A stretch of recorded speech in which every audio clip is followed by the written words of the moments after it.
Good morning and welcome to Sydney Parade. It's Bob Kerr Day. Irish Senior Cup being held here in Sydney Parade today between Pembroke and Malahide. These sides have met twice before in the Irish Senior Cup. Once in 2015 they met in the quarter-final, and again in 2012 they met in the prelim round. Prelim round? But they met there, and on both occasions Pembroke won. In 2015, Pembroke was struggling at 100 for 7 when Robin Kelly was joined by, guess who? Paul Lawson. And they managed to get Pembroke up to 198, and then they bowled Malahide out for 142. It looks like it's going to be an absolutely cracking day. The sunshine is brilliant, the temperature is up there, and we look forward to welcoming you to Sydney Parade later on to watch this game live. But in the meantime, stick with us here on Pembroke Cricket Live. Your commentators for the opening tellovers will be Heatley Tector and Graham Mooney, and I'll hand over to them now. Good morning, Heatley. Good morning to you, Craig, and good morning to our listeners on what is the most glorious of days in the most glorious of cricket clubs. It's absolutely beautiful here in Sydney Parade. It is one of my favourite days of the year. I have had a love affair with the Irish Senior Cup for 50 years, and there's just something about a semi-final that has always tickled my fancy. So it's great to have you with us, and I'm delighted to say good morning to Graham Mooney. Good morning, Heatley. Good morning, all. So, Pembroke batting first after being stuck in. Yep. And here we go. It's the first ball of the morning.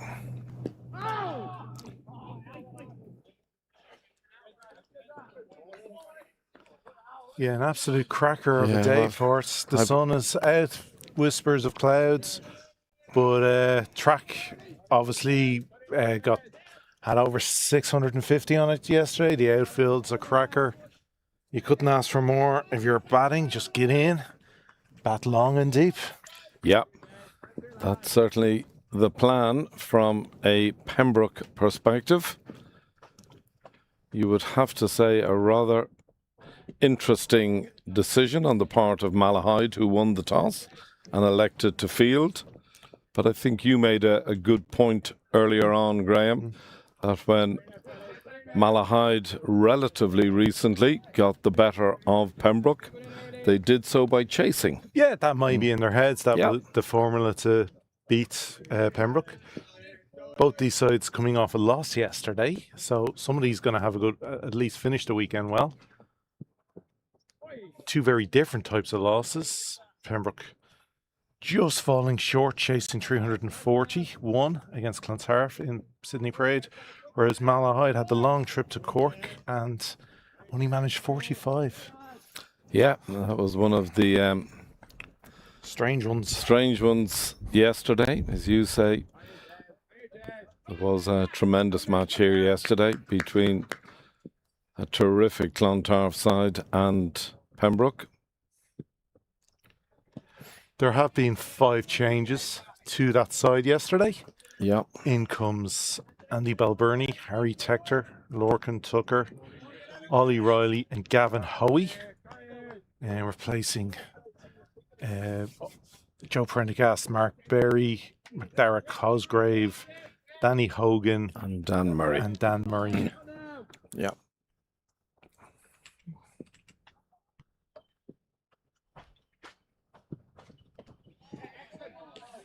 So I always feel semi-finals are nearly more nervy than finals. Oh, I'm right with you. Yeah. Because you want to get to the big dance. You want to get to the dance floor. Yeah. Of course you do. Yeah. Malahide, of course, in their very familiar yellow and black. And Pembroke in their all too familiar black and red.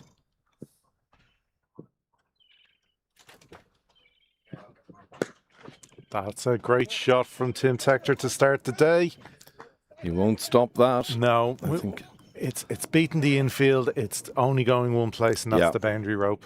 Yeah, and that's the first runs of the day off the last ball of the over. So, end of the first. Pembroke, good start, 4 without loss. Yep, a very good start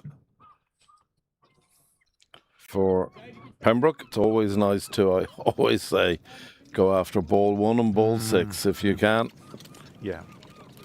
Morning, But Ashley. it's definitely a day where you feel you want a minimum 300. Yeah. And then, depending on how you go, anything above that. Because it can be a bonus. It can be. And make it a little bit more harder and harder for the chasing team. But because it is. We've just been seeing it over the last few weeks. It's been runs galore here at Sydney Parade. Yeah. Well, as has been said, it's a splendid wicket. It's a wicket that produced nearly 600 odd runs yesterday. And we only had a couple of weeks ago a record setting chase. Like 420 was chased. Yeah, that was incredible. So if batsmen get in, they will get the benefits. Yeah.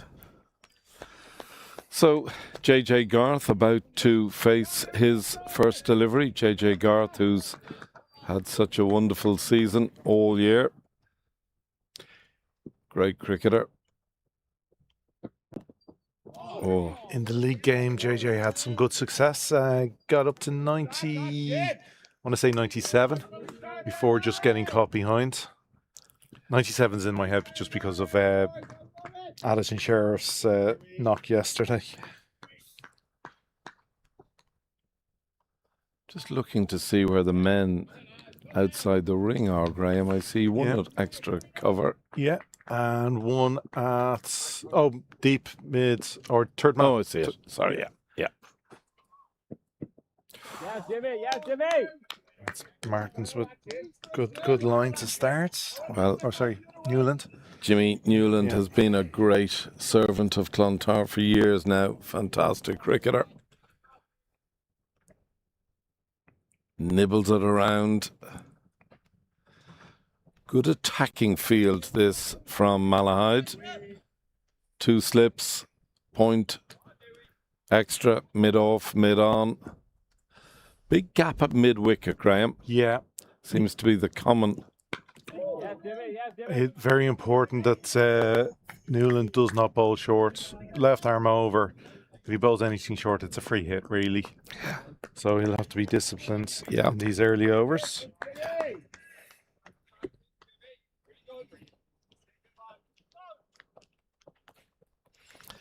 Yeah, but if there's one man who is disciplined, it's Jimmy Newland. Has been such a prolific bowler for so many years now for Malahide. Yeah, Jimmy. Hitting his straps immediately. Yeah, again in the league game he bowled very well, good lengths. Yeah.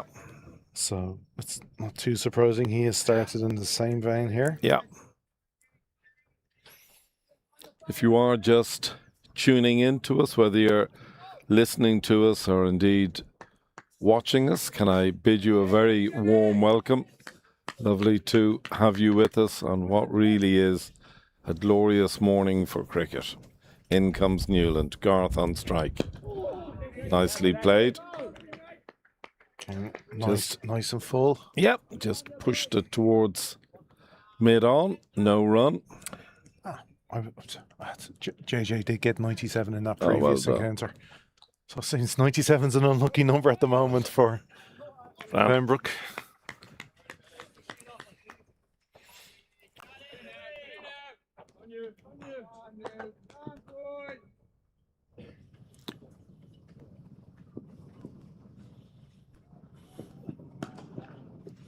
Nicely played. Should just be the one. Is the one, and that's the end of the over. The men in purple today, 2 very, very senior men, Aidan Seaver and Johnny Kennedy. Yeah. It's weird seeing the purple, isn't it? Yeah. It's good to see. It's good to see. The more purple you're seeing, the better. Yeah, absolutely. But we speak of it often. Good start here from Malahide, but it's important that Pembroke get to see at least 5 or 6 bowlers. Win the power play. Yeah. We talked about this yesterday, Graham, and I often say if you can just lose in a 50-over game, 1 wicket in the power play. Yeah. And if you're 50-ish plus, that's a win for me. Yeah, that puts you in a good stead. It does, yeah. Sets it up. It does, yeah. And that's what set up, we have to say, Clontarf yesterday. Yeah. There. Yeah. They were 60 without loss in the power play. Yeah, Got absolutely. to 340. Yeah. That's well played, soft hands. That might go for 4. It And does. it has. That's beautifully played from Garth. Softest of hands.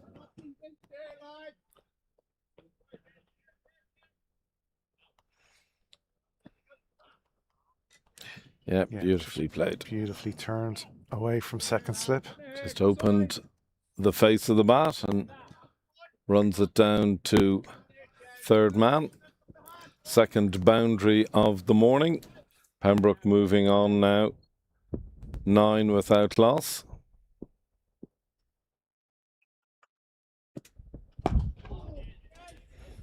Nicely played from Garth.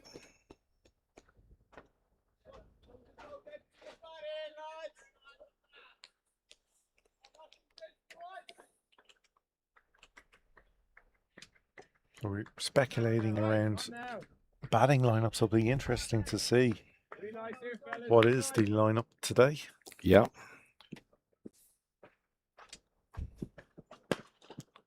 That's a fine shot, but good fielding from Malahide. Saves 4. Excellent fielding. Excellent fielding. It's one of those weird ones. You've got Addison Sheriff coming off a 97 yesterday. He'll probably drop down the order. I would think you're probably going to see Andy Balbirnie at 3, Harry Harry 4, yeah, Lorcan 5, Addison 6, Jack yeah. 7. Jack 7. Like, Yeah. it's not like he's been playing badly this year. Yeah. Does Just shows you the strength and Gavin Hoey 8. yeah. That's a strong top 8. Paul Lawson 9, Ollie 10. 10 Byron 11, I would have thought. I'd say Ollie will come Ollie, before. yes, possibly, before yes. Paul. Yes. Depending on the situation. Yes. If you need a cold head, a steady mind, it'd be Paul. Yeah, very much dependent on. If you're letting the big levers go, you'll chuck Ollie in. Yeah. It's well bowled, Yeah. beautifully bowled. That's a good line. Yeah, he's bowled a very good line, has Martins all morning.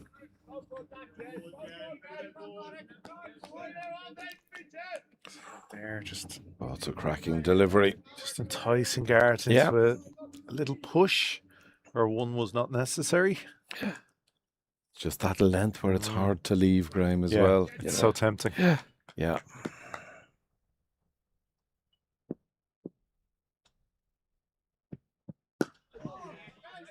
Well bowled and well played. Good over for Pembroke and good over for Malahide. They'd be happy just to win by injury.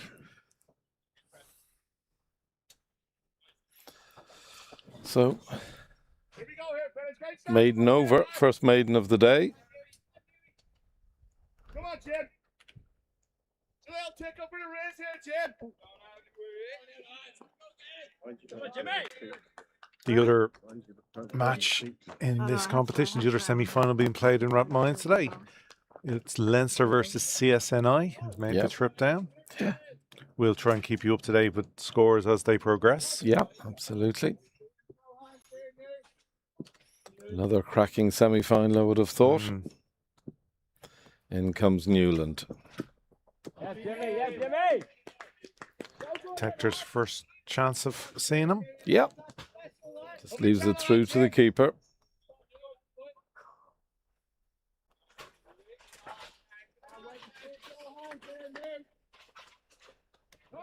Keep going like that.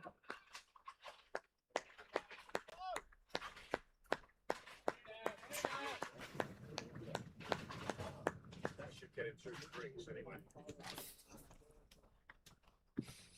Yep. Hang on. Yes, Jimmy. Yes, Jimmy. Wide this time, just maybe a little too far across. Yeah. The batter. But again, he's trying to entice that shot into those two waiting slips.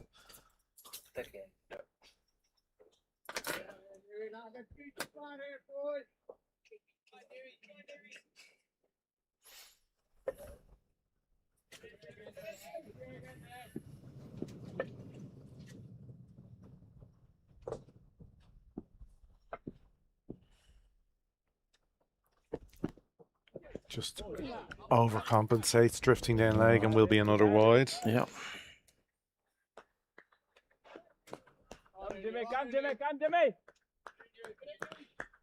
So, funny enough, in the other semi-final, CSNI won the toss and elected to bowl. Both sides. So it's winning the toss and seems happy to chase. Yeah. Seems to go against the grain on these glorious days. Yeah, teams generally. So you say they have their reasons, Yeah. they have their plans. Nicely played.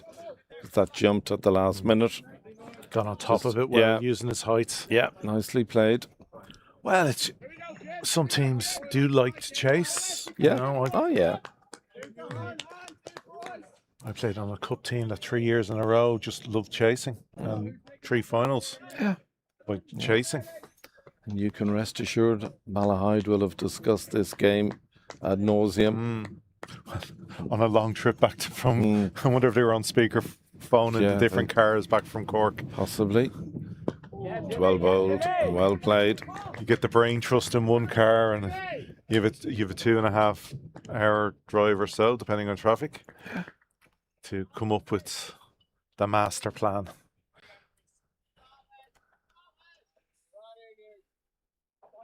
So if you're looking at the score, I think they're 1 run out. I think we've had 2 wides and a single.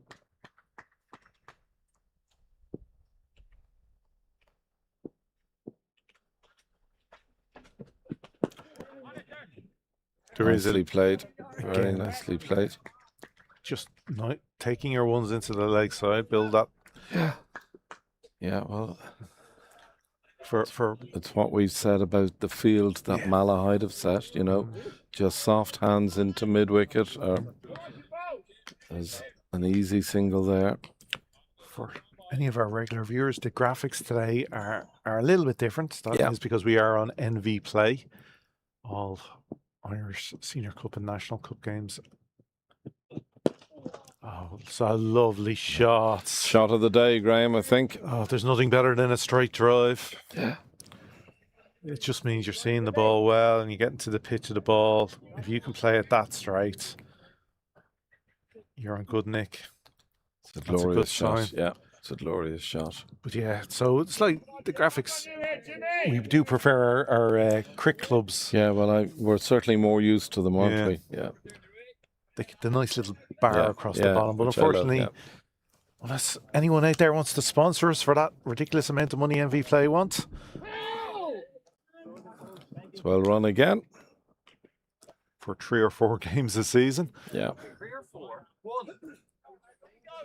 1. Well, it's 1 this year. So good. You could possibly have 3 or 4 home games.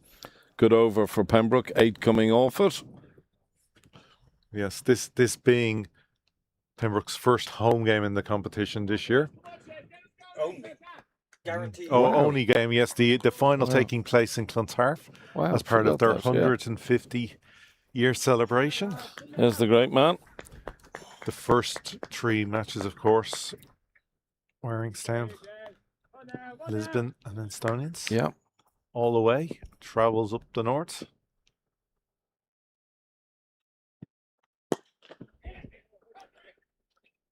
Heights. Oh, I thought it was through him as well.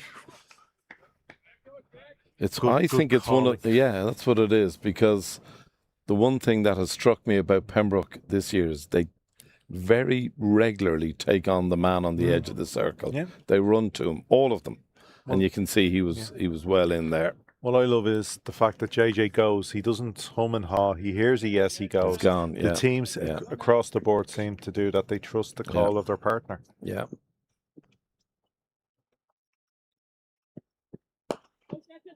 Oh, that's a lovely punch through the covers. It's a gorgeous shot. It may just be picked up, I'd say. Timpsey with the... Oh, it's gone. I think it's gone. Nothing worse for a fielder. Just teases you and teases you, put in all the effort, and you just can't quite get there. Yeah. Good chase from Timpsey. Yeah. Yeah, just at the last moment. But it was a lovely punch from JJ placed. So you say it teases you, doesn't it? Yeah. Yeah. And you expend considerable energy in getting there. Yeah. So it's really a gorgeous morning here in Sydney Parade. Garth on strike. And that's just beautiful. It's a better shot. Fielder can give up the chase very early. Yeah. Because that was only going one place. And that was the rope. Another fine shot from Garth. Yeah. Again, it's just full face of the bat. Yeah, glorious shot. But it's the placement that was so good there, Graham, wasn't it? Yeah. Just because, you know, those gaps through the offside are narrow. Yeah. You know, you've got your point, you've got your short extra, your mid off. Well, that's when a batsman's in full glorious flow, when they know where they're placing it and they don't care. Yeah. Like, always one of the people I loved to watch bat was Ed Joyce when he was in that form. He could put it in the air, but he didn't care because he knew it was in the gap. It's well left. Very good shot by Garth. Yeah. I remember watching him play for Middlesex against Ireland at Lord's, and like that the Irish team were home, in the air. But every time it was in a gap, and he knew it was in the gap, and it was just boundary, and it was just beautiful batting. Yeah.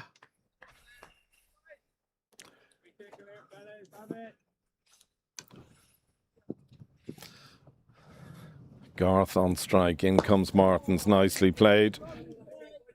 Good solid defence. Good shot. No run.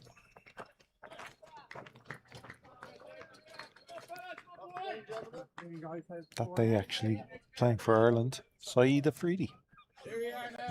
He did nothing. Some cricketer he was. No, he was. He didn't do anything for Ireland that day. We were speaking earlier of the man Rangan. I think it was his connections that helped get him. Oh, beautiful ball from Martins. And that sees the ends. Is that Tector? That is Garth. It's Garth, okay. JJ Garth bowled. He was going so well in this over. 2 glorious fours through the covers. See that delivery again. Because it looked as though Garth played down what I thought was the correct line, but we'll see it here. It just comes back and I think it caught the inside edge. Possibly, but again, I think it did. As they say, you don't need much movement as a bowler. Yeah. And he got just what was needed. It's that little bit of in swing. You'll see here, I think. Yeah, possibly a little inside edge onto the leg, but it had beaten through the gap. Yeah. And that would be your only criticism, really. He didn't get the front leg across and had left that gap. You'll see here.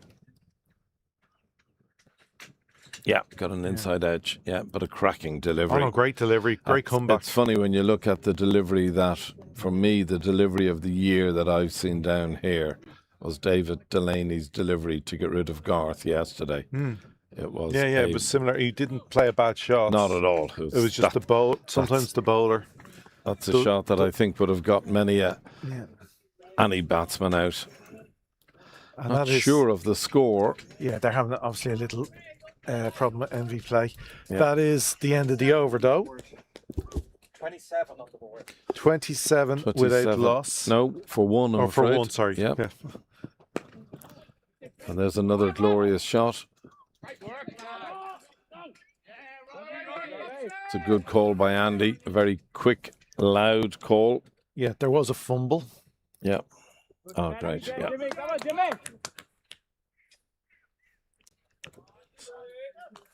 So, 27 for 1 after 3. So, you'd say at the moment, this power play is edging towards Malahide. Distance to go yet. Oh, yes. But it does bring Andy Balbirnie to the crease. Yeah. In comes Newland. Nicely played by Balbirnie. What a effortless shot. Glorious shot. Great bit of fielding. He definitely has set his field well here, Newland. Yeah. He's looking only one way to push it across the right-handers. So he's given himself that protection on the extra cover boundary. He has nobody really on the leg side. He's got kind of backward, a shortest backward square. Yeah. Short mid wickets. That is flicked past that that's fielder. A glorious shot. That fielder is inside the ring because he has He had to no be. chance. So he had no chance. Yeah. That was beautifully put away by Tector. Yeah. He really is. You can see how close he is there, right on the ring. Difficult place. We used to call that suicide corner. Yeah. Yeah. I think it's one of the difficult places to field because you're never quite sure, is it coming to you? Yeah. And if it is, at what pace? Exactly. You know? Is he pulling it? Is he clipping it in front to square? Finer? Yeah. The angle and what it comes on, like you said, what pace it comes off. Yeah.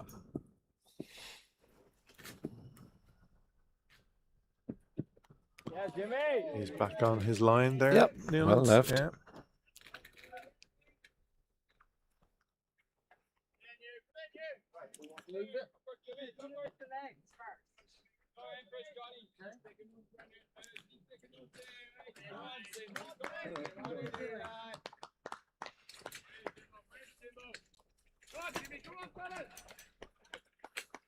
Three, Fernandez.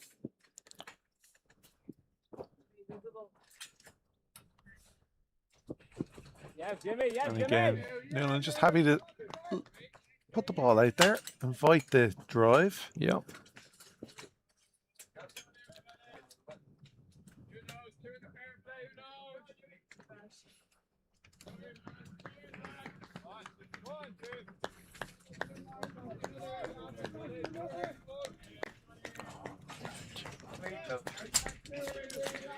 You pair of legends. Oh no, just your corner, left to that. Just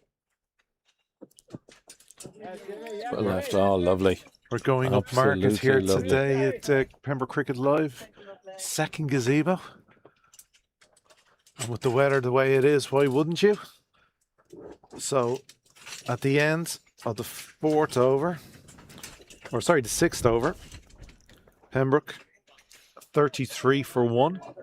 Yeah. Tim Tector 15 from 15. And Andy Balburney 1 from 1. Nice to see Ed Dwyer down early this morning. Morning, Eduardo. Yeah, we all want to be living this life, just enjoying cricket and in the sun.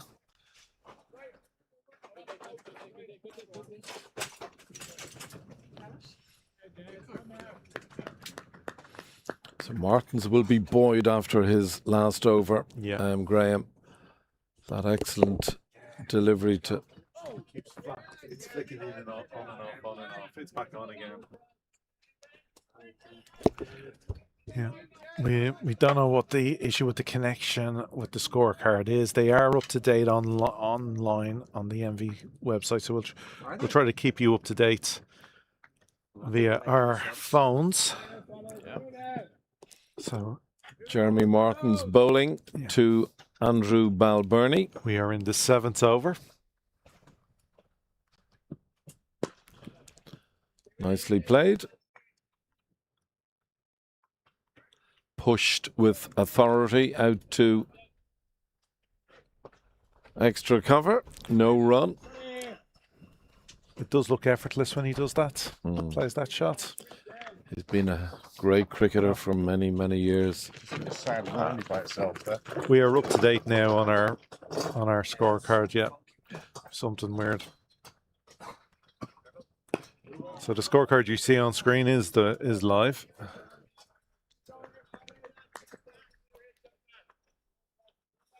see if it keeps up, if it moves or not. Yeah.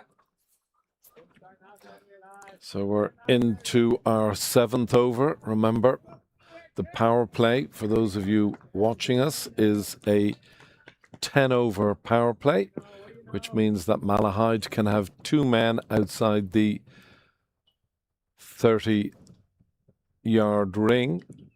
Nicely played, and that is In Four fact, more. beautifully played. Again, it's just an effortless shot. Yeah. Placement through the covers. Again, he picks the length early, leans in, follows through. Cricket shot. It's a simple old game, this. Mm. The 2 men outside the ring are a third man and fine leg.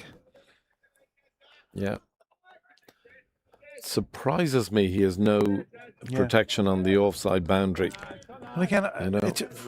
you see this fielding kind of setup week in, week out from teams. It's like nobody tries anything different.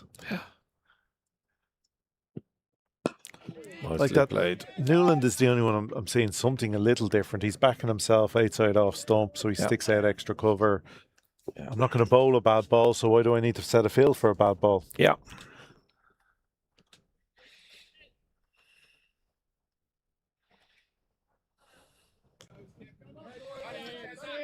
But if you're Of course, these two men will be doing battle against each other, the two batters this week. One for the Warriors and one for the Lightning. Andrew Balbirnie, who will play such a key role for the Warriors. Very well run. excellent running, early call, the key. Yeah. They knew where the ball was going, how wide it was of third man. Yeah, it's going to be a great battle on Thursday. So you can tune in to Pembroke Cricket Live through the channel. We will be showing the game because it is taking place here at Sydney Parade. 11:15 start. So, you can have your coffee in bed. Yeah. Or why not bring it down with you? Or Go come get along, it in yeah. the green or make it Yeah. at home and bring it with you.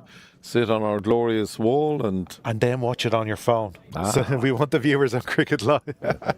So if you're coming live, still put it on your phone. And bring another device, maybe a tablet, and stick it on that as well. yeah. So Newland continuing his impressive spell.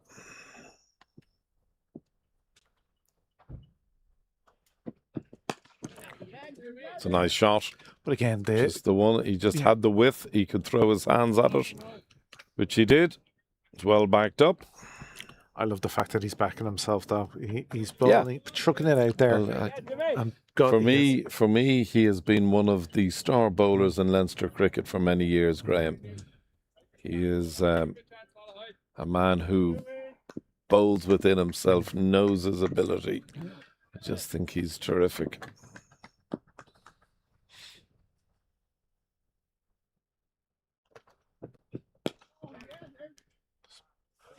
we can see already a fair few of the Malahide faithful down at lovely. Conn's Nook, Yeah, set lovely. up for the day.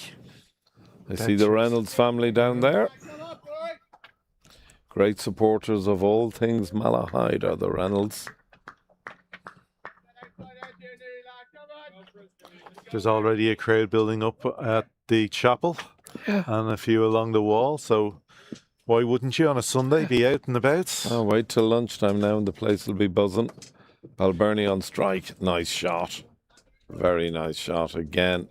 Newland just giving him that little bit of width. Balbirnie. Again, so few bad balls that with the cover on the boundary, it will only be a 1. Yeah.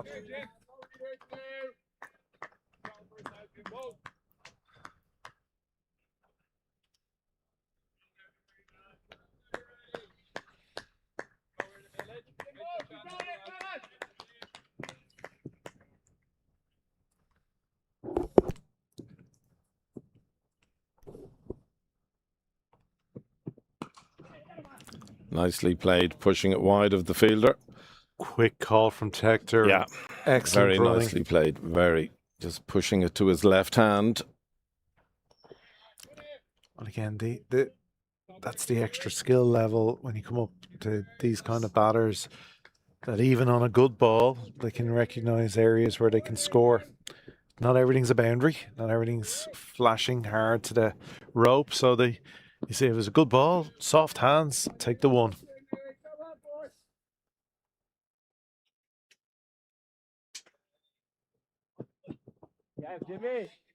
Good ball. Well played by Andrew Balbirnie.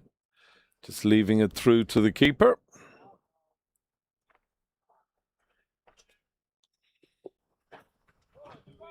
Do we have the Malahide side, Graham? Can you go through that with us?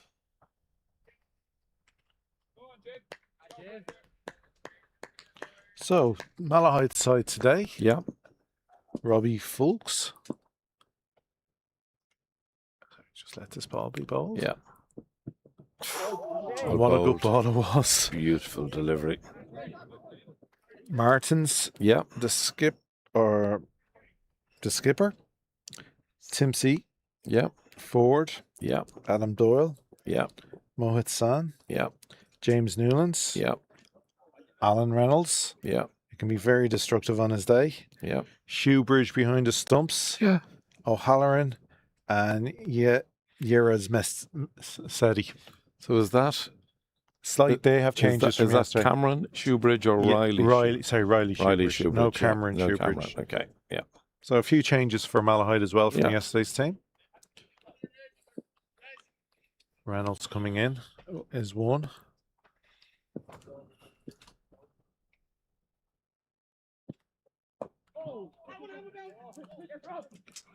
Oh, he's out. Oh, that was. Oh, that's sore. That's sore. Great backing up, It putting was his great body on backing the up. line. That saved 4 more runs. Save 5. Yeah, but that almost was a run out as well. A direct hit, and I think Would have been close. Yeah. I think Now, Tector was to be gone. fair to Balbirnie, he called quickly. Yeah, and again, the great thing from Tector was he trusted his call exactly. and went. Yeah. He would have really been dead and buried with a yes, no, yes, no. So Yeah. We'll see it here. Yeah, here we Again, go. Andy was gone quickly. Lovely shot. Well fielded again. Yeah. That man has had. And again, not easy on this hard surface. Oh, no, yeah. With all this sun, I said it's dried out. If you look at the injuries, here's this run out now that we're talking about. Oh, that would have been a tight one. I think he might have just made it. Oof. It's hard to see from here. Not one you want the umpire to make, though, because it can go exactly. 50-50. Yeah, of course, of course. That would have been one for Kennedy. He is umpiring at the St. John's Road end. Yeah. Aidan Seaver at the nursery end. We have Ada Lawson and Andrew Mooney scoring today. And we have a match referee to round out the match officials. Who's our match referee, I wonder? And Mr. McCrae. Oh, yeah. My old pal. I think I saw him suited and booted earlier. Yeah. For the toss. It's a sloppy, little bit of sloppy bit of fielding. Martins won't be happy with that.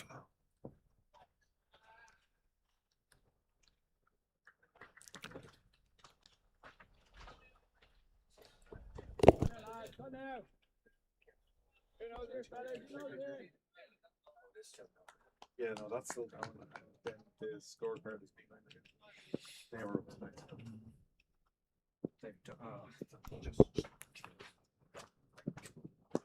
Nicely tucked Nicely away. played, yeah. Straight to the man at the fine leg in front of the.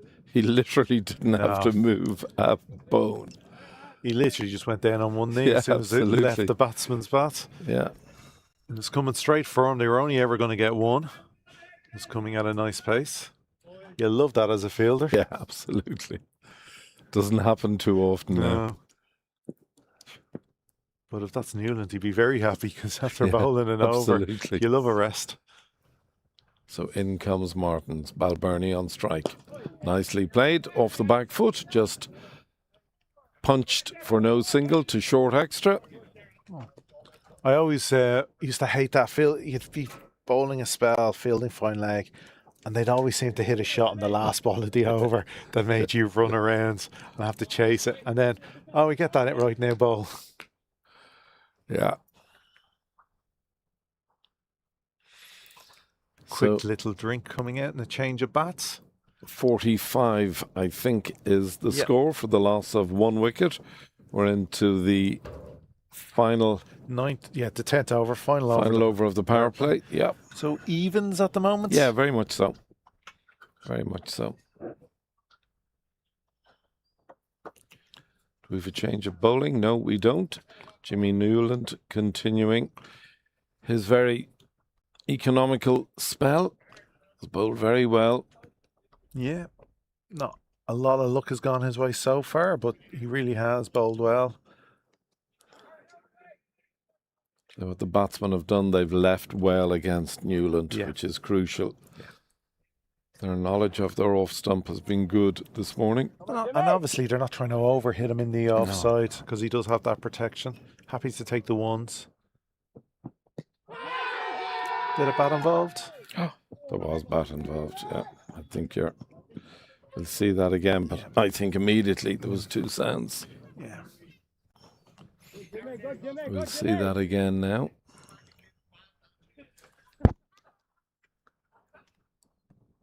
Pitch outside leg. Okay, that was it then. Yeah. You've answered that very quickly. There we go. Doesn't need to have bat involved. No.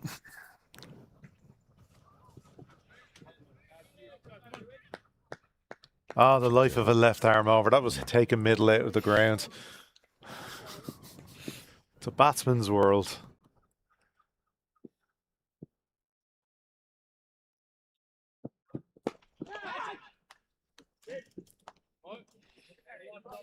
Safe shot. No. Nobody in extra there. Just again using that little bit of width and happy to lash on to it and take the one.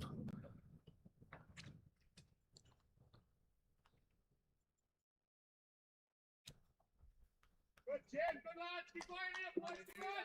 Oh, Jimbo.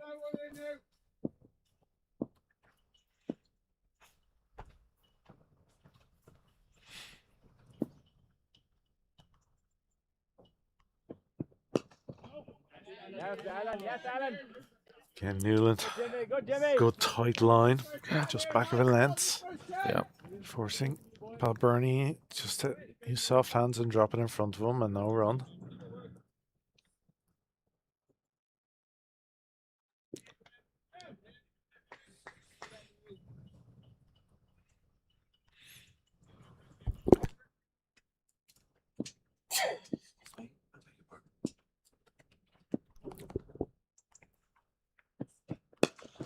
Nicely played. How well fielded again. Super hands there. Yeah. Gathered it very quickly and very cleanly. Yeah. Came nicely just into the hands at the right level. Yeah. And yeah, as you say, very well fielded and saving 4. Come on, here, lads. Come on.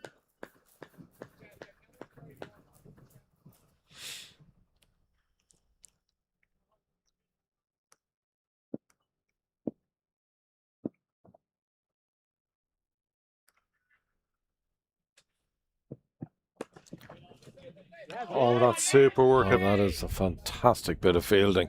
And straight up and into the That is a stumps. fantastic piece of fielding. From not a small man. No, I was positive we were going to get. I think Andy Balbirnie was positive he was getting 4 because that was going to race to the boundary. It was a great bit of fielding. Absolutely terrific. The commitment from the Malahide fielders this morning has been excellent. Yeah, absolutely. Throwing themselves around. Good, Jim, eh?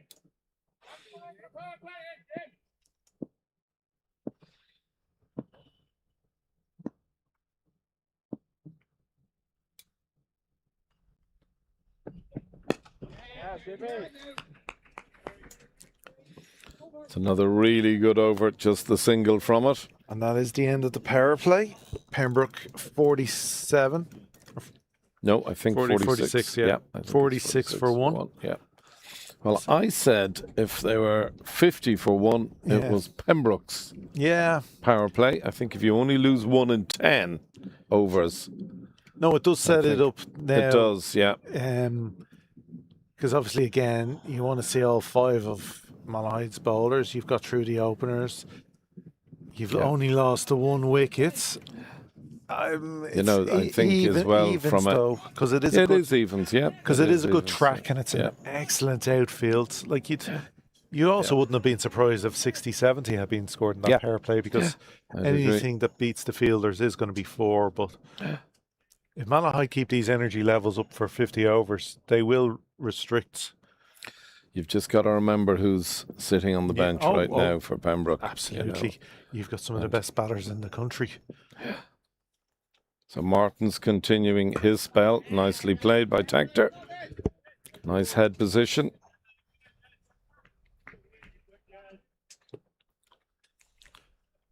But again, yeah, you want to get through that power play. You want to have the wickets. You don't want to G up the fielding side after they've decided to bowl first. Yeah.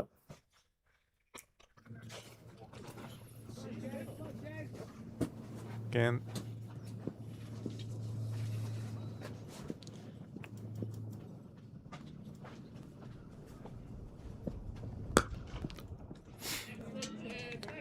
Another good bit of fielding.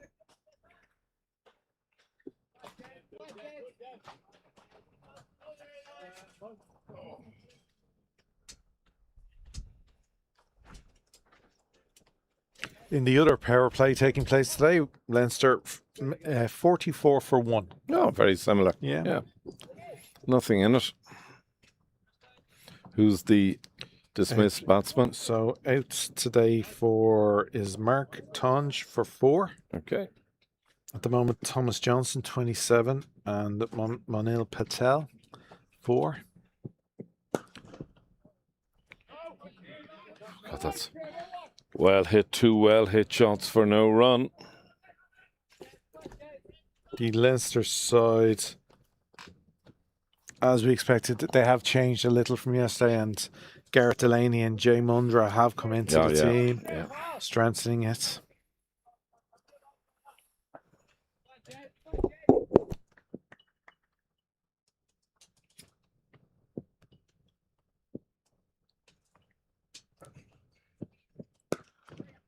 That's very well played, but with the end of the power play, Malahide have now the extra protection on the cover boundary. It is only 1.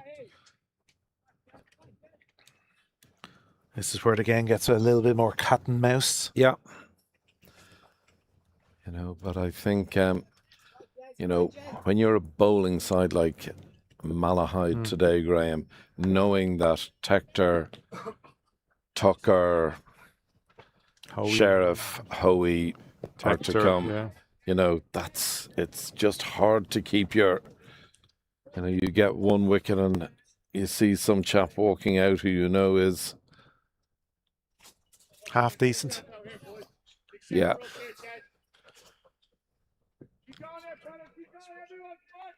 No, you'd have to say Pembroke as a team will be eyeing 280 plus. Yeah, I'd agree with that. As a minimum par. Yeah. And I think with the bowling attack they have today as well, with Riley back and particularly with very well run again. We were discussing yesterday, the one thing maybe they were lacking was an extra option in spin. Yeah. But Gavin delivers that today. Gavin delivers that today. Yeah. And also you have Harry Tector with his off spin. So it's just the extra options for the skipper. I think that's the most important thing. But so that sees the end of the 11th, and I'm just going to take a quick break and Craig is going to step in for the first time today.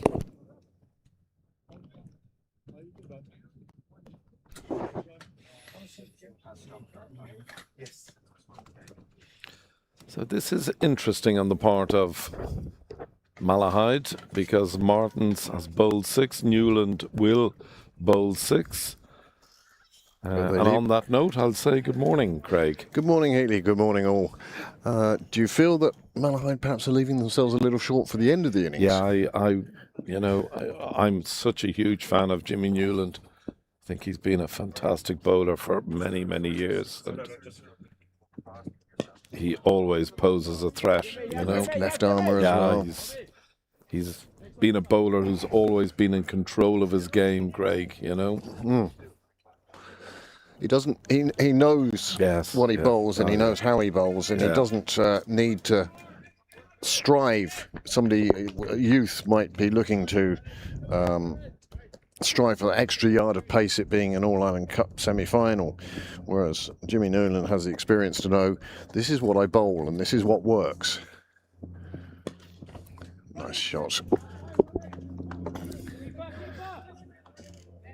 Oh, hesitation between the two. Well, there was a fumble from the fielder, but an easy 2 in the end. Well, our new location, doesn't it open the Oh, field I up? love it. I absolutely love it.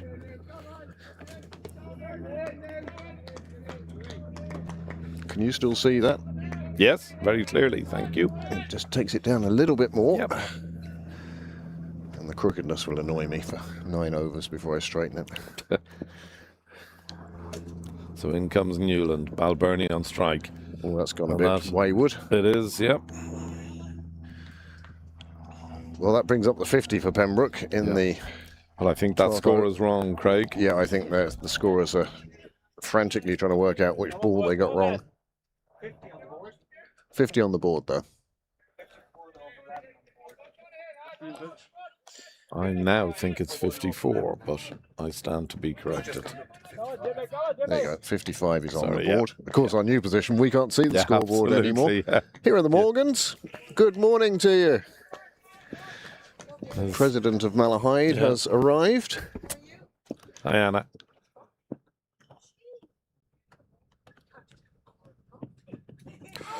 Well bowled again. Very well bowled by...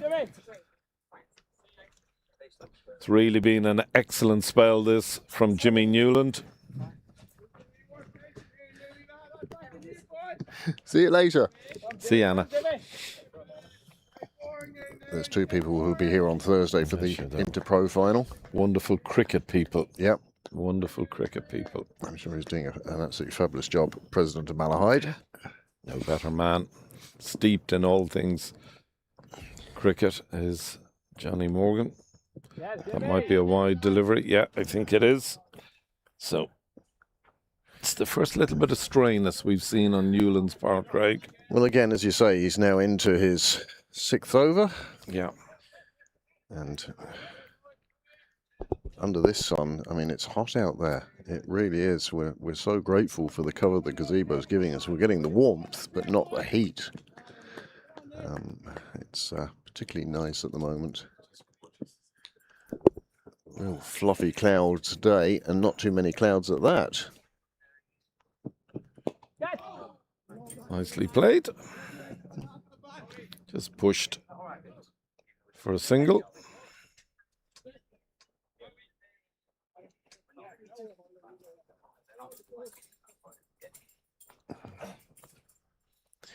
It's a fabulous day. If you're not up to much on a Sunday afternoon, then I would consider coming down Sydney Parade. It's a good crew of Malahidians. That's Is that great. the word? Yeah. Oh, they're a great club. Well supported. Yes, Jimmy. Yes, Jimmy. Straight back onto his line and length there. Yeah, again, it's the experience of knowing don't overcompensate, don't go down the wrong side, just go back to basics. Isn't that what politicians used to say 20 years ago? Everything was back to basics. And sometimes, what was it? Bill Clinton's. Keep it simple.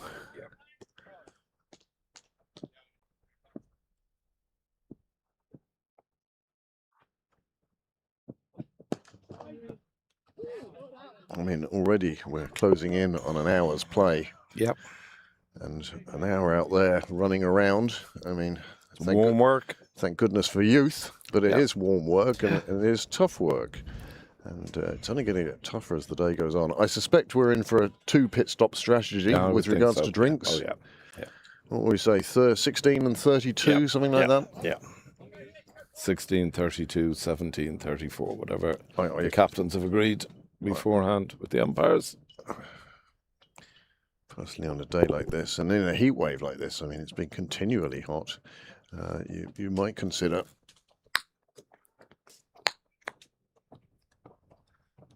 drinks every 10 overs. Yeah, and I think we're going to see our first change of bowling this morning. Mid off at him. Craig's gone down to short point.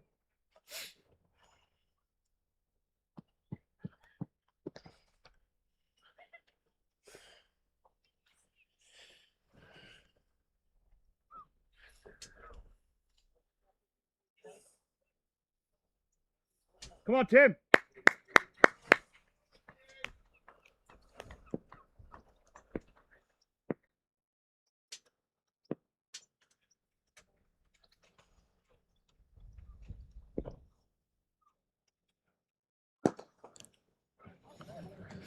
just pushed down in front of us for a single. Well, they're just establishing a foundation here. I mean, the loss of JJ was unfortunate, but good to see Tim still there. Yeah. 12 overs in. Back, Tim. Come on, lads. Keep going, eh? Adam, stay still. Keep us up in there. Come on. Louis, keep us up in there, please.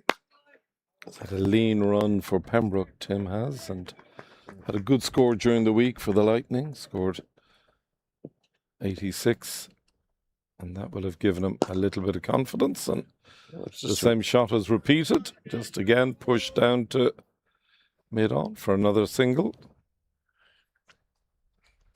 I mean, so much of the game, especially batting, is in the top 2 inches, isn't it? And well, at that level, I think. When you have the doubts, yeah, they very quickly can multiply. But again, it only takes one knock.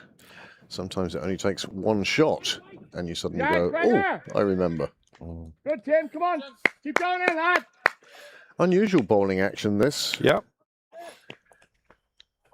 Really whippy arm. Yeah, whippy arm is a good description. He does get his arm high, though. I'll say that for him. If I tried whipping my arm over like that, you would hear cracks and pops and all sorts of things. So fair play to him. You got to do this one because Robbie's there as well.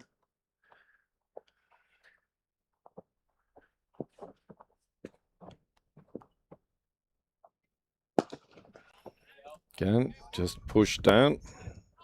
There's no need for anything mad at the moment. 4 singles so far off the over. Yep. I'll be very happy with that.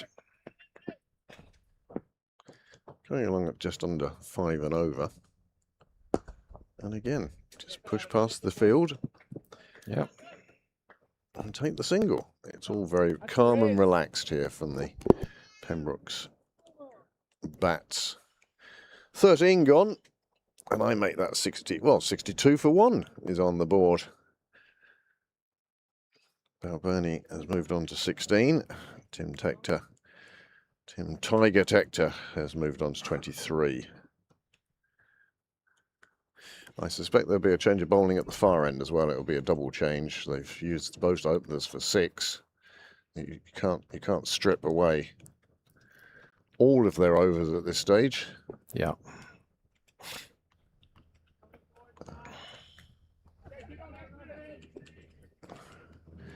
You can see the grass just with the heat and the lack of water just starting to turn that tinge of brown. I love that. I love that. Tells you what good weather you've had recently. I love it.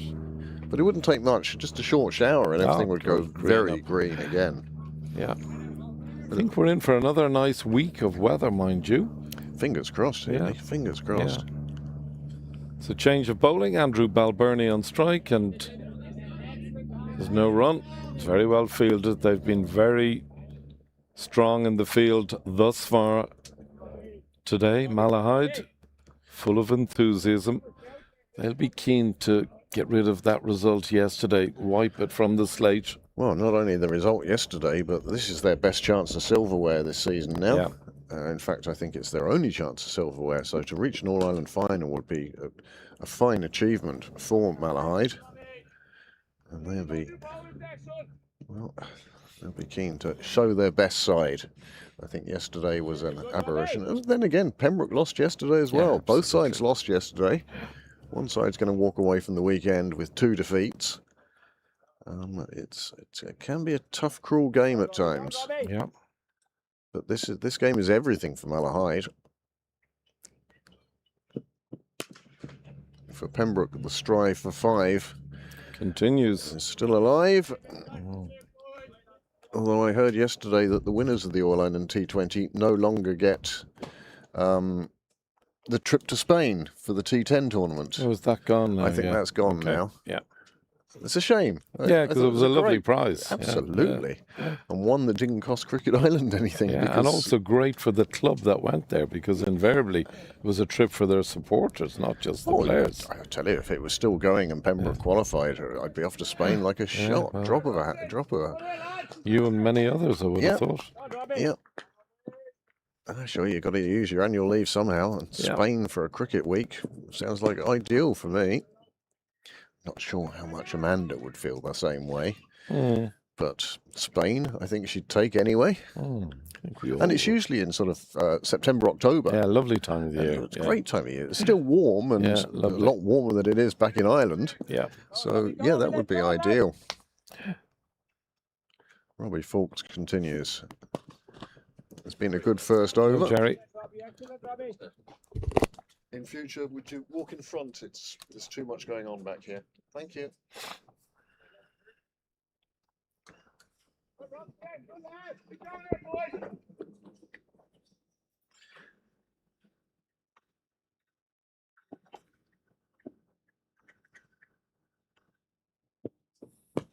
Well played. Well bowled and well played. Good cricket all round. I don't know what the prize money is for the All Ireland. I don't know if there is even any. Well, I think there is for the All Ireland T20. I'm going to check that out now. That's a good question. And I thought there was for the All Ireland as well. I mean, I certainly remember back in my first days in the committee when Mary Sharp dragged me on the committee screaming and kicking. Things like prize money for the Wiggins Teep would come up, and it was something like £200. Yeah. And I have wow. a figure. I have a figure of 1,500 for the winners and 750 for the runners up, but in which I'm not quite sure whether. Well run run again. for two. Yeah. Good Jarhead.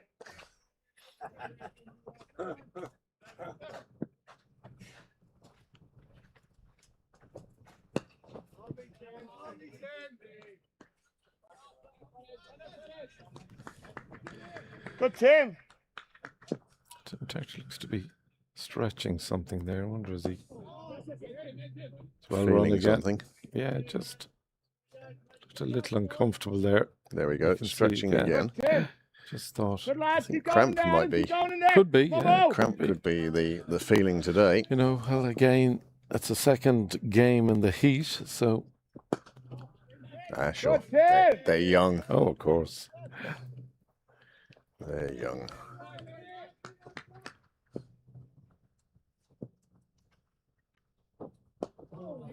As I said in my introduction, these two teams haven't met in the Irish Senior Cup since 2015. I enjoyed that introduction. It was nice to Yeah, it's just to yeah, get it the was ball lovely. rolling. Yeah, it And was lovely. so often we begin our broadcast with, and here come the players. That's not a place to bowl to tactor. He was onto that very quickly, Very wasn't quickly, yeah.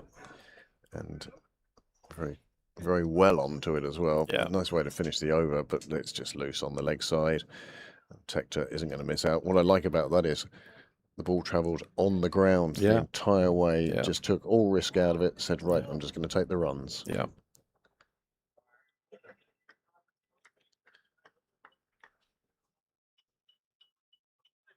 Ross Garvey and Offspring. Yeah. We see him most weekends down here now. Very He's- regular attendee now. Yep, the only picture we see of Ross in the clubhouse is I think it's the under-10s went to a rugby tournament in Bath, and he was Okay. a member of that side. Okay. So that's a few years ago now. Okay. One thing I will say is the pictures in the bar, both Monkstown and Pembroke, could really do with updating. Mm-hmm. There's nothing really from, it's all from Yeah. the 90s Yeah. and the early 2000s. It's Yeah. 20 years. Surely Yeah. we've won something in 20 years that should have been recognised. Nicely played. Oh, that's a great bit of fielding again. He's And always I hurt think he's himself hurt. there. Yeah, he's gone in He's straight gone away. straight off. I think he's dislocated that. Yeah, I think immediately he knew. His finger is stuck in the grass. Yeah. He's gone off. And Yeah. I suggest there's a few words of ow Yeah. and various colloquialisms for the word ow. He looks in a lot of pain over there. Going for drinks. Ah, okay. They're Well, going. that makes sense as well. It's an ideal time for go for drinks while they try and work out. If you can find somebody who can put a finger back in, I suspect. Subfielder. And Get mid gear. what, and not take 10 minutes doing it. And as they go for drinks, we might take A short break. a short break here. And as we do, Pembroke have moved on to 72 now for the loss of 1 wicket, and we are in the 16th over.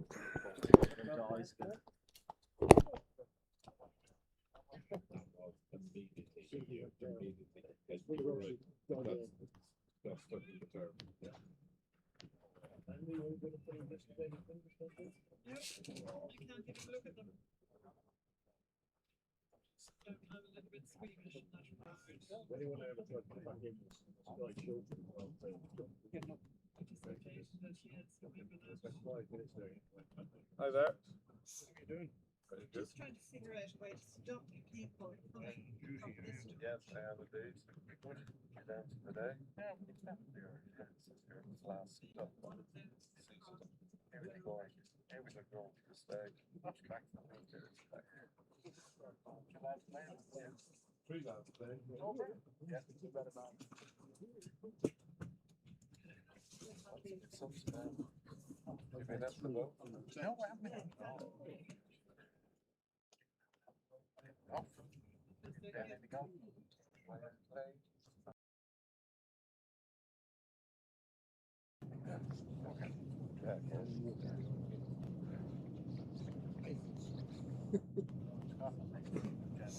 Okay. Oh yeah. Chat to you later. Yeah, enjoy the day, Andy.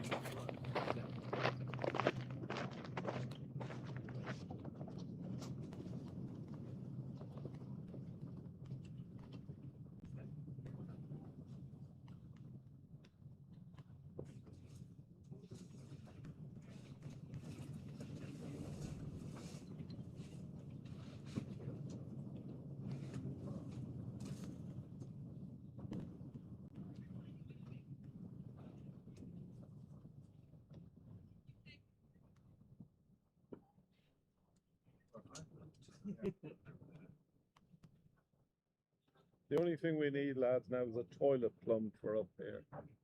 That's why I'm playing back.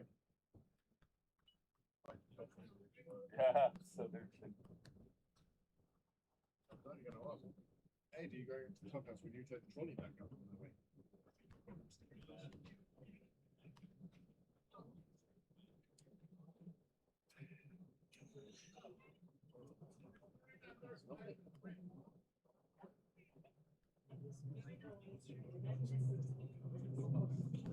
Weird. You can't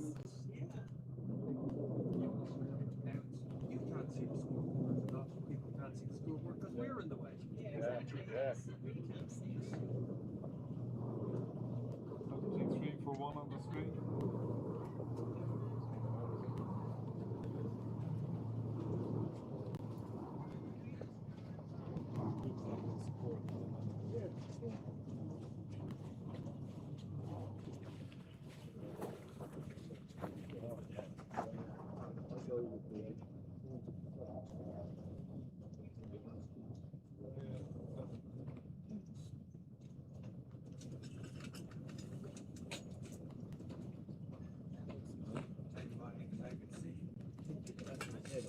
He plays it danger.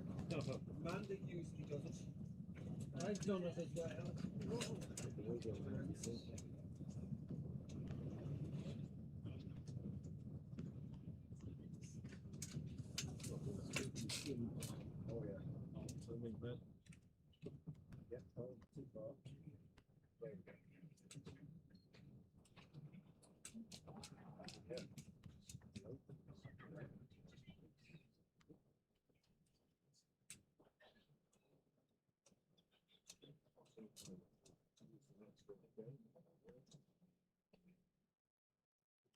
New protection game. Head on until somebody gets the ball from the net. Head on until the middle gets the ball. Oh, very good stuff.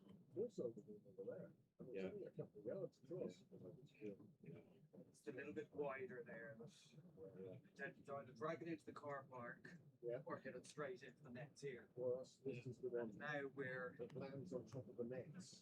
that's exactly where you are right now. Yeah. Well, the break is over. Everyone's had a drink, and I wonder what has happened with our injured fielder. Is there a 12th man coming on, or has the finger been replaced or removed altogether? Dislocated little finger. Now, looks quite painful. I don't know whether your eyes can tell you how many are in that huddle. No, impossible to do so, I would have thought, but we'll see as they break up now. There you go.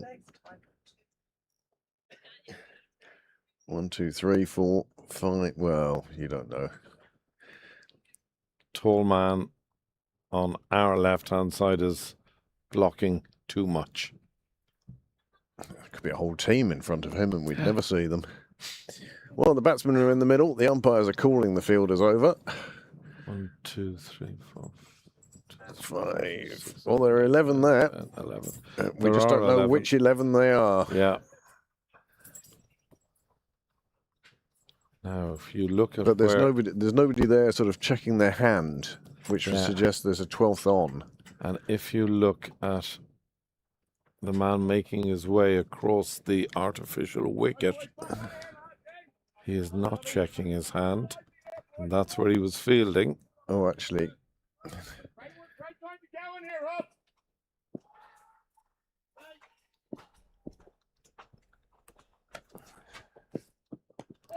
Nicely played away. It's another single to the total.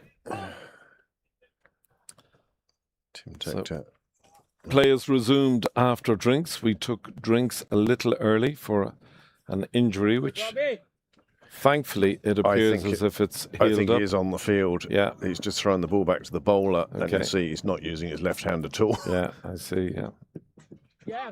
Off-speed delivery. Yeah.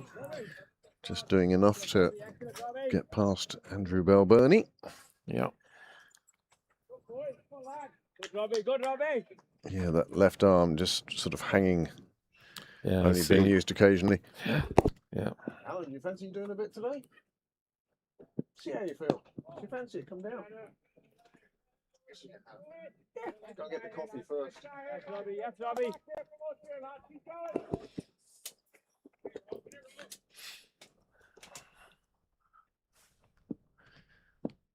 I wonder if there's anybody from Malahide we could coax into the box for a 5-over stint. I'm just thinking, I doubt whether Johnny Morgan would come on. He's probably busy marshalling his course troops he is. over in Con's Nook Of course there. he is, yeah. So And Anna complaining that we hadn't roped it off, awaiting Yeah. their arrival. Yeah. And she's got a point as well. They got there early, to be fair to them. They did indeed. There's a good crowd outside the chapel as well. I see a few of the players from yesterday's first team game have come down today. Danny Hogan and JP. I saw Mark Berry as well. And, Yeah. Yeah. Met him down in Sandymount Village this morning. Okay. Browns for breakfast this morning. Oh, lovely. What you have? I had the 2 courses. Good day. Good Okay. day. I had porridge to start with. Yeah, lovely. And then I had 2 poached eggs on toast. Oh, gorgeous. I just felt that, Oh. well, you see, yesterday Right, Tim, you there had you the go, lunch, Tim. and Amanda, Yes. you were sat next to Amanda at the was, lunch, yeah, it was. Yeah, and yeah. all I had was breakfast. Yeah, well, I had a lovely, Oh, that's got to be. had a lovely breakfast myself this morning. Jack came over and we had pancakes Oh, nice.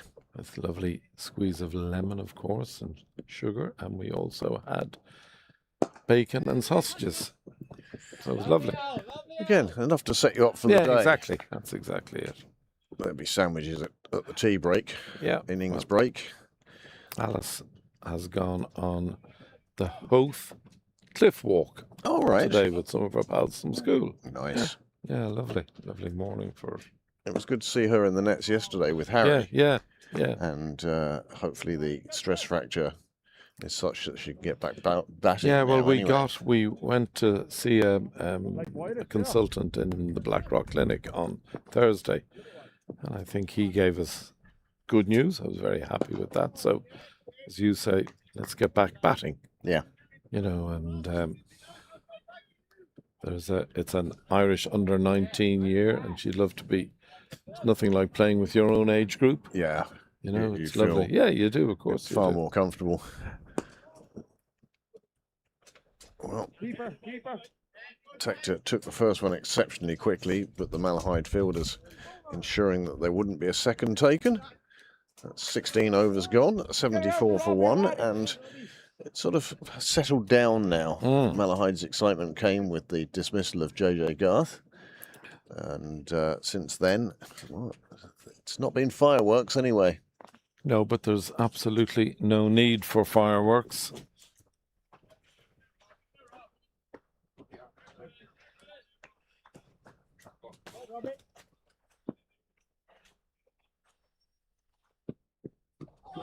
Yes, Robbie. Good, Robbie. No, the fireworks will come later, one expects. Yeah, I would have thought so. Yeah. It was funny yesterday. We were saying, you know, double the score at 30, and the opposition were on 170 for 3 or 2 at that stage, and they did exactly double their score. Yeah. Good hand, Yeah. Hand. Well, you would certainly feel with only one wicket down, and we're only in the 17th over. With what lies on the bench for Pembroke, there could be fireworks. That's a nice shot.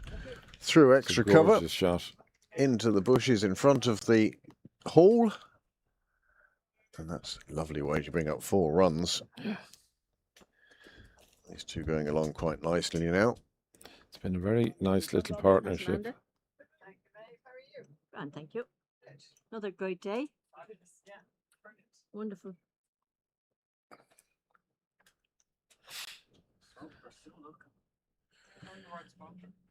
They're there or thereabouts. That's about where it went in. And I think they have it now. There we go. They have it. Well, they found a ball. There's no guarantee it's the same one that went in. Yeah. Yes.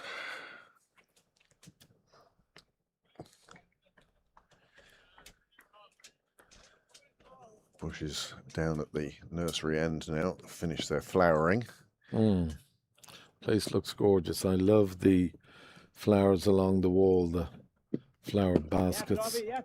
Well, that is down to the Lovely. efforts of one man, and one man that many, many people in this club don't know, Roy. Oh, yeah. Roy comes down Well, and he okay, well, they're cares for all those. absolutely beautiful. He also painted the benches down Cyril's way as well. Okay, They got another coat of whatever it is he puts on them. Yeah. Well, he does a wonderful job Unseen. because they make my day. That will There's make 4 your day more. as well, seeing that shot. Just leaning onto that one and pushing it through, and it has gone to, as Niall says, exactly the same. That's the same camera shot we would have had a moment ago. Yeah. And this is why. That's a lovely shot. Gorgeous. And many When you thanks. see the high elbow of a batsman, you know. This is a proper shot. Yeah, it's a proper shot. Yeah. And many thanks to Niall. He's gone with the 4-camera system today. Yeah, it's wonderful. And it just brings you such amazing angles of cricket here at Sydney Parade. It's a very nice shot again. It'd certainly get 2. Nicely picked up on Yeah. the run. Been a good over thus far.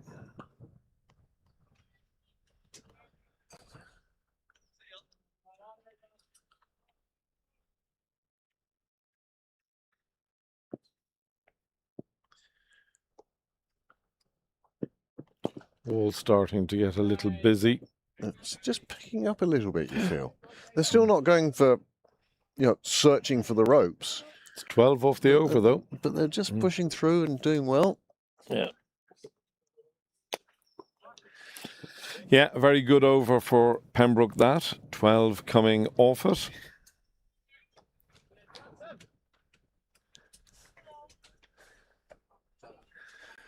Yes, a very good over for Pembroke. Just starting to pick up that rate now. Scoreboard seems to be a little bit frozen again for the moment. So that Can will you catch check up your to us. score there? I don't have NV Play. I've not been able to find. There you go. Watching Adam. There you go. Ah, 91 okay, for one. 91. Okay. Can you? Thank you, Niall. No, me, I don't have it. No, it's the one thing I can't find on. Because you never bookmark it every time I tell you. You're in trouble now, Craig. Ah, he always gives out to me. live.nvplay.com/play. Sorry, say that again. Live. Live, nvplay.com livenvplay.com /play. /play. That's the bit I'm missing.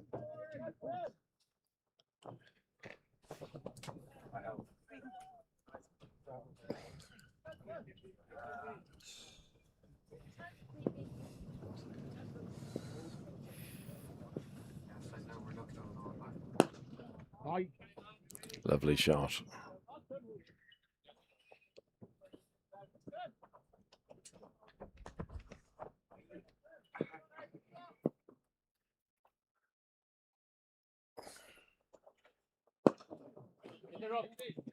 Yeah, drops in. It's well fielded, very well fielded. Ah, there. There is one of the legends of Leinster cricket. My old pal. I know exactly what you're doing. There he is. There's the great man. I'm all right. Thanks, Thomas. Nice to see you. Brand. Nice to see you, Thomas. Brand. Yeah, nice to see you, as always. So 19 overs down. Score will catch up with us in just a minute. Yeah. But Tim Tector, TH Tector has moved on to at least 43. Tim Heatley Tector. Tim Heatley Tector. And Harry Tom Tector. Tom Tector. Anita's dad was Tom and I'm Heatley. Yeah. And there's another Thomas Morgan. There's a very bright shirt coming into the ground. Oh, that's a lovely bit of fielding in the ring. Certainly has saved a run, if not a couple. There was a fielder behind him, but just him intercepting that prevented the first run being taken. That man has fielded very well there today. He's been throwing himself around, yeah, certainly. He's been fantastic.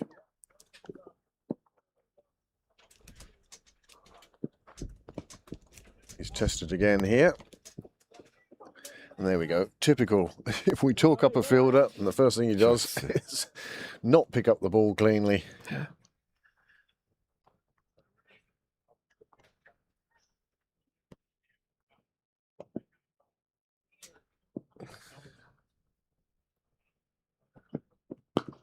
Well, that's lifted well into the leg shot. side. That's a 6. And it's gone all the way. Is that the first 6 of today's play? It is. I think it is. And that's Tim's 50.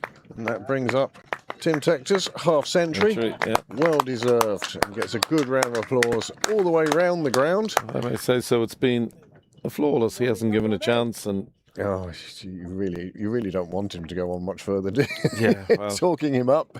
No, but glad to see him get a few runs. He's been barren for absolutely. Pembroke, so nice to pick up the half exactly. century. Yeah, exactly.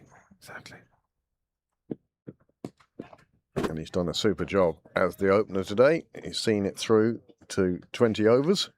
Yeah. And with Tim, you know that he also has the power and timing. Should there be he be there when the acceleration is required? No better man for that either. Yeah. And he's played a very crucial role in this partnership. Yeah. They'll get through for just the single there. Yep.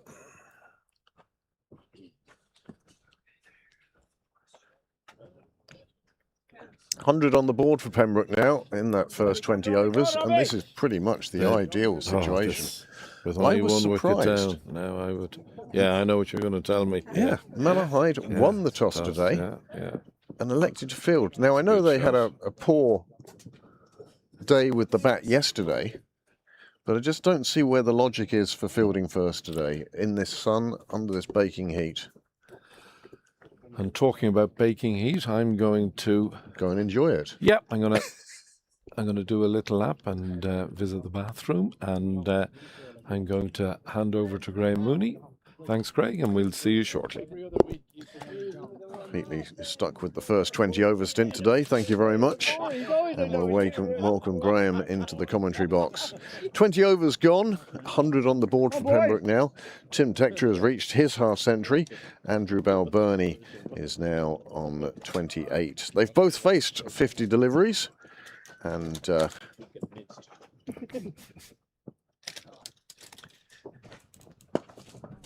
let's see how they push on now. But certainly a good foundation has been set, Graham. Absolutely. Hello, I'm good to be back. Yeah, it's, well, very similar to 10 over spells, runs wise. No wickets in that 10 over spell, of course. So that's why it feels a little bit stronger here. The table's been laid nicely by Pembroke. Well, we've seen bowlers 3 and 4. They're into their, well, this is a 5th over now for Kahaji. Timpsy, as most people would know him. Go away with that though. That's that one. By the way, I don't know if you picked up earlier, the stoppage was for an injury, a dislocated finger. That's exactly what we said. Okay. As soon as he went down for it, you could see his hand went down. Yeah. And you could see little finger. Yeah. Did you ever go? No, How many people had a go at putting it back in? I stayed well away. He was going, well, somebody put it back in. I just left. Byron McDonough volunteered. And, a couple of ibuprofen and strapping. But it went back in. It seemed to, yeah. Because He's a big, brave boy. Well, no screaming or... No need for his mummy. Yeah. But it's a painful thing. Oh, Christ, yeah. Finish, Tim. So Tim finishes his over. And that is the 21st out of the way. The score now has moved on to 108 for 1. Yeah, I heard you just there at the end discussing with Heatley about why would you bowl? Yeah. And it's funny, in the other semi-final, the same thing. Yeah, again, I still ask the question. Why? Some super master plan, or just maybe it's about chasing, or must be something about chasing. Maybe they think it's easier to know what you need to get and to go after that. And to be fair, it's a good track, and there's has not shown any demons yet as of yet. So we saw 600 runs on it yesterday. Almost 700. Like, it was 340 versus 320. So yeah, it's lovely. It hasn't gotten any worse. The outfield, if anything, has just dried up more and gotten quicker. Certainly hasn't been overnight grass growth. So yeah, you could possibly see the logic in chasing. No. And knowing that, no, I know you can't. I can't see the logic at all. Yeah. I think you're far better off batting first. 350. Whatever total you set. If you can set 350, great. But I think even if you set 220, nerves. At least you've got something to defend. Yeah. Well, another one gets past. That's gone down the leg side and has scooted away to the boundary. That landed in the worst possible place for the wicket keeper. Well, you can just see it just bends right in front of the gloves. Yeah, it's a dreadful one for the keeper to have to take. Yeah. And it's gone down for 5 wides. Not the start that O'Halloran would have wanted. No. 3 runs. Oh, absolutely. And no energy expended by the batsman. There's nothing better for a batting side than 5 wides, as you say, on this glorious baking hot day. Oh, another misfield. Well, I got enough on it to slow it down. Let's say he saved 3 rather than he conceded 1. Mm-hmm. Have you looked at the other scorecard at all? No, I'm just watching this game here. Okay. But I'm counting on you because MVP and I don't get on. Do not get on. I'm not the biggest fan. It's so awkward to navigate. Once you get into it, into the game, it does give you some nice stats and graphs and the such like, and that's lovely. Yeah. But it's finding thing. But also, it's hard to flick between games. You can and have to go back to the start and then go back and select the competition again. It's just a lot tabs. of 2 tabs, 1 on each game. That's the only way to do it. Yeah, actually, that's a good. I never thought of that. Oh, that's where you're the brains and I'm the beauty. Pinky in the brain. Love them. Halloran. Well, that's the best ball he's bowled so far. Well, actually, it's a good kind of adage for what we are. What are we doing today, Craig? We're watching cricket. Yeah. Every day is the same if we can have it. Try and take over the world. Did you know Pinky and the Brain were actually based on two people? Go on. I want to say. Oh, No, I can't tell you who they are. I don't know who they are, but it's actually two actual people. I'd say Nixon and bloody. No, nobody you'd know. Oh, okay. Oh, The guy who was writing it, they were his neighbours in an apartment block. Okay. It's amazing the rubbish you read on social media. They call it doom scrolling. Yeah. I just call it rubbish. They have to make even the term has to invoke something. Oh, And you know, clickbait. yeah.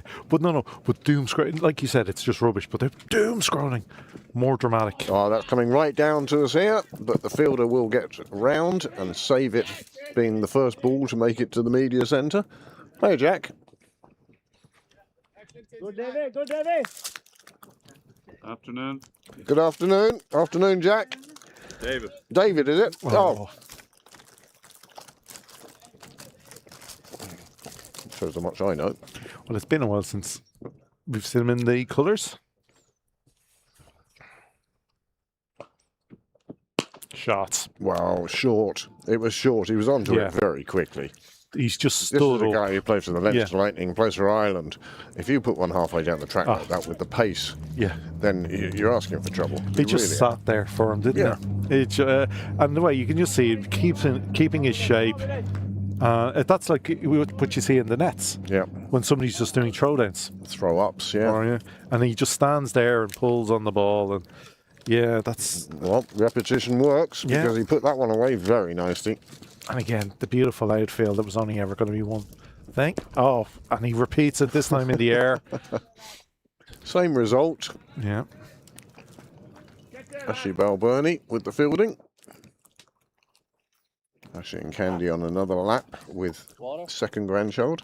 Again, perfect in position. This time he goes under it. Quite deliberately lifted. He knew it was safe out there. But 2 fours means it's a big over for Pembroke, and they're up to 120 now. What it says to me is the second time he was even more time on the ball. Yeah. So he could go under. Come on, Tim. Come on, fellas. So Malahide here, really, you have to say, desperate for a breakthrough. Timsey, they'll be looking here to try to nibble one out.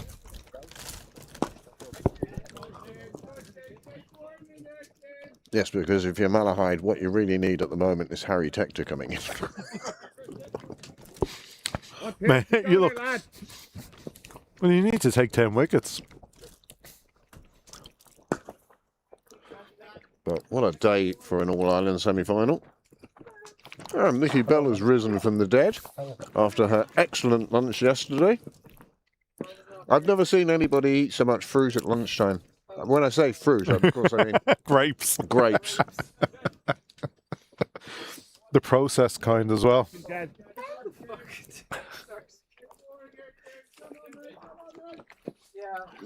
Go round the front. I'm hiding in shame around the back, actually. It's right, we've seen you now. Did you manage to get to your front door okay? I got to the front door and then fell on the stairs, and I've now got 2 bruises on both of the elbows. So whatever I did, I scraped my both of my elbows. I went straight up to bed. Good movement, go ahead. Woke up at 5 o'clock this morning.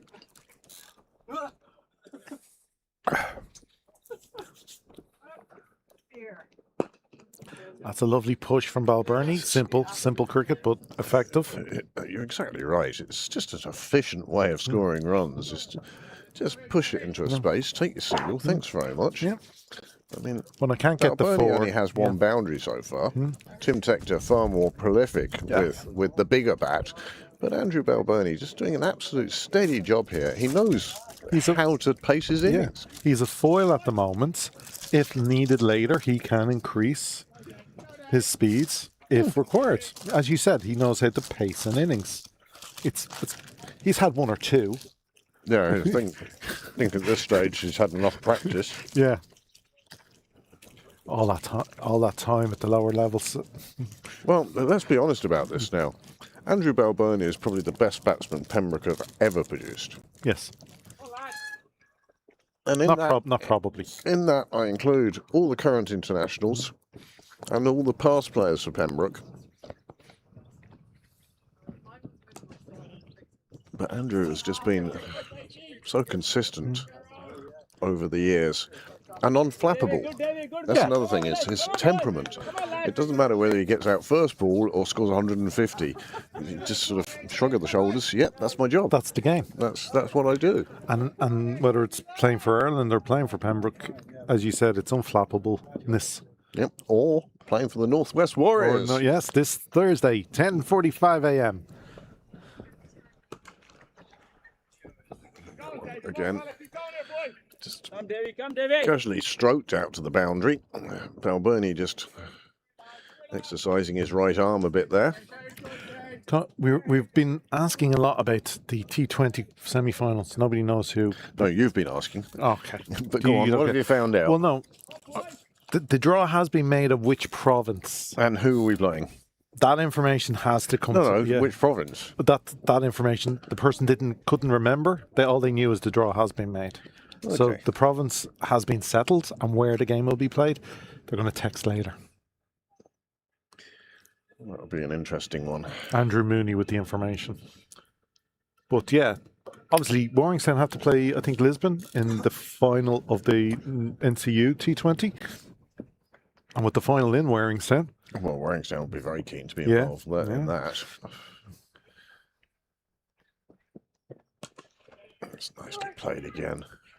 Again, just steering it into gaps and being happy with the single, not thinking, oh, I need to hit a boundary. No, I think I was saying earlier with Heatley, it's again the class of these batsmen is they know how to hit boundaries, but when it's not a boundary, they also know how to turn it into a scoring shot.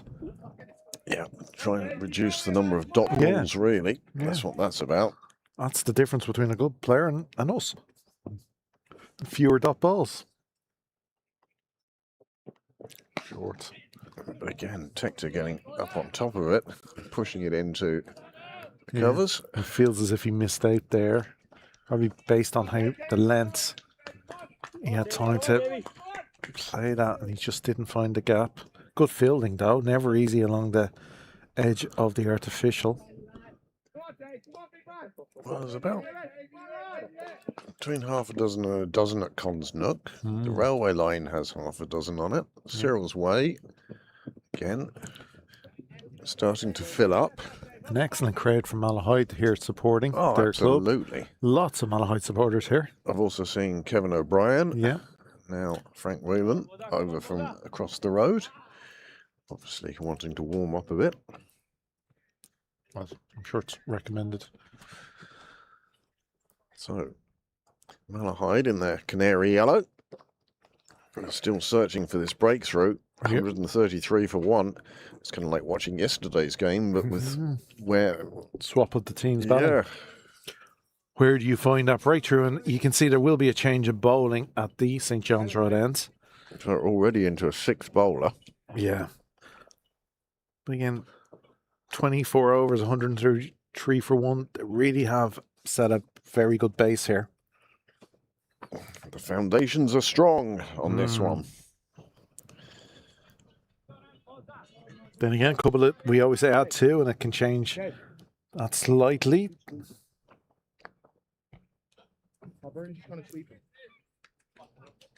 And sometimes teams can fall into traps of not getting a score because they're chasing a particular score. Yeah.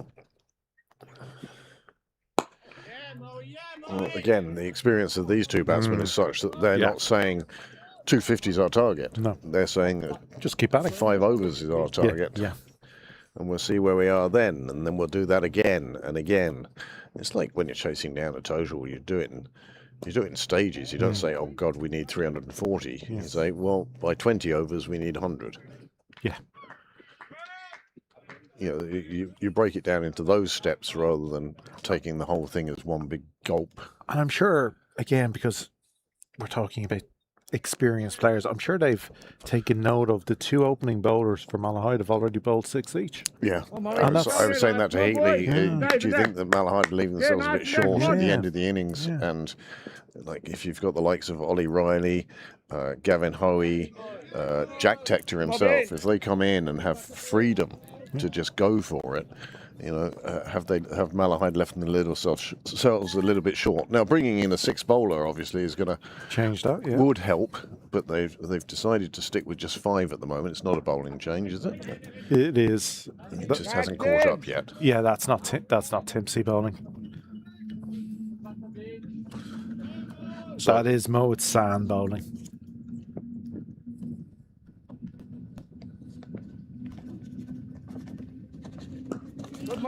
He's doing a good start in his first over. Gonna borrow your phone a second.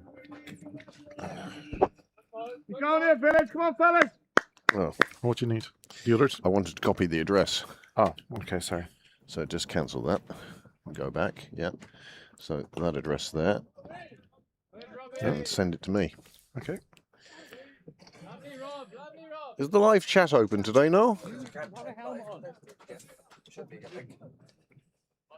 Nobody on it yet. Do you want the other game as well? Let's start with. Yeah, just send them to me on WhatsApp there.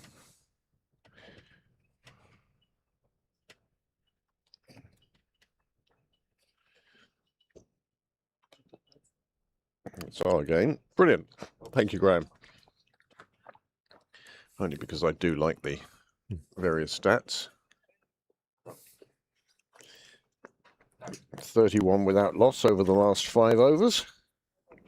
Yeah, no, it is good. Like you said, MV Play does bring up a lot of good stats. It's just the navigation can sometimes be Come on, Davey. Come on, Davey. Come on, Village. Come on, hard boys. work.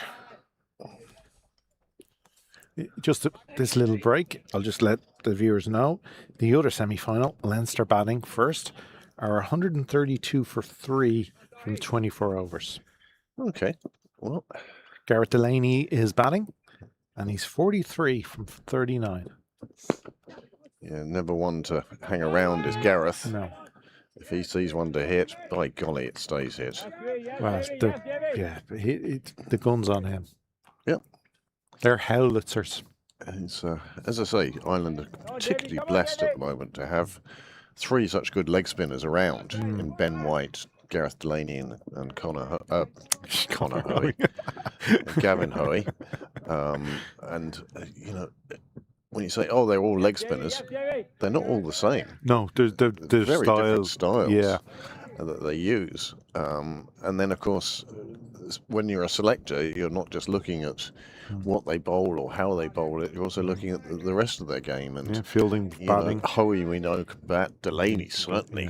I mean, he had got that 49 against India that was vital in that first game that Ireland won by 34 runs. So, you know, things like that.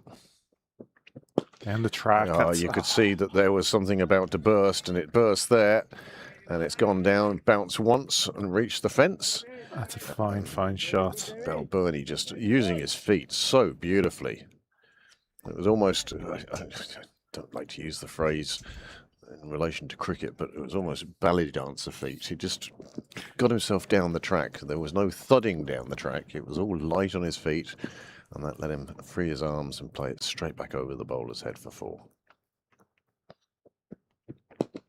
And he follows that up with a nice little tuck into the leg side, which they had a look at 2, but the fielder came in brilliantly from deep square to keep it to 1. Good work from Malahide in the field. So there's a little delay on the scorecard there, but at the moment we're in the 26th over. Oh, there we're up to date now. Just in and out. Okay, every so often that's what we need to click. Oh, again, shorts. There is cover on the boundary this time. Yeah, there's 2 fielders out there after Tim's 2 fours to that area. They now do have that man over by the covers at the Willfield Road end. Well, like that, By the if you set a field for that delivery, fine. It was just he hadn't the field set for it. And he might, like that, it might work as a trap.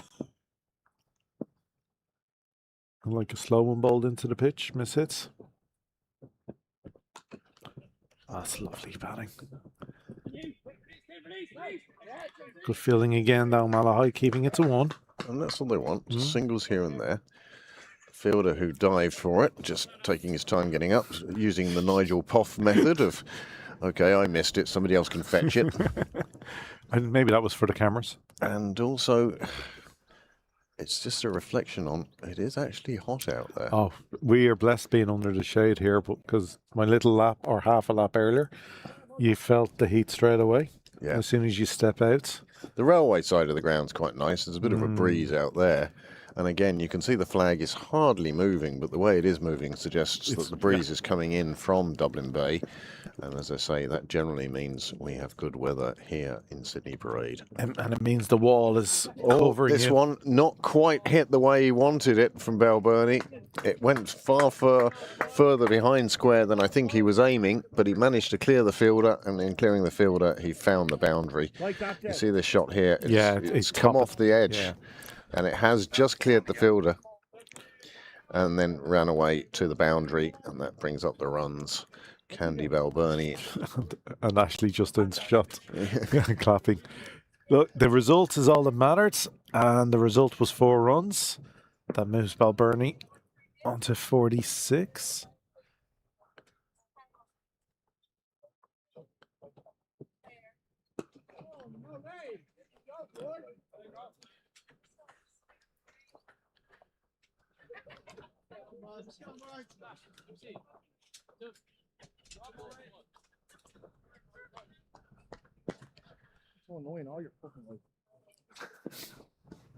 We do apologise to our listeners for any sounds picked up. Not under our control. A shot out to the boundary again, and again they look at the possibility of 2. No more than that.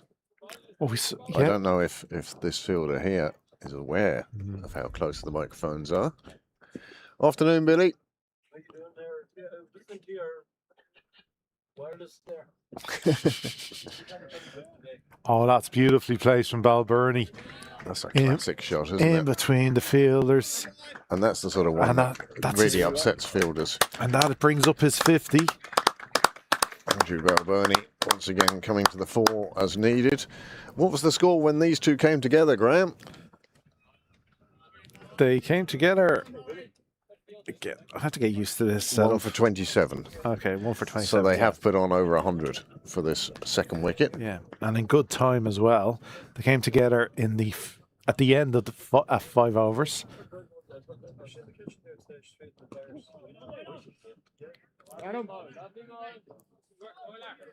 So 150 up for Pembroke now. Going along very nicely. It's just about 6 and over, there or thereabouts. We're coming to the end of the 27th over now. Moet just sees another single taken with care and attention. 155 for 1 after 27 overs. And it's great to see so many people doing laps. And again, from our new position, you get this look around the entire ground. Yeah. I mean, down at the Nets corner. Already filling up. Which we'll now have to name Nets Corner. There's a group of people who are obviously passing each other there, but that seems to be a good meeting place for the clockwise and the anti-clockwise walkers. Yeah. Well, it's a good sun-baked area. A bit of a breeze as well, just to keep the temperature down. If you wanted shade, you could be sitting in the rugby dugouts. Well, they're available at the moment. Premium seating currently available in Sydney Parade. Personally, I prefer this angle. Yes. Oh, again, straight drive. Gotta love it. Well, O'Halloran coming in for the treatment again. Balbirnie. Oh, screen just went now. But what a classic shot that was, just down the ground. Yeah. And that's what you call a straight drive. That's timed perfectly. No doubt. The Hector didn't even move because he knew where that was going. It just went on off and came back on again. Now, the voices you hear joining us now, JJ Garth, Danny Hogan, Addison Sheriff. I wouldn't worry if they don't know it. We've been doing this 8 years now. Yeah. If they don't know that there are microphones. But we're in a new position, so maybe. Yeah. Microphones aren't that. Well, it's not really over there. No, it's still normally to our left.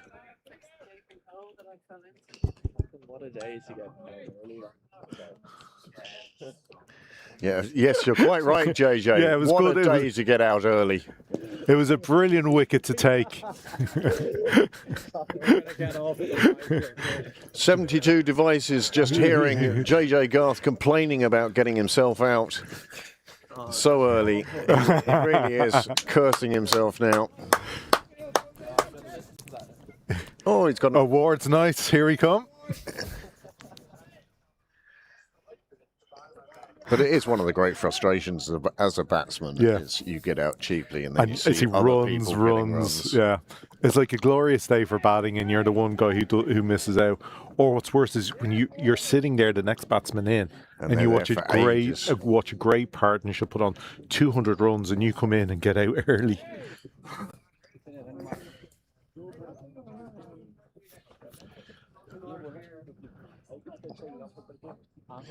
Well, Tim Hately-Tector has now moved on to 74. 8 boundaries. Well, I'm 1-6, 8 fours and 1-6. Picks up another single. That boundary quite well protected now by Malahide. They conceded 8 runs there earlier on, but they seem to have shut that door for a while. Well, I think one of the keys in the league game was Halloran didn't go for as many. Sorry, Graham, I just noticed something on NV Play. I did see the umpire or the match officials earlier, umpires, etc. That's a bit full on the legs. Flicked away, but gets to the fielder so quickly, it is only one. And I saw Graham McRae, and I said, "Oh, Graham McRae actually umpiring. Every time I see him, he's here as a match referee." And sure enough, he's here as the match referee. Yeah. As I say, if you're looking for a full-time job, then match referee Oh, is probably a brilliant. good one to have. He's sitting down there with the laptop working away. Our umpires are Johnny Kennedy and Aidan Seaver. So, you know, the Cricket Island or whoever it is who organises the umpires for the Bob Kerr All Island have gone to the top of their tree Creme de la creme. to bring down Kennedy from up north and Seavers from down southeast. And they make a good team. And the fact we haven't mentioned them yet would suggest that they are doing a fabulous job. Yeah. Okay.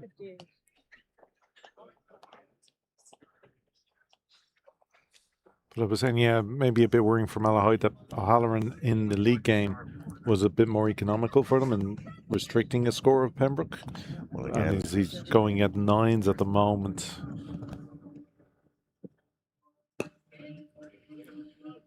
oh, misfield lets them get through for a single. That's And that's for the bowler. Oh, It's even worse if you've bowled 4 dot balls and Yeah. you're applying the pressure, and then suddenly that pressure is released and you have to start again. But these two now starting to put together a very good partnership. 130 there or thereabouts, really, at the moment. And Malahide, you can see in the field. Well, Heads are a little down. the canary yellow and the black. Well, not looking quite as bright as they did when they first came onto the field. Again, I go back to this decision of winning the toss and deciding to field first. A strange one in my eyes, but what do I know? Well, we'll only know if it's a good or bad decision at the end of the game, really, is, you know. It all comes out in the wash, doesn't it? All comes out in the wash. Well, it's Sane into his 3rd over now. Going for about 7 and over. He's not bowled doing well. bad. He's doing all right, yeah. Like that, though. Oh, that's good. Well, tossed up well. That was a lovely delivery. Gave it plenty of air, got it above the eye line. And that caused the batsman then to play around it, really. You'd like to see a little bit more of that, like especially with the way the scores is and you're searching for a wicket. Toss the ball up there. And again, well bowled. That's him. It's good stuff. Pretty good, Timsy. Great work, Moe. Great work, Moe. Unless you're a prodigious turner of the ball, you need to toss it up there to try to get them driving on this track and mishitting it.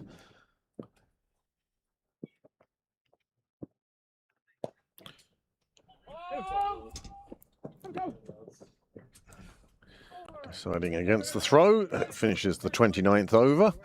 The score has moved on to 168 for 1. Tim Tector, well, these two batsmen have now put on 140 at least. Yeah, it's 140 together. Came together at 27. Those people down at Conn's Nook, oh, they're looking very comfortable down there. If a little close to the rope. They do feel as if they're right on it, but it's hard to tell. But yeah, hopefully they get out of the way if somebody needs to run around. It's the modern catches. 141. MV is telling us this partnership is worth.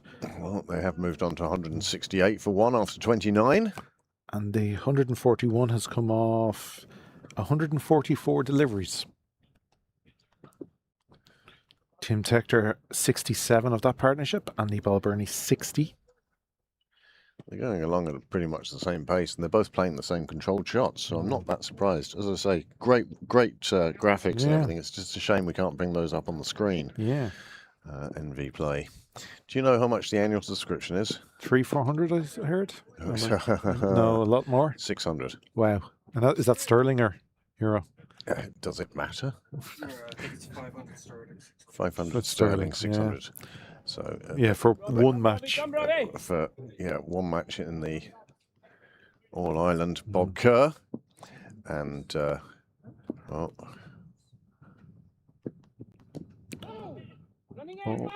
There is interprovincial stuff as well.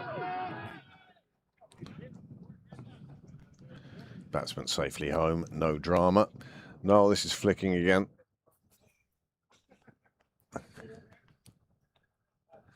So we were saying earlier, with the batting lineup, you could envisage Addison Sheriff coming in at 5, 6. Yeah, it's a You've weird got one. 2 and 3 in now. Oh, sorry, 6. Yeah, after 97 yesterday. Oh, that's nicely placed. And again, no particular violence about the shot. It was just played out. Another boundary for Tim Tector. And you can see that number of runs in the last 5 overs figure is sort of starting to creep up now. It's not that they're accelerating tremendously or whatever. They just seem to be picking it up a little bit. Well, like that, the first 10 it was 50 odd. The next 10 it was just over 50, 60. And this 10 is pushing up 60 to 70. Yeah, but no wickets. But no wickets is the important thing in the last, 25 overs. Shall we make way at the end of this over, and we'll let Heatley and Alan Lewis take over? End of the over. Have they signed their NDAs? Oh. Well, I think if it came to a non-compete, I think BBC's Test Match Special, where Alan has featured on numerous occasions in the past, would slightly be ahead of Pembroke Cricket Live. Oh, fair enough. But we'd be grateful for them anyway. But you and I can at least take a 10-over break, or until the white smoke comes up. Again, beautifully played down to thirds. No effort at all. Simple. Reminds you of a good snooker player just putting it around the table, picking the pole. 30 overs gone then, 176 for 1. And myself and Graham will make way for Heatley Tector and D.A. Lewis.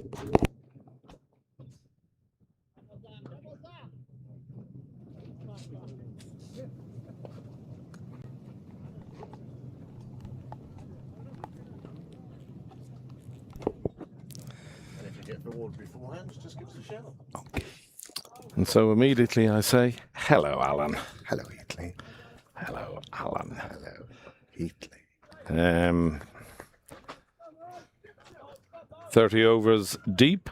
Pembroke 176 for 1. Tim Tector on 83. Andrew Balburney on 62, and there is another boundary for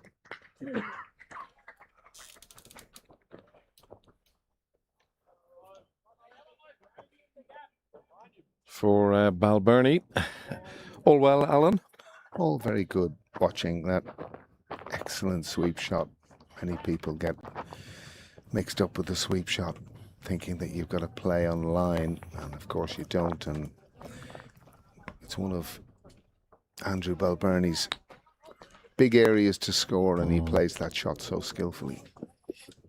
And has done really all his batting career.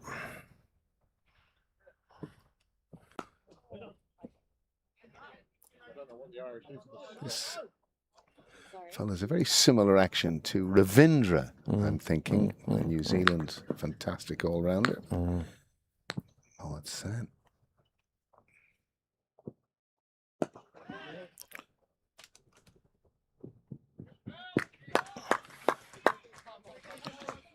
You just get the impression a little accelerator pedal has been hit in the last couple of overs. Well, actually, that's actually not a bad ball, but again, Fighting there, boys, come on! Andrew Balbirnie clears that front leg and stays low and knows there's a massively significant gap leg side there.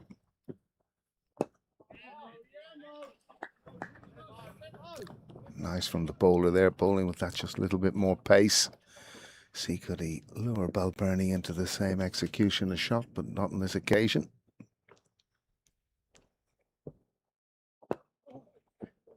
Well bowled. Were you surprised in any way by Malahide's decision, having won the toss to field? Extraordinary decision. I'd say Jack Tector's jaw dropped when he heard that Malahide wished to field. Or, yeah, to field, should I say. Extraordinary decision. Yeah, I'd say he was very glad when Malahide won the toss and elected to bowl. Well, even more surprising, Heatley, because obviously Pembroke had a tough day in the fields. Absolutely, 341. Yeah. Legs maybe being a bit weary and whatnot, that they may have felt that, was their chance. And obviously Malahide had that drubbing down in Cork, coming all the way back, but probably back a lot earlier than they thought. There was some extraordinary kind of results yesterday in the league. Yes, Robbie, yes, Robbie. And talking about drubbings, Getz was in the runs yesterday and Phoenix were in the runs yesterday. Yeah, they actually Phoenix played very well yesterday in all facets, I have to say. Bowling and fielding was excellent. A lot of good catches taken. Were you at home or away? Phoenix were at home. Okay. So it was a pleasant win, and now I kind of get the sense there's whatever way results might go next week, there's a three-way view as to who might be top six and who might be bottom six. It's quite funny watching Robbie Folks. He bowls with exactly the same action as his brother, of course. He bowls so magnificently as a substitute, if you remember in the last test. I do, yeah, I do, of course, yeah. Great accuracy and whatnot, but you...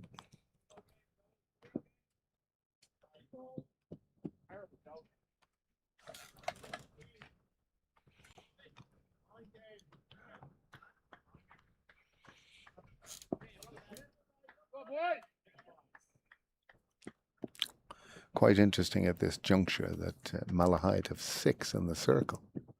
Oh, that kept low. Hit the keeper though. Bit of football being played. Tector lucky that wasn't on the stumps, or he might have been making his way back to the pavilion. Well, they're making batting look very easy indeed.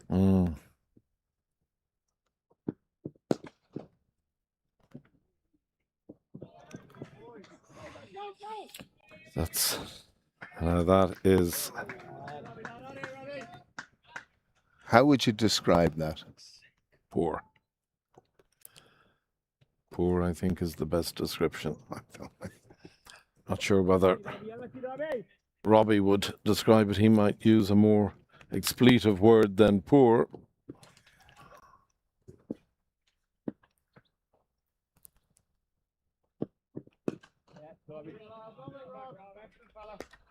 It's been a big partnership. These guys came together at, I would have said 20, 21, 22. Well, I'll ask you a question now. If we're looking forward, give me an idea what you think Pembroke will get.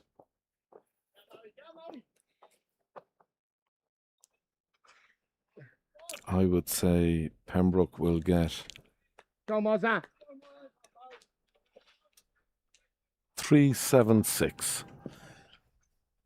I'm pitching for 402. Okay, there's 30 runs between us there.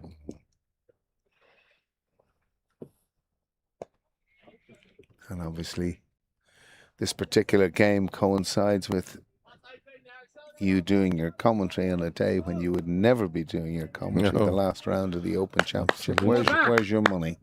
Oh, my money is definitely on Sam Burns, the leader. Yeah, I would agree with that. I would agree with that. He is a serial winner in the States now. Hasn't won a major, but is a serial winner, and has definitely over the first 3 days been the best putter. And I think if you want to win a major, putting plays such a major role in it. And well, more particularly in this championship than any, I would say. I have to say, though, Birkdale looks an absolute picture, doesn't it? Well, I was actually going to say to you that for me, as I looked over the course, it had great similarities to our own club. Yeah. I really felt that. It's nicely hit by Tector. You won't stop that. Well, the great value of that shot, Heatley, is that Tim Tector played that so late. Literally took it out of the wicket-keeper's gloves, which, of course, when you're playing square of the wicket with his natural sense of timing, a metre either side, and it's just simply 4 runs. Beautiful shot. Yeah, well, I sent you, talking about our own beloved club, I sent you a little note this morning. Not sure whether you read it, did you, about Porrick Harrington? Yes, you did. I haven't been into it yet. Okay. You know me in technology. You're the exact same as me, my friend. That could be another 4. No, it's not square enough. Are you an Instagram man? No, I'm not. I don't do any of those things, I'm afraid. Nothing. Twitter. Yes. I follow quite a number of people on Twitter, mainly cricketing related things and issues. But no, I'm not. Are you? You're not an Instagrammer or not at all. Facebook man, or no, I don't. I have enough going on in the world without Instagram. But it's a young person's. They have these things called. That brings up the 200 for Pembroke. Snapchat and no, not a snapper. Not a snapper, big dog.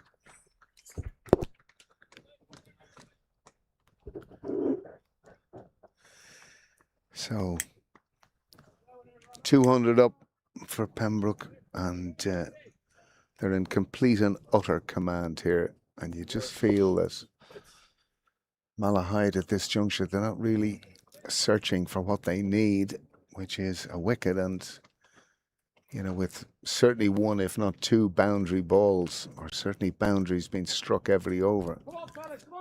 As I said to you, still, mind you, now they're moving out, long off is going out, so maybe folks will be looking to just pitch the ball up that little bit more. Good call by Balburney.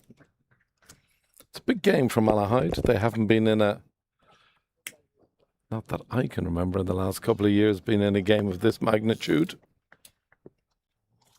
No, they've had a good season. They've had a mixed season. They've had a good season. I think it's better than mixed. They started ever so well. They did, yeah. They came out of the traps very quickly. I think a couple of social occasions over the last couple of weeks, certainly.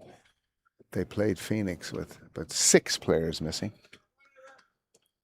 So apparently there was a wedding on, and it even ventured into day 2. Oh, right. I'm not a day 2 wedding No, man. I don't no, know me. about you. No, not of our time, DA. Not of our time. Oh, boy. Oh, boy. I think I remember at my own wedding. And at your wedding, I think we probably left before midnight, the couple. Well, That was the done thing in those days. well, you dressed up, didn't you? And you got confetti thrown over you and all this sort of carry on. That was a great bit of fielding. To be fair to Malahide, there's still plenty of chirp out there. Well, that was a great piece of fielding, and Tim Tector would have been stranded there, undoubtedly. Lovely gather and throw.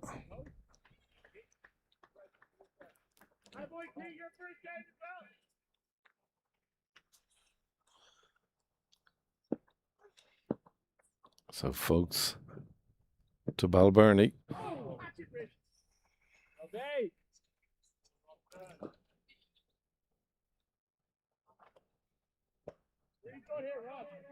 Walk with us here, lads. Hey, walk with us.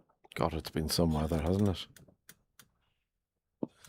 It has been an extraordinary stretch. Mm.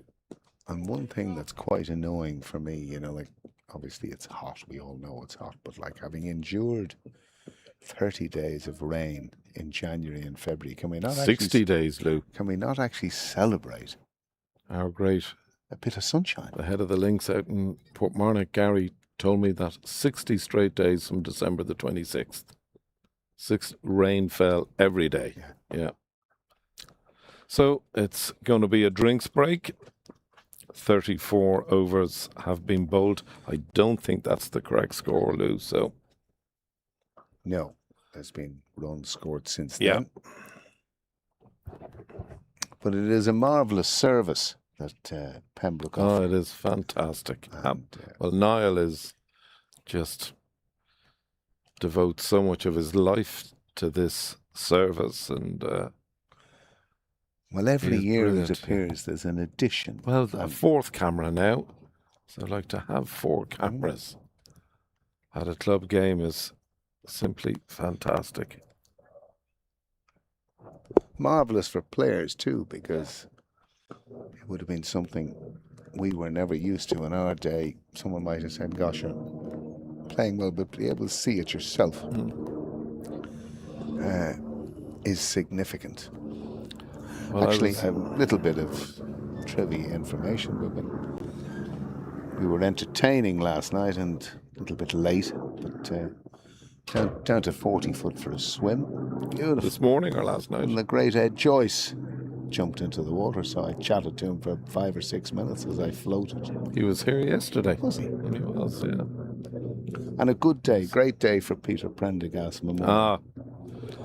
I have to pay compliments to my great pal Conor Darcy, who I had a great day with yesterday. I so enjoyed it, but Conor's speech at the lunch was absolutely fantastic. Both speeches. Charlie Kavanagh, the president of Pembroke, and Conor Darcy, president of Clontarf, both spoke. There was no cricket discussed. It was just about Peter. The person. About Peter the person, and what a lovely person he was, and how much he loved cricket and football. You know, played football in the Premier League for UCD. He was a very accomplished soccer player, and his wife was here, and they presented a beautiful plinth, gorgeous silver salver plinth. And they did one other thing which I thought was lovely, with Clontarf celebrating 150 years this year. Everybody who is alive and who has played first team cricket for Clontarf was presented with a Clontarf baggie with their number on it. And number 220 was Peter Prendergast. Brilliant. And they presented it to his wife. Brilliant. And it was a very touching moment, a very poignant moment. And then there was a presentation afterwards, and so is that a plinth that Clontarf and Pembroke play for every year? Yeah, lovely idea. What a wonderful idea. To remember Peter. And wonderful idea. And It certainly was. It was just fabulous. Who knows, someday Orla might be rolling her arm over for the Pembroke men's first team. I'd say she's capable of doing it now. Yes, She's such a wonderful cricketer. certainly And it was lovely that Joe was playing yesterday. Yeah, of course. It was lovely. And talking of Charlie Kavanagh, there he is. El Presidente. All the president's men. All the president's men. There they go. Not a worry in the world. They can just stroll the boundary while we're here slaving, Lou. Different characters, of course, but equally appealing. Well, Continue walking. Continue walking.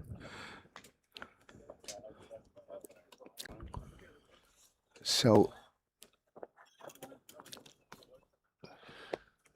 that's the drinks break completed, and Moa's, I don't know, is it Sanye or Sane or Well, I've been saning. you've been saying, I've right? been- Okay, yeah, well, so- that's fair enough. I'm sure he'll inform us afterwards what the deal is. Yeah. And so, first ball after the drinks break is just pushed down to mid-on for a single. Andrew Balbirnie now.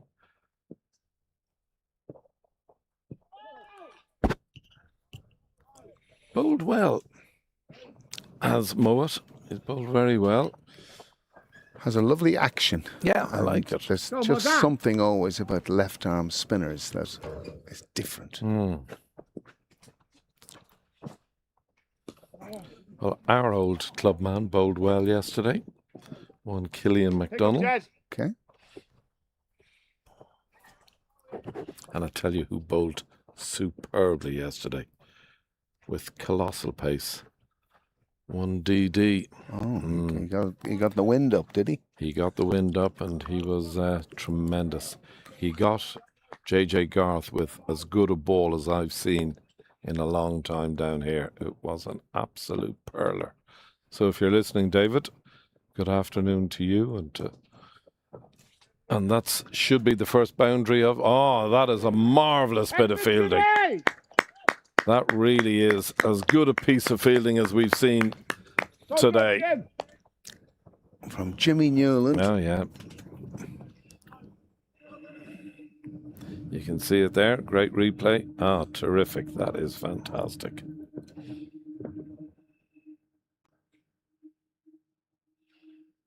So in comes Mowat. Balbirnie on strike. Just pushes it out to extra for a single. Looks as though England are going to get a big score today as well. I haven't seen. When I left, there were 120 odd for no wicket. I don't know whether anything has changed. I don't know other than Duckett, I think, has got a century.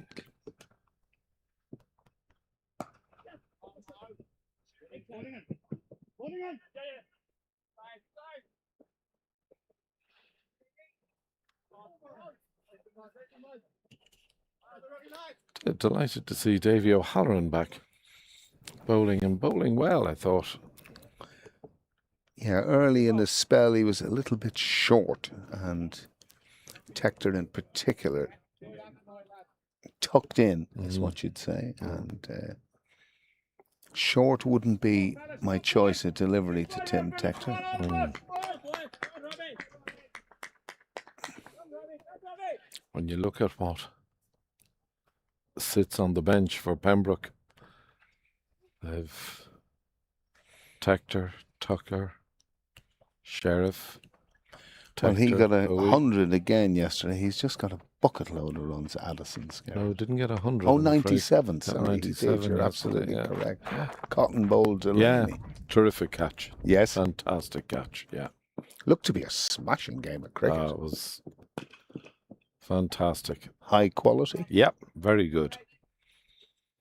Nice to see Curtis Camphor back in action. Yeah, great. Former YM, of Great, course. yeah. Batted very well, I thought. Yes. Batted very well. Batted very cleverly. Read things very quickly. Very well. So actually, when you think about it, there would have been probably a team of YMers playing yesterday. Well, I'll tell you now. Well, certainly Well, of course, Harry wasn't playing, Harry wasn't playing. so you would have had 3 for Pembroke. There was Jack playing. Tim playing, and Tim Ollie playing. Riley. No, playing. Ollie wasn't playing yesterday Oh, either. only so, 2. So 2 yesterday, yeah, that's right. Ollie didn't fancy a double weekend, maybe, or was there just selection issues? No, I think he's nursing a little problem with his knee. So I think he was wise just to play the one game, and Pembroke are fortunate with who they can call upon. 5 changes today in came. Did you ever have a niggle? Wasn't a niggle man, Lou. No. Now, to be fair, I didn't bowl at the pace that I'm bowling at the pace that I bowled, as you know better than anyone. Yes. I'm not sure whether niggles were part of You it. were military medium. I was, yeah. The dot ball king, that's Dot what I ball was. king. Yeah. Very few, never dropped a catch. I always loved the line you'd say to a young aspiring cricketer who wished to play senior cricket, and you'd turn to him and just say, "You're a second team cricketer." I'm afraid I was. Played a lot of games for the seconds. All my life. All really. your life? All my life, yeah. Loved it. Won trophies. Loved it, yeah. Loved it. One of the great occasions when I took 8 for against Phoenix, and your dad was captain of our Interesting, seconds. did Yeah. you? Yeah. In the park. Yeah. Frank Soman, Ali Stewart, Ian Lewis, Greg Taylor. What about the day that your son took 8 against Clontarf? Remember that? When we were in terrible trouble. That's a while ago now.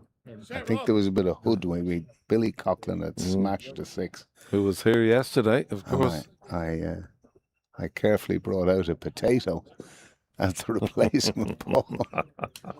And 4 balls later, he couldn't hit this thing. Went down to Sean McCauley, who chewed it through the right. Yeah.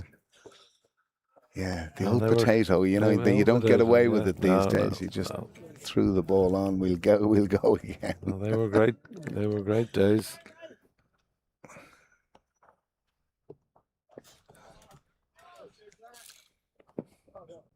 Obviously, to our viewers, the score is not accurate Yeah. as we speak at the moment. Nicely played. Will they take 2? No, they won't. No, a good call too. Great. Well fielded. Excellent bit of fielding.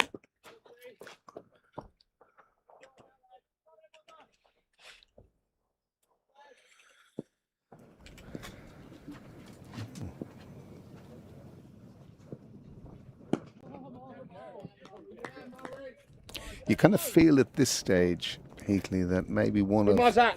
Andrew or Tim might have to go here. Yeah, I would have. That very thought was going through my mind at drinks.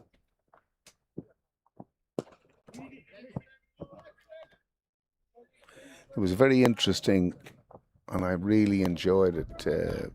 An analysis piece by Mark Butcher and Dinesh Karthik, and they were comparing Root and Virat Kohli, similar type records in white ball cricket. And Dinesh Karthik said, "Forget about the 4s and 6s." He says it's what you do in between. Come on. That keep going ability here, to Moz. knock Good the ball lad, into good gaps, lad. constantly keep the strike rotating. That's the most important aspect of it. And I just thought it's something that I'd actually like to record and show to some cricketers Interesting, of yeah. today's day, particularly in the stage of the game like this. So that's now. Mohit San has Come on, bowled get yourself very out well of here. the box. Actually. Exceptionally He's well. bowled with good control, Exceptionally a well. nice variety of pace. I think Come on, he's doing boys. very well. Keep going in there, Adam. Come on.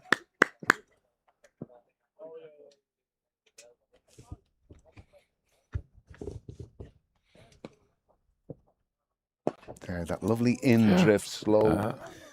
Some good dip. That's a very good over. Perhaps the best over I've seen since I've come on commentary with you. Yeah. Lesley. Very good over. But I agree with your sentiments. I think one of these guys is going to have to put their foot on the throttle now. Both probably have their eyes on milestones, Heatley, Maybe, which is maybe. It's another factor that can sometimes help a fielding team. I'm going to ask Niall for the score, please. 216.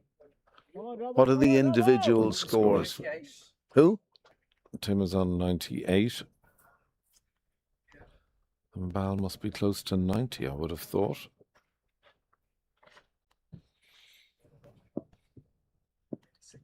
'86, 98, very good.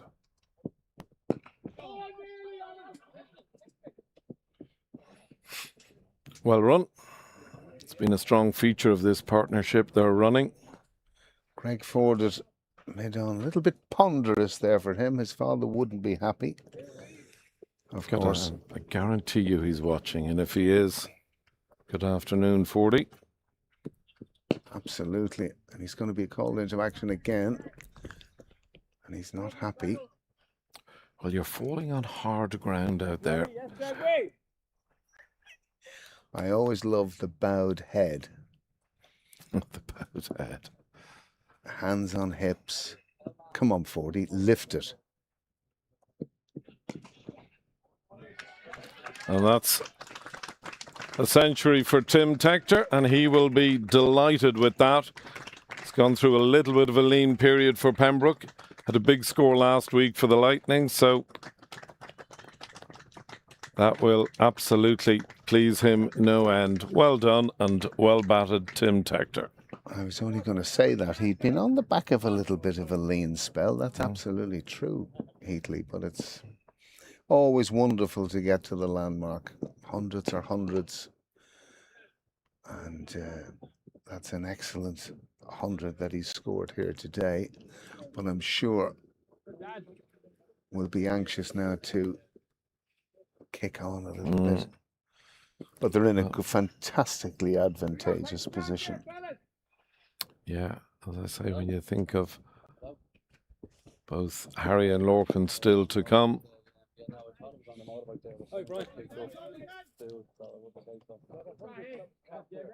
What did Lango say? No, just ask him what he's saying on his app. What? Yeah? No. Andrew, Smith. Hey, Guinea. That's it. Do you remember that outfield? Yeah. That's a very it's a long time ago for me. It hasn't changed. Looks a lot better. All right. A lot of chat from behind the commentary area there, talking about the outfield.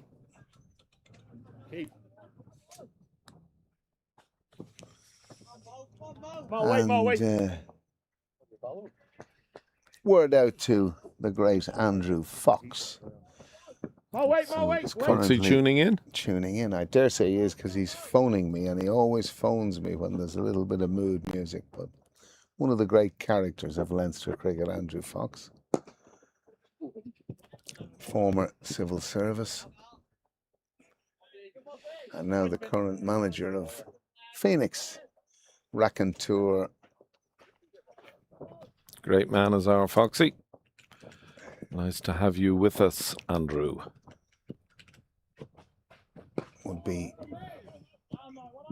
nice to see you at some point, which I probably will, Andrew. I'm just waiting for the traffic to disperse before the hurling final. Get up and see how Phoenix seconds are doing, and perhaps you might send me a text to let me know. You heading up to the park? I will do. For a certain period. There's one or two younger players I'd like to potentially see.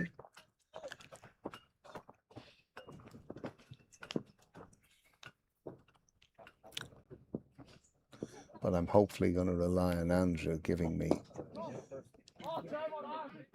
I was hit hard. There should be two there.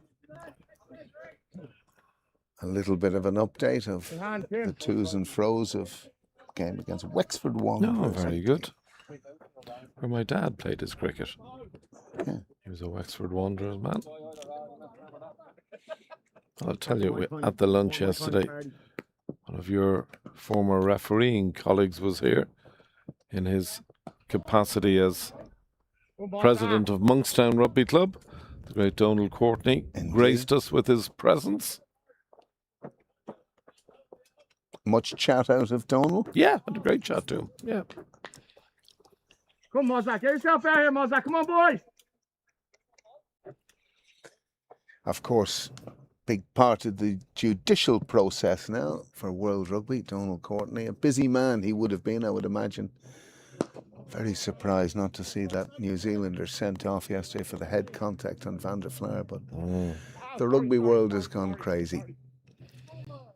It certainly caused a bit of consternation.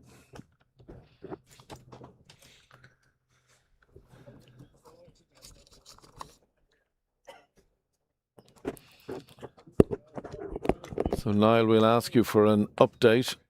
Check it now, say. Thank you very much. Replay is frozen. Just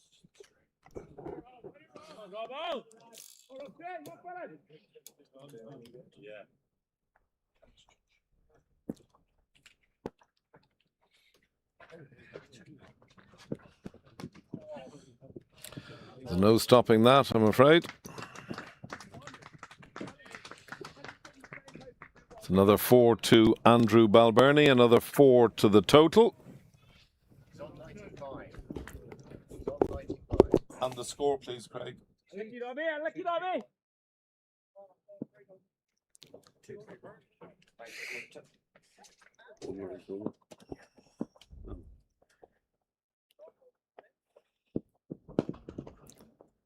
Rolling the heavyweights out from Malahide today.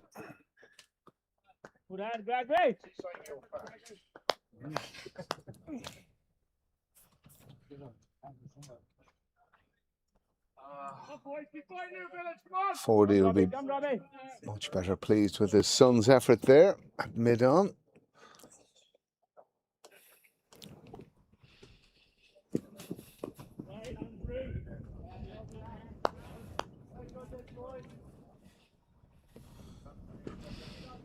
Fordy, send me a text if you're watching, please.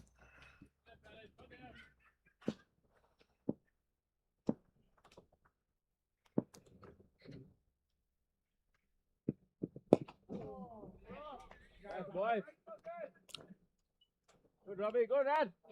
It's been a good spell by Robbie, folks, this. Himself and Jeremy Martins are steady, medium pace bowlers. He has bowled well. It's been a reasonable little spell for Malahide. A little bit like to pace off that one, roll the fingers down the seam.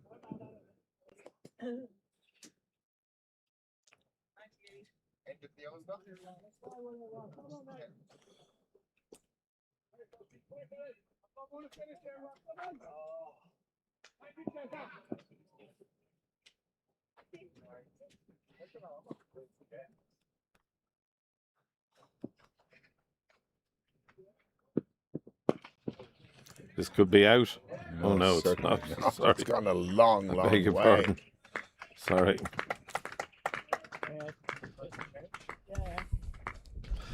So we are going to take our leave. I thank you, my great pal, D.A. Lewis. Thanks for your contribution, as always. Always Hope a you pleasure. enjoyed it. And no doubt when you get back from the park, we will see you here in Sydney Parade. And as we make our way out of the commentary box, Graham Mooney and Craig Senior are going just...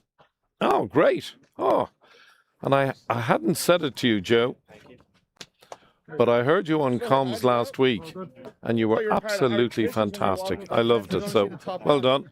Hand you over to Joe Prendergast and Graham Mooney.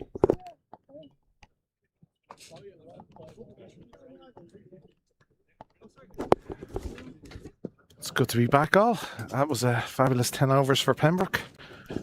Welcome, Joe. Absolutely. It's set up now, isn't it, for a big finish? you, from a Pembroke point of view, that's what you'd be hoping. T10 mode.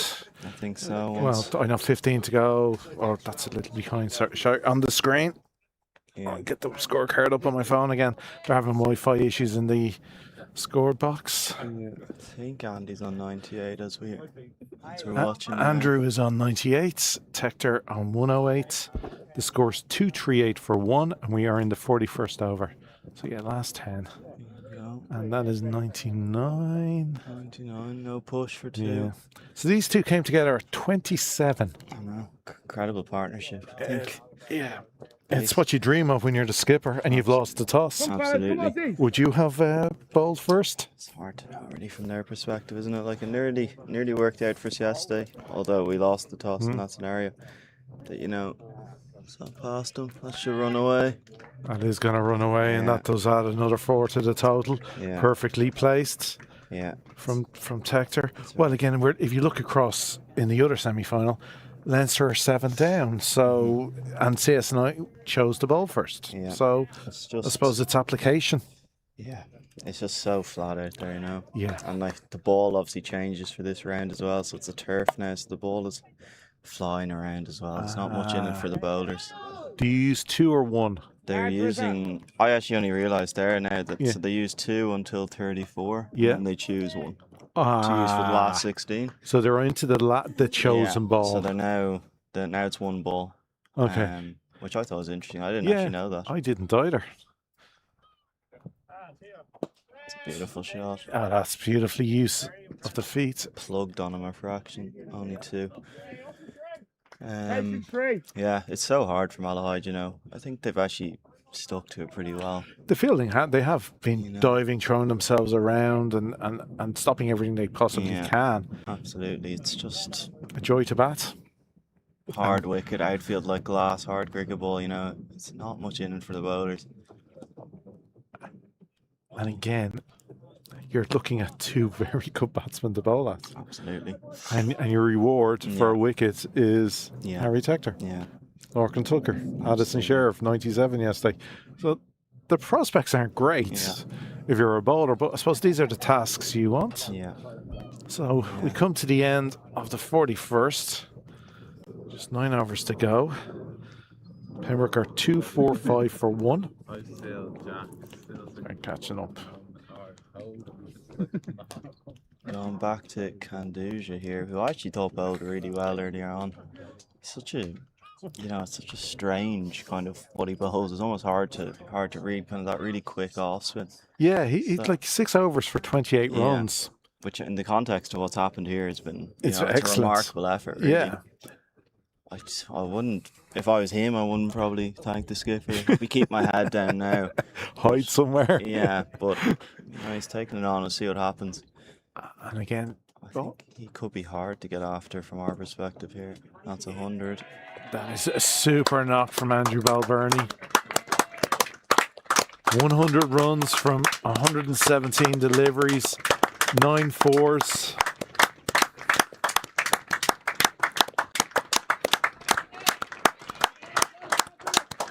He just missed out in the earlier rounds on getting 100s. Absolutely. Lisburn, he played beautifully. Yeah, so he's just a bedrock in this competition. Yeah. Absolutely loving it at the moment. Yeah. So averaging about 200. We didn't have him in Waringstown. No. Or in Stonians was the week before the test. And Waringstown, I'm not sure where he was. He was in nets. He came down after the game. Got down after the game. Yeah. To help celebrate. So coming from the nets. That's quick, isn't it? So that's good bowling. I would say you're going to the T20 bowling mode, darted in. That you won't see many tossed up. Yeah. It's an interesting one here now because I think now there's nothing really for the batters to do except take it on. Okay. Well, yeah, when you've got 9 wickets in the bank, you don't want to be left wondering. Yeah. Again, wickets can slow up a run rate, so it's an interesting balance. Yeah. Well, I think in a couple of weeks ago in the league, it didn't quite go our way away to Malahide, and we spoke after that game that the partnerships are so huge, and I think shot. That's a beautiful shot down straight down the ground into the side screens. That's how straight it went. It's beautiful. It's just through the line. we're kind of speaking after that, you know, when you're carrying a partnership like this, it feels so easy, and then you lose wickets, and suddenly the game becomes really difficult. So So the job of if somebody new comes in, don't go at it too much. Just get yourself in, get the other guy on strike. absolutely. Maybe that was key yesterday. Yeah. A few more, just getting Allison back on strike. Yeah. But no, it is, as we say, as the score is past 250. Oh, a full toss. Over That's out. Oh, of all the balls to go today, it's probably the worst delivery of the day. It's a full toss into the body.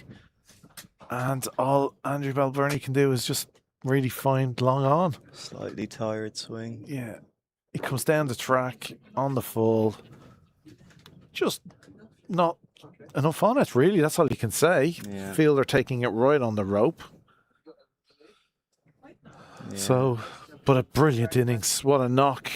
Really incredible. Yeah. That's a partnership of 230 runs in 35 overs. Great innings. What a partnership. Yeah. Just what Pembroke needed. And here comes Harry Tector now, so Nice reward. not much respite there. Yeah, so just that slight difference in height to tell them apart. Yeah. You'd like to think, like you're just saying, that they'll move the partnership on rather than get bogged down. Absolutely. Don't try to go too big too early. Just get yourself Yeah. get into third gear, go into fourth. 100%. Some can jump straight into fifth gear, and that's a lovely skill to have. Absolutely. But it's going to be tricky here now for Harry, kind of. You feel as if you have to go big. Yeah. Well, with 8 overs to go, 'cause that was the end of the 42nd. So I need to continue from the near or St. John's Road end. I think he's bowled pretty well as well, you know. Come, lad. Whatever it is, Yeah. 9 Give me hours that boy, 57 come on. there. Yeah, again, as in the Keep context fighting where there, you're boy. going, you know, 8, 9 and over, and you're only going at 6. I know, exactly. So, do you have a total in your head? 257, 8 to go. You would like to Another- think a minimum of There, 60. Yeah.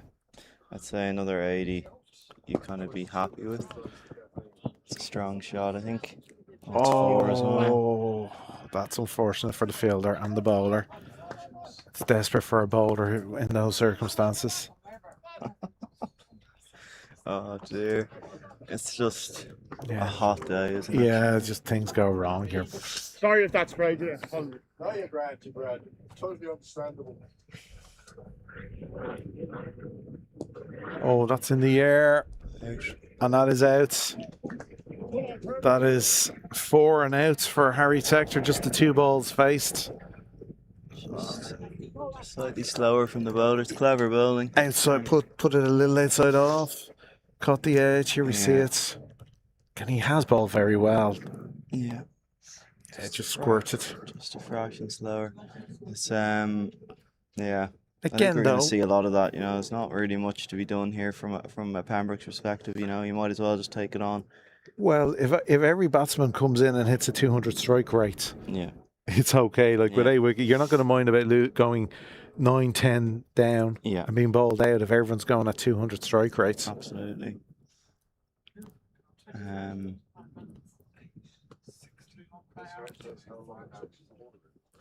42.3. It's We get the calculators out to see how many runs and how many balls that would equate to. yeah. I think there probably is something to be said now for just Getting a few runs under the belt. Exactly, just knocking it out. Like obviously Tim is in. Yeah. Has a tactic You know, probably you know, to just build a little partnership here. I think 7.5 hours is a little bit longer than you think. Oh, I can't. That can be the mistake Yeah. players make sometimes, thinking, "Oh, it's only 7.5." Where again, it's still, Whatever, 60 45 balls. Yeah. yeah. So Anyway, Tucker gets it. Lorcan Tucker comes to the crease, gets off the mark straight away with a little push into the offside. Tap and go again. Happy to get the set batsman on strike. I think this will be the one Malahide want if they could find another now. Yeah, it just might slow it up that enough No, just to keep it. Two new batters at the crease, Yeah. regardless of how good batting conditions are. That's going to slow people up. So, and that could bring it from a 330 to a 300. Yeah. And that can be big because Yeah. Pembroke found that out in the league yesterday. 20 runs was a huge amount. Yeah. I think that's smart from Tim there, you know, to probably recognise it. Just maybe if he gets out now as well, the momentum can really stall. So yeah, because you don't need swings and misses, and misses. A couple of overs here, you know, you take your ones, you probably pick up a boundary. You know, maybe 1 and over, even if it's 1 every 2 overs for a couple of overs, you're looking at 15 off 2 overs, and you've got another platform to go again. I think if you start going really heavy now, you've got to, you know, it's probably a fraction early. There's so much in the tank, but it's just you keep losing wickets, you lose momentum, and it's very hard then. So Mohamed San completes his 10 overs. Good spell. Good, you know, again, he only went for 6.5, including taking that wicket of Tector. Yeah. So decent from him. Absolutely. We are going to see a change in bowling at the nursery end. This is interesting. Back to Newland. I didn't think Timsy did much wrong. Over. He's going for less than 6. Yeah. And I quite happily take 6 if you're the skipper. Yeah. Well, I was looking at it from Pembroke's perspective. I'd probably rather a little bit of pace on the ball here than someone darting it in at my stumps. I agree. Especially that Timsy's so low with that trajectory. It's hard to get under. I see Tim did.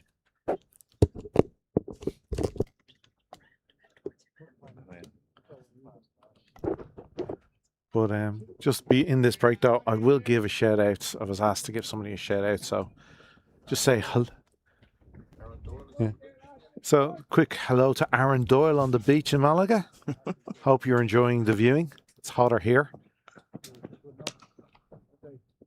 That's a great hand. Although the beer is cheaper where you are, so I'm sure you're enjoying yourself. I think that's well done. You know, I think that's something Malahide done quite well. You know, obviously it's been one-way traffic to a certain extent, especially in a partnership like that. Those half stops, they really matter. It's the difference between 265 now and 290 across whatever a 35 over partnership. So I think they've done well to stick in it. They have thrown themselves around. They certainly have the commitment. And they just played nicely. But again, this affords with everyone's on the ring now. Yeah. So you're nearly guaranteed. If you get bat on it, it's a single. Yeah. But I think from Malahide's perspective, they can't do anything other than that because you try and squeeze. The outfield's like glass. You get it through, it's 4. I think they're at the moment now. They're just thinking ones don't hurt us. Yeah. No, I think. And seriously, can't really squeeze a player of Lorcan's quality. No, we're just waiting for a reverse sweep or something from him. Oh, a bit full. Oh, Tim. He didn't go for a chance, maybe half a run out. Yeah. Tector knows he missed out there, though. Yeah, Slowy, it looked like, just kind of dipped on him at the last second. Hit it well, but just picked the man.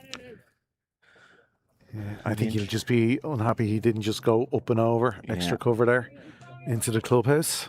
It'll be interesting in the second innings. I think, you know, you've seen the way their spinners have gone. Tucker, man, squeezing one out to points.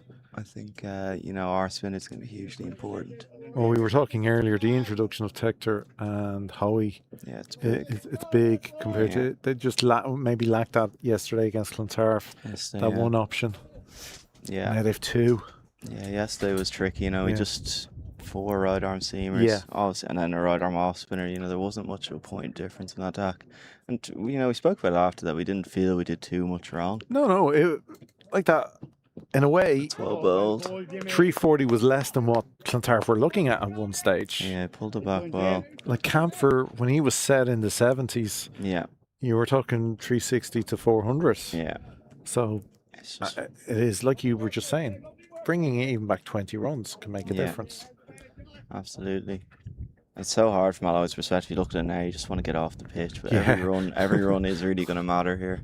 You're hoping for a very cold drink and a nice tea. Yeah. Slower. That is. He's picked it well. Yeah, that's brilliant. 6. That is just wonderful batting from Tector. He just, it was the slower ball, but as you say, he picked it so quickly. That is Stood still, opened himself up a little, and then just threw the line. That's the danger, I think, from Malahide's perspective here. And like I say, I don't have an answer to this Yeah. problem, but you put everyone on the ring, 5 singles, it's 1 boundary, overs are going for 11, 12 and over. And then, he's not done much wrong there. It's a slower ball at the stumps. It's been picked. Yeah, like you said, it's just been picked. Yeah. And he's hit it where the fielders aren't. Absolutely. And that's just good batting. Yeah. Sometimes, unfortunately for a bowler, it's just good batting. 100%. Can't always blame us bowlers. Going back to Jeremy Martins here now. See what happens. He bowled nicely early on. It was a good ball that got JJ. And yeah, no, he brought it back in. Yeah, he bowled 6 overs again in the first spell for 28 runs. Yeah. So again, a good opening spell now. Yeah. Whether Interesting from their perspective now that he won't be able to finish. The most he'll be able to bowl is 9 if this goes well for him. Yeah. You'd think he would have been one of their key men. But again, the spinners have bowled well, so it's hard to say. Yeah, would he have picked up a wicket or would he gone for runs with the pace? Again, they'll look for 2 here, but good fielding restricts it to 1. Yeah.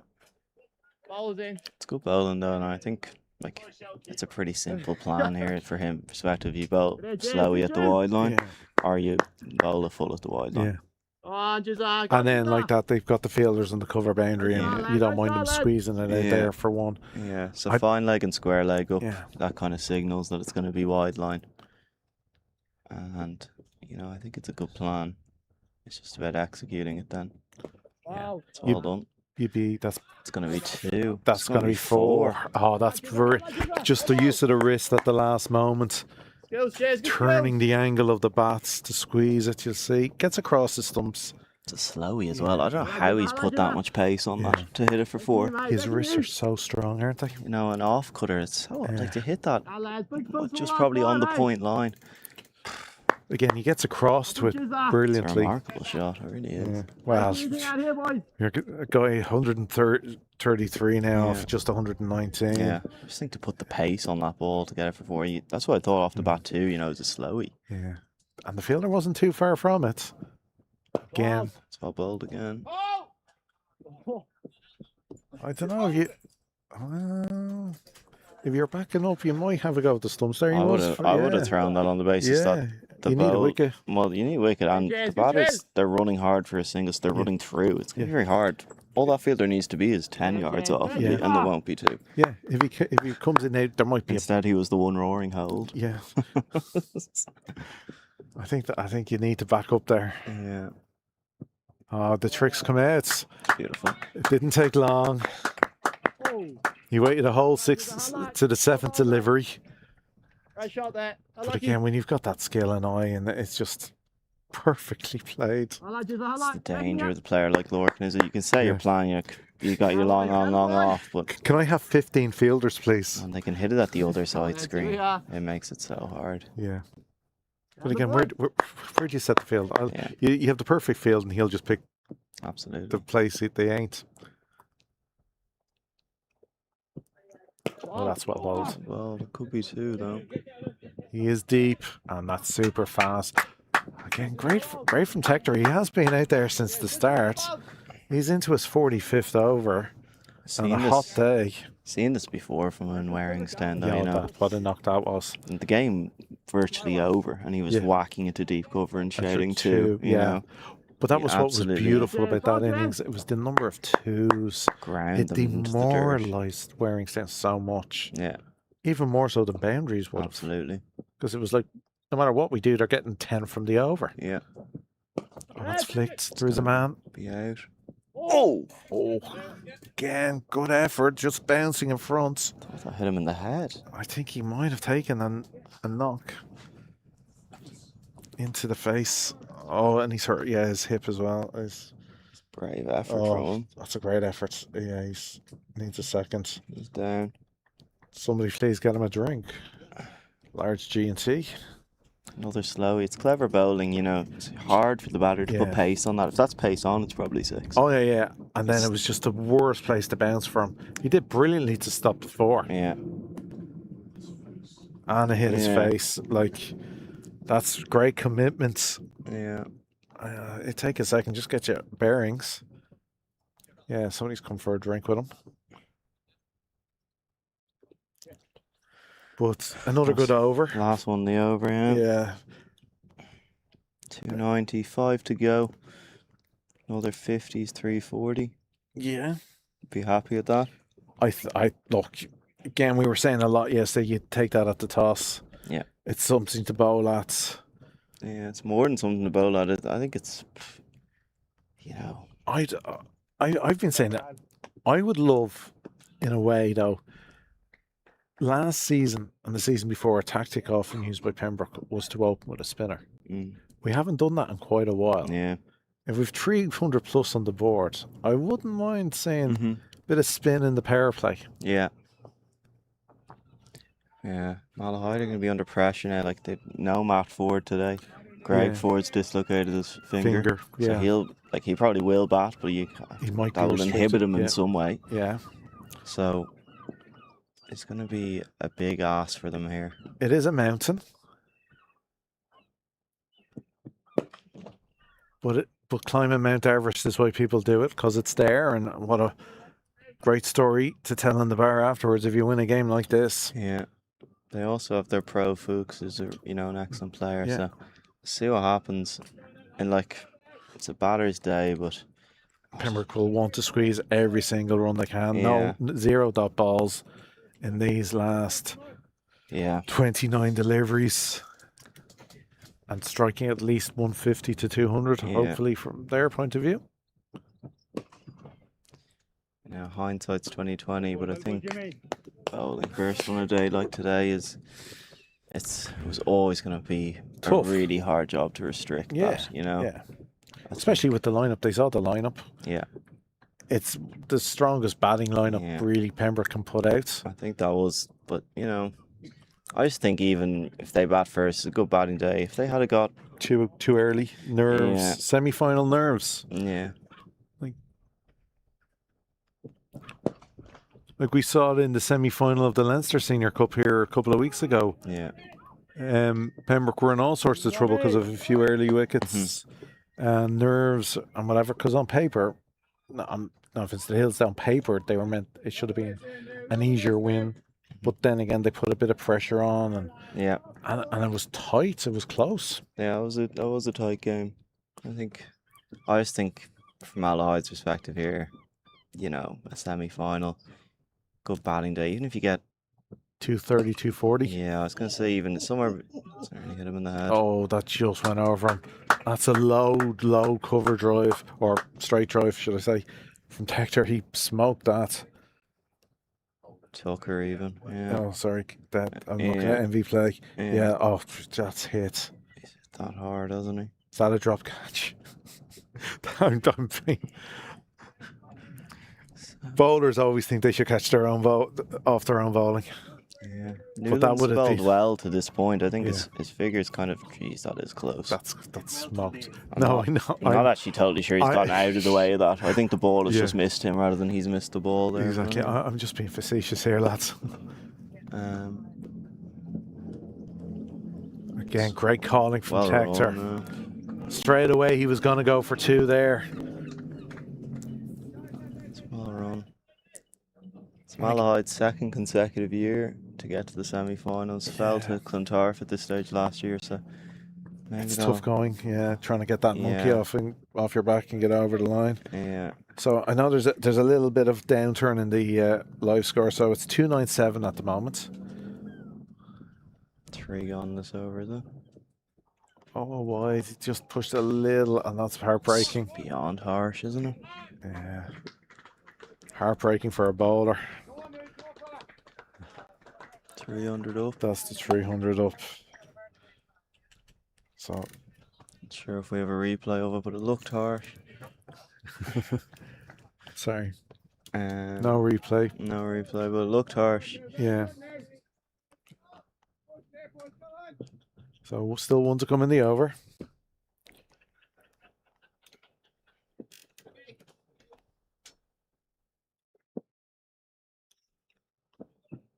That's flicked nicely. There is a fielder at Cow.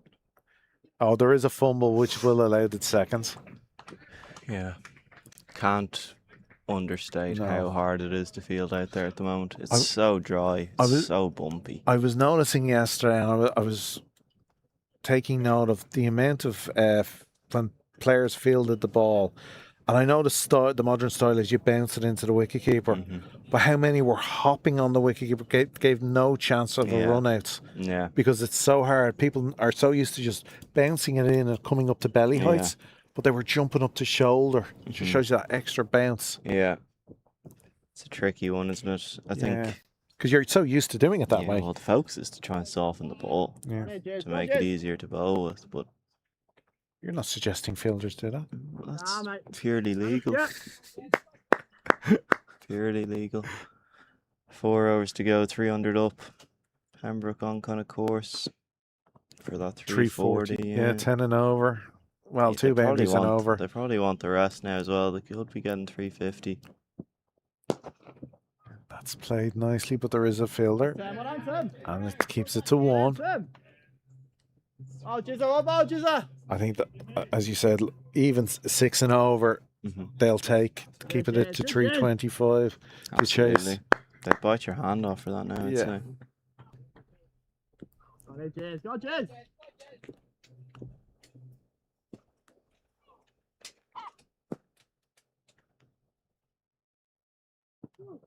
Slower. That's a beautiful shot. That's just crashed. Picked again. I think he just hung it out there and invited the shot, and he just timed it. See it here. It's just an incredible shot, you know. I think he's probably nailed what he's trying to do there. A wide slowy. Yeah, that's what he was looking for. That's what he's trying to do. Keep it away from that side. Square leg, fine leg up. And it's just been picked. I'm not sure I could hit that shot if the ball was stationary on a tee. Even if you told you, this is what I'm bowling, this is where it'll land. No, beautiful shot from Tucker. And again. Same again. He's got under that one a bit more. And they... Good catch. That's a very good catch. That is the end of Tucker. This time, as you said, same again. This time he got under it. It's a slowy again. It's well bowled. Yeah. It's well bowled. Good length. That's what, you know, was so incredible about the first one, is that that didn't happen. How he managed to knock it under the first one. I think, and it just shows you that just a fraction missed time. Here it is. Yeah. But here's the first one, and he absolutely creams it. Yeah, just timed it. Fraction flatter. Maybe it was because the next one, the wicket ball, is a little straighter. Yeah. And didn't get him free his arms up as much. So it was a little bit closer to quite see it, but yeah. But again, an excellent catch. Yeah. Not easy. No, he's done well, yeah. Little yeah. Good. Did well to hang on. Yeah. So Tucker out for 30. 30 off 14. Wow, I didn't. 2 4s, 1 6. Strike rate at 214. Yeah. And that's again just what the Pembroke side will be looking for. Every batter now, if they can hit at 200. But that's pressure in itself. Good chase, good Come in and follow that. Pro now, Addy's in. Another man. Hard to. Yeah, coming off at 97 yesterday. Played very well, didn't he? He did. Bowled very well yesterday in that first spell. Yeah, he got no luck. Yeah, none. Bats hanging out and just missing and missing. The two of them got no luck. Really, Byron went past the edge plenty as well. Yeah, the drop catches of and that first over, just look. The way it goes. It's the game. Yeah, sometimes you can bowl your best and the batsman won't oblige. Yeah. Straight away into the clubhouse. You can see the fielder just a little hobbling there. So it's the fielder who took the one in the face. Yeah. So a little restricted in his chase. But I don't know. It's like a dead leg. I don't know if he landed on the ball or something. Well, when he dived in, it's a hard surface on his hip. It's hard to say, but he is. He looks like he's struggling for action. Yeah. But what a shot to play in your first delivery. I know, yeah.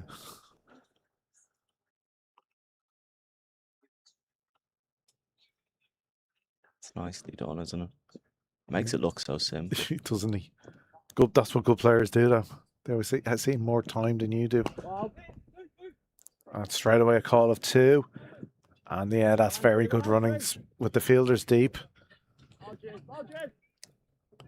So that moves the score to 315 for 4. 1 ball to go in the over.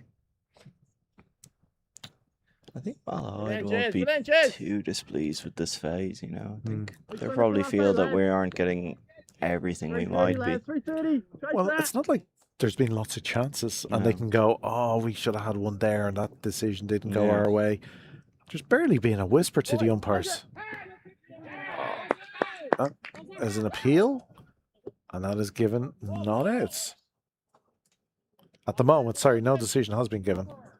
Over now. Over now. So we'll see here. I think it was off the pad. Was that off his boots? Looped too weirdly to be off his bat. If it had hit his bat, it would have been down in the hedge, I think, off the top edge. So yeah, I think it was his foot. It was his back of his boots, the heel. Yeah. Yeah, that was his boots. Yeah. It's a good over again, though, from Martins. Now, again, he was executing what he was trying to do, and on one instance, the batter was better than him. But it wasn't like he was bowling all over the shop and not trying to bowl to a plan. Yeah. So Newland will bowl the 48 and the 50th. Yeah. So Sheriff 6 from 2 deliveries. That's creamed into that. That could beat the fielder. It's turning away from him. And that's what it has done. It was just curving away from the fielder. Funny old angle, that fielder, I feel. It's very straight. Yeah. I don't you can see know here how the ball can get to him as straight as you can see kind of where he started there. Yeah. It's a long distance to cover to mid-wicket. And it was always curving away. Yeah. He's not really going back to where he was before that. I think he's staying a little bit square now. Yeah. But a good start to the over. Yeah. Perfect start to the over. 4 from the first ball. This time he's gone straighter. It is cut off, but again, a quick early call. Yeah. For 2. It really showed the fitness level of you guys at the 1s and 2s is very impressive. It's Tim's certainly using everything now, because I think you get tired like this. It's hard to keep hitting boundaries with 5 out as well. You really got to use your find 2s and find a way to keep scoring. Will be just 1 straight to the fielder. Bring Sheriff back on strike, so it's merely a case of over to you, sir. Absolutely. That brings Tector to 146. Looks wrecked there, doesn't he? Yeah. I think go into a darkened dressing room during the break and just lie down. This is an interesting field. It's hard to know what he's trying to bowl here. Yeah. Slower. This is just punch down for 1. The funny thing is, I always, in matches like this where Andy and Harry are both playing, I always make the funny comment, because Pembroke usually start with 2 slips. Generally, Tim is a slip catcher. Yeah. But when Harry and Andy are playing, it's like, Junior, get out of there. Yeah. You're not in the slips. That's for us, boys. Yeah. Sometimes he doesn't want to be there. Last weekend, he was like, I'm going to go to mid-off. We're like, no, we need you to go to slip. Yeah. Sometimes he doesn't want to be there. It's strange. He's so good, though, his catching. It's an interesting one, Steve. It's such kind of a confidence thing, I think. Yeah. And that can be week to week. Yeah. Clearly, no. Oh, he's got that fine, but the fielder is there. Oh, wow. That's well stopped. Throw was interesting. It came out of his hands funny. But it's still only 1 run. I think Newland will be delighted to have seen that careering towards the fielder, because a yard either side and it's 4. But it's just a single, which is the important thing from Malahide. Brings Tector back on strike, 148. Oh, sorry, no. My apologies. Sheriff on strike. Oh, that's very good. It's very well bowled. So ended at 48. It's a good over again. Was there a 1 boundary in it at the start there? Over the deep midwick? No boundaries. We've had a 1, a 2, and a 4 at the first 4 ball. to start it. Yeah. Sorry, I was going top to bottom instead. Yeah. So maybe disappointing over for Pembroke. If when you start off with a 4, you're hoping the whole over will open up Yeah. ideally, but It's good one of those comeback. ones. 148 from 127 deliveries. 13 4s, 4 6s so far for Hector. 2 hours to go. 3:23. Of course, he won't be thinking, he'll just be thinking about smashing it. He won't be thinking about knocking it for 1. Absolutely. Martin's in. Straight away, they're going to look for 2. It is out to the fielder in the deep, but he picks up brilliantly. All fielded, isn't it? That is excellent fielding from Timsey. 150 for Tim. Is that the one? Oh, they were a run behind, so that is his 150. Beautifully done. That's an absolutely brilliant knock. From 150 from 129 deliveries. 13 4s, 4 6s. He's been there from ball 1.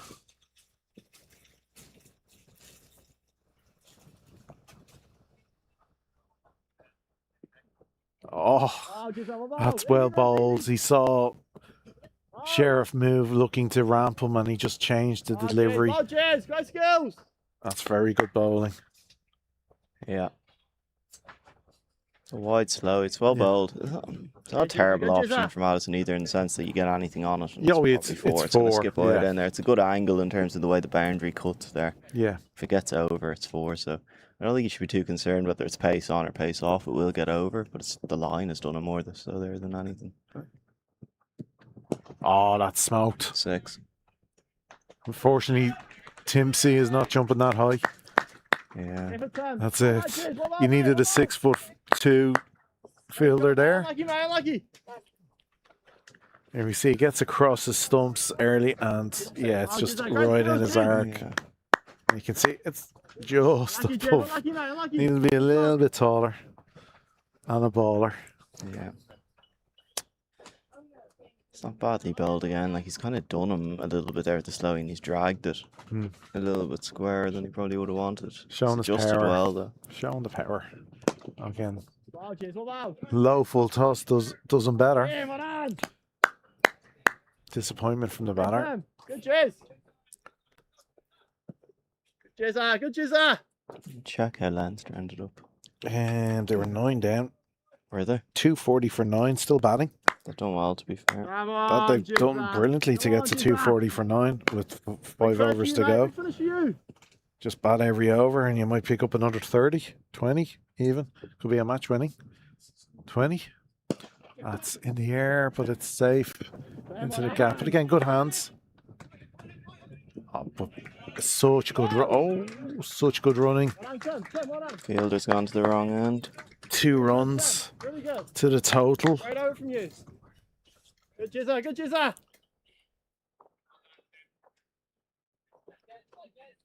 Good chase. 333. Good Two, chaser. 335. 336. Yeah. With 1 over to go. We're just a little behind on MV play. Sorry, guys. Good chaser. Right from you, guys. Right, sit there. And our new position here under the gazebo, we have no view of the scoreboard. We're at a completely different angle today.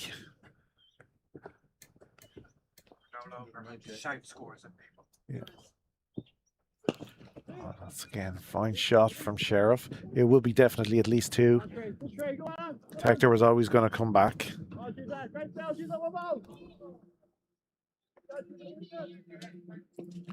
So end of the 49th. Calculate 337 is what I'm going to guess until we catch up. Yeah. Another 13, 350. Yeah. It's a Why good not effort, really? I guess, 6 twos, and Yeah. the way they're running, you can't see why not. Yeah.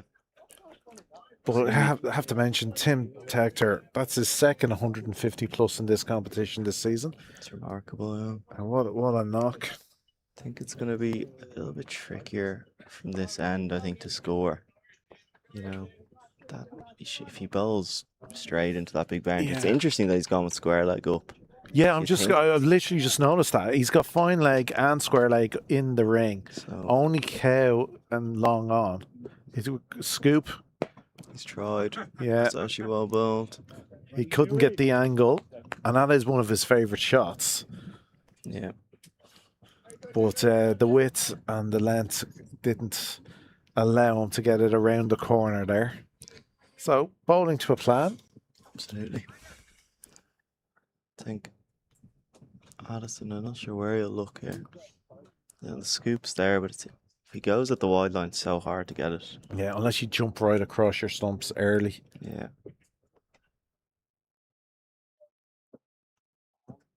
Full It's a toss. no ball. Should be. It is called no ball. They are going to get 2, so that's 3 from that delivery and a free hit to come. So they're all free hits at this stage, aren't they? Yeah. Well, yes, yeah. The only advantage It's the is you hit it extra- straight up in the air, you get to stay. Yeah. And it's an extra delivery. Yeah. So it's 3 so far, so everything added on now for that Yeah. this second delivery of the over.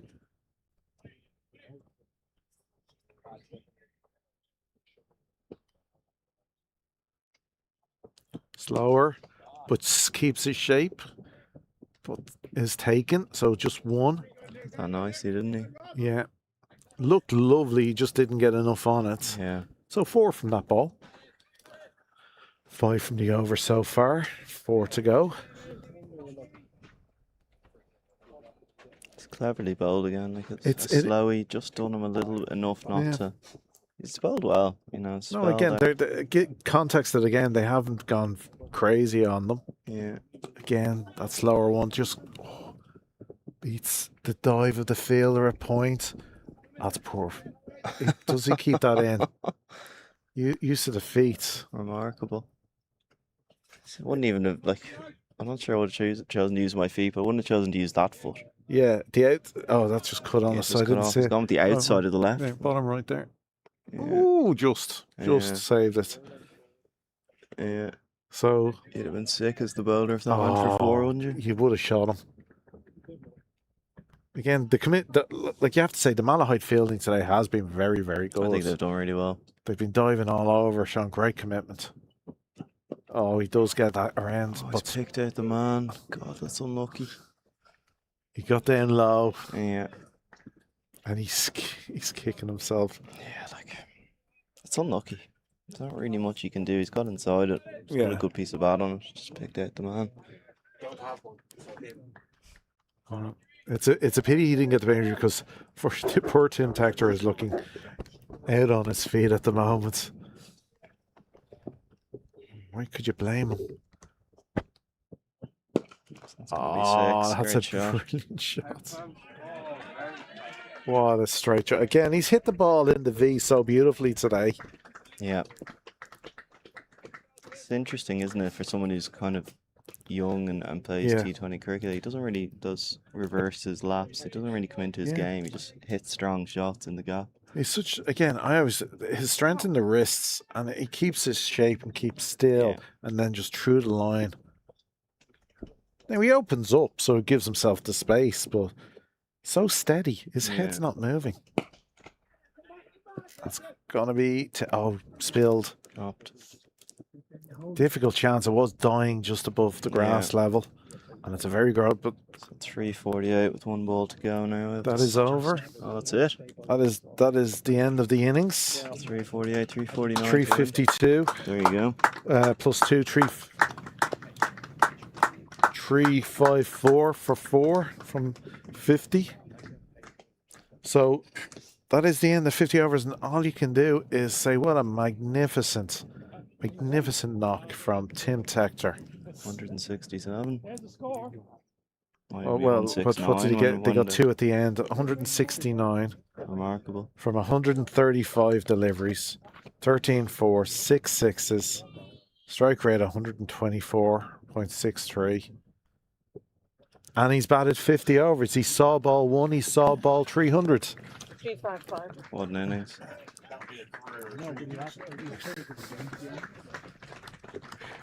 That's just tremendous from Pembroke. They were stuck into bats earlier today after the Malahide skipper called the toss correctly. He chose to bowl. Many people have said, would they have done it? Would they have batted or bowled first? They chose to bowl. They have seen Pembroke hit 354 for 4. And that means they will require 355 runs to make it to the final of the Bob Kerr All-Ireland Everett Cup. So we should be back. It is just coming up to 10 to 4. I would suggest they'll be back out at 20 past 4. So we will take a break. Grab yourselves a cuppa and see you for the second half action. Thank you. And thank you, Joe Prendergast. And I know, as soon as you land, or else just go and be safe. Yeah, 50, sorry, Danny there.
Well, good afternoon and welcome back to Sydney Parade for the second innings of this Irish Senior Cup game. Malahide now require 355 runs off 50 overs to progress to the final of the Bob Kerr All-Ireland Cup. Premier competition for clubs in Ireland. It's one of the few competitions where you get teams from Munster playing up in the northwest, teams from Dublin travelling to the NCU. It's a good mix and a good cross of teams and of clubs, and I think it's only to the benefit of the game on the island. And I know that clubs themselves are very keen that there is this premier competition. Pembroke were put into bat this morning by Malahide. The Malahide captain called correctly and then announced that they wanted to field first. They did, and on the back of Tim Tector's magnificent century and Andrew Balbirnie's magnificent century, Pembroke have reached the grand total of 354 for 4.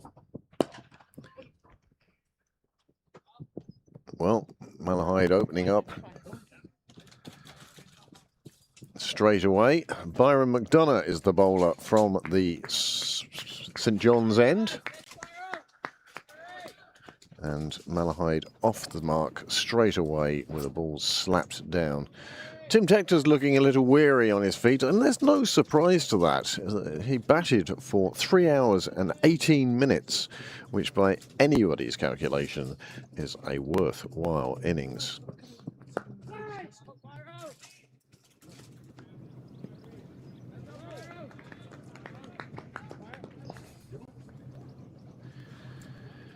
If Malahide do reach the final of the Bob Kerr, they'll be playing either Leinster or CSNI. I know Graham was keeping everybody up to date with the scores there earlier, and we will return to that statistical analysis. But if Leinster win, Malahide and Leinster have never met in the Irish Senior Cup.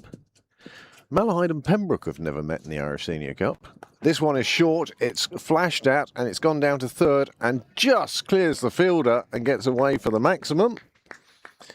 Well, my, a risky shot, but it pays off on this occasion for Malahide. And if Malahide play CSNI, well, North of Ireland CC, which was a previous incarnation of CSNI, they won the only previous meeting. Pembroke have never met Leinster in the Irish Senior Cup, and they're 2-0 up against CSNI. But that's the way the stats go. Another quick ball from McDonough. He's certainly fired up today. And Pembroke will be delighted with that.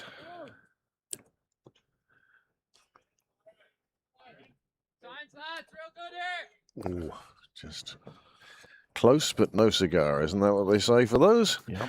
And joining me in the comms box for the first 10 overs, Heatley Tector. Heatley. Hello, Craig. That was some innings by Tim today. Great to see him back in form. Yeah, it was great. I was just thinking, I would imagine going through to Tucker. In the Irish Senior Cup, Tim got 150 against Waringstown. Yep. Has got 160 here. Has got a 50 against Instonians or Lisburn. But I'd say in the history of the Irish Senior Cup, there can't be that many men who've scored as many runs as Tim has scored. Well, it'll be a stat worth looking up. Yeah.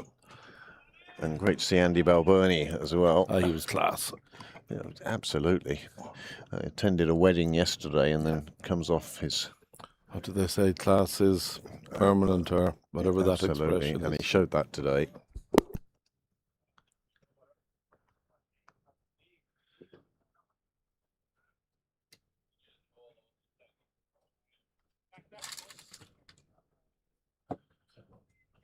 CSNI setting off on their way in pursuit of 2-4-2 in Observatory Lane to defeat Leinster. That could be a good game, yeah. That could be a very good game. So we'll see how that goes.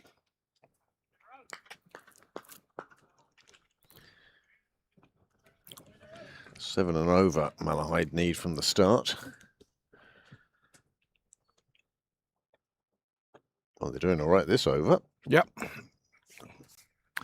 In comes Addison Sheriff.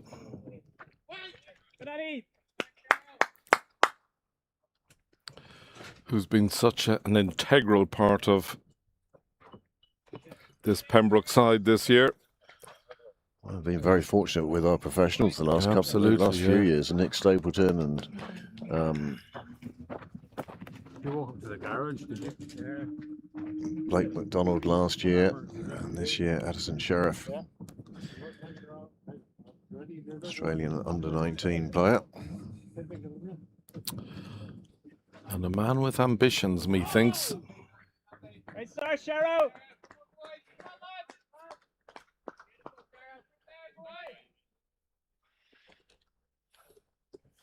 Well, again, a beautiful day here in Sydney Parade. Slight sea breeze coming in from Park Avenue side of the ground, Oh, but if you're on the wall, it doesn't affect you at all. But over at the railway side, it is beautiful. It just cools there's you a down warm nicely. breeze there, or there's a breeze in this gorgeous warm weather, and it's just divine. Oh, one from edge, it goes to first slip, but a drop short. It was well short, but Yeah. well handled anyway. Yeah. That's Harry Tector at first, and Andrew Balburney at second. There's a few caps between those three. Norcan Tucker, the man with the gloves today. Our best wishes, of course, to Greg Hollins. He's done his PCL. Oh, yeah. I had a long chat with Greg yesterday. He's cruel. Expected to be 9 to 12 months out. And they're expecting their first little child this October. So I think, from listening to Greg yesterday, the hope is that he will be driving.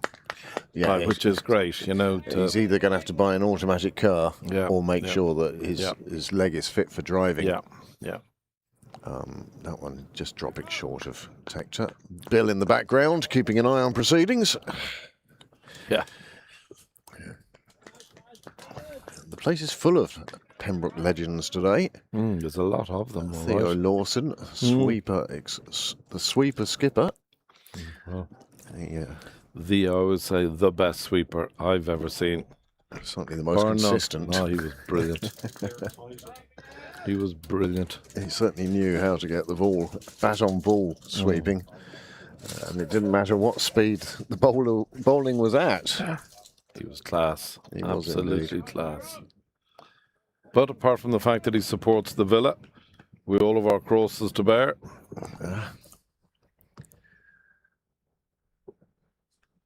I don't know what happened in the Lawson household to one Arsenal supporter and one Villa supporter. Sheriff in. Well watched by Garth. Never easy there. Just coming off the edge of the square. Splendid opening over. And there is the king himself walking past. You were the king of dots, I believe. Oh, I certainly was.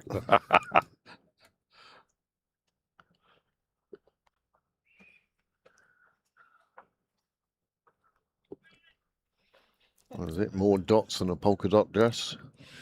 Yeah, well, I my nickname in YM when I was a child was the dot ball king. That's what they used to call me. So, but I lacked in pace. I hope I made up for in accuracy and patience. Yeah, yeah. There's a chance, and it's taken. That's not what's needed at the moment for Malahide. I know Reynolds was trying to get on with it. I know he was trying to get ahead of the game, but that one has just popped up Simple simply catch to mid-wicket. And that is such a shame. You'd have to say even, you know, his shot down the ground, which went for 6 earlier on, was slightly reckless. And that one has come off the inside edge of the bat. He certainly didn't want it to go that square, and he was looking more for the car park. You have selected a car park. Yeah. But it's a good delivery for Byron. Yeah. It's just close enough to him that he couldn't really swing properly at it. And, well, the bowler's delighted anyway. Of course he is. Why wouldn't he be? Rightly so. I'd say it's been a joy all year to watch Byron. I think he's been fantastic. I mean, Great camera work. We were saying yesterday how good the Clontarf bowling attack was with Camphor and Hand and Delaney. McDonnell, the left-arm spinner, bowled exceptionally well. I'm leaving somebody out. I can't think who it is. Reuben Wilson, 4 international seamers. Yeah, all played for Ireland. And a super left-arm spinner. And that was a really good bowling attack. And deservedly took the win yesterday. However, a bowling attack of McDonough, Sheriff, Riley, Hoey. Yep, it's not a bad one either. And then also, we haven't even mentioned Paul Lawson. Yes, of course. He took 3 for in the semi-final of the T20. Oh, he's hit him. That was quick, I'll tell you. That was quick now. Fair play to the batsman. Shrugged a shoulder at that one. Yeah. I'm guessing that one will appear again. Here it is. Graham. No, he's just leaned into it in the end. That's going to leave a mark. Ooh. That was sore. I think I may know where this next ball is going.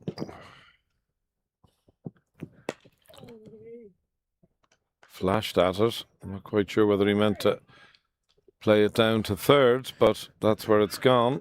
It wasn't guided at third for sure, was it?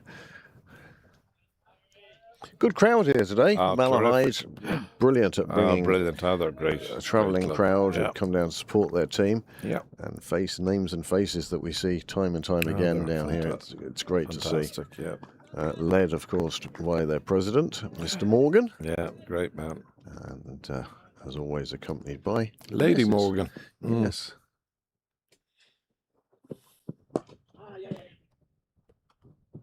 Oh, it's great fielding. It's really been the hallmark of this Pembroke side all year, whatever about their batting and bowling. Batting and bowling has gone up and down during the year, and one seems to have covered for the other. Yeah, but their fielding has just been... The fielding has been consistently good. Terrific. Now, that having been said, they did put down 3 catches yesterday, which was unusual, and we hope they've got that out of their system. But yeah.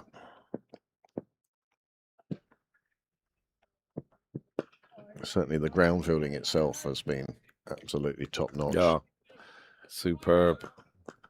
When you think a lot of these guys are amateurs. Yeah. The amount of time they put into their fielding is so admirable. And I don't remember a season where any first 11 has had as many double weekends as Pembroke. Well, that's the price when you drive for 5, isn't it? When you're successful, absolutely.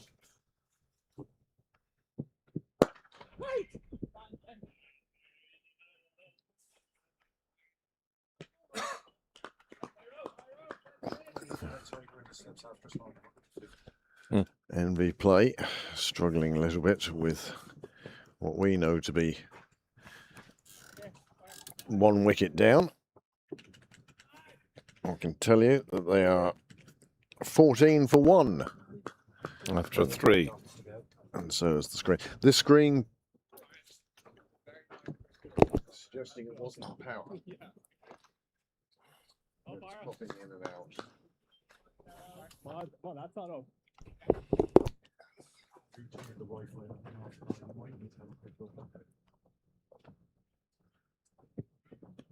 Well, it's dropped down to third, but Byron McDonough right in front of our camera. Make sure that his throw lands in the keeper's gloves. That will look good on screen.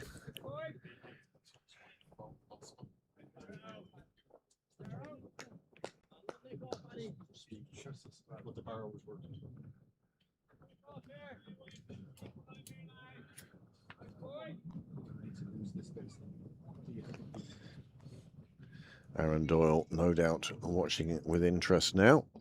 Adam Doyle at the crease, along with Robbie Fawkes. They're the ones carrying the hopes of Malahide at the moment. That's a nice shot through an open gap. It'll run down to some fielders. Oh, I think it hit somebody's water bottle. Yeah.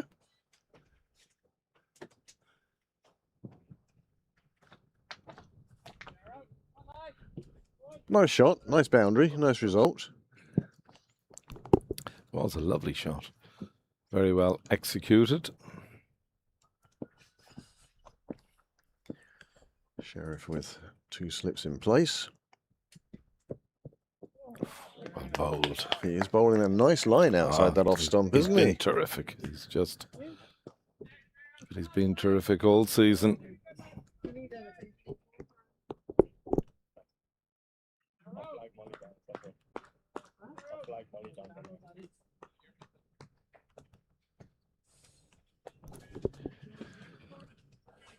Nice out in the sun there. You get a drink when you take a wicket.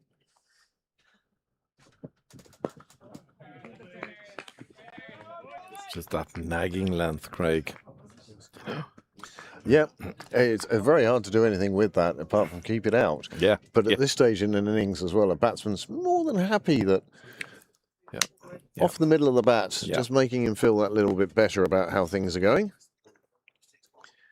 What you don't want are those ones flying past the edge and you're thinking, oh, did I misjudge the line or did it move or what happened there? Right, you can see he's rolling his hand over the ball in his delivery stride. Whether he's just trying to get it to move away from the bat at the moment, and then you'll find he spears in that one on that Yorker on middle stump that seems to work so well for him. It's been brilliant this year, hasn't it? And it's a great one to see as well. Yeah, it is, yeah. I think Gavin Hoey will have a big say today, Craig. Yep. You know, that wicket has taken a lot of sun. You would think it could be a bit of turn.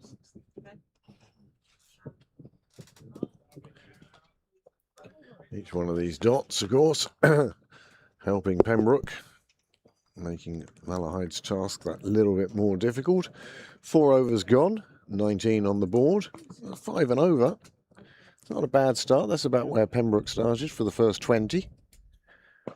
But it's wickets down, and again, you may find that that's a big influence in this second innings.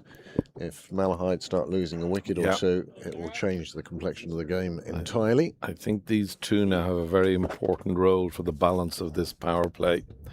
They have a big role to play.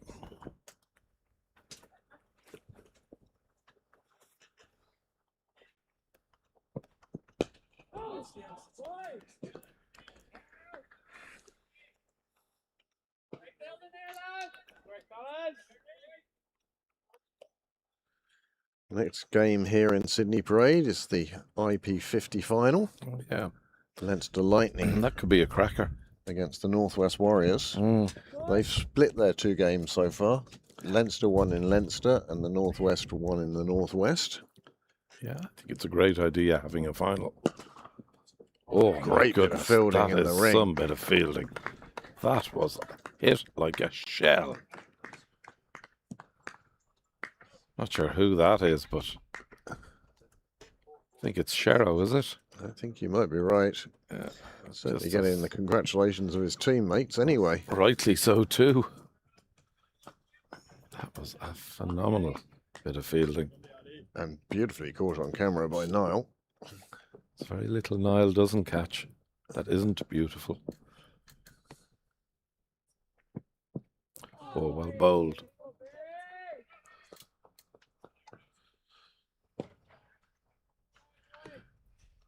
The newest version of the Pembroke Mafia. Yep. Great to see. Lovely. The rise of a new generation. Yeah, lovely. Lovely bunch of young ladies watching the cricket.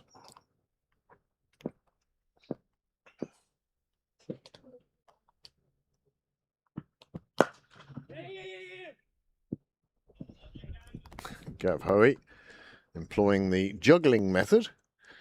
Not quite working out for him on this occasion. They get through for the single.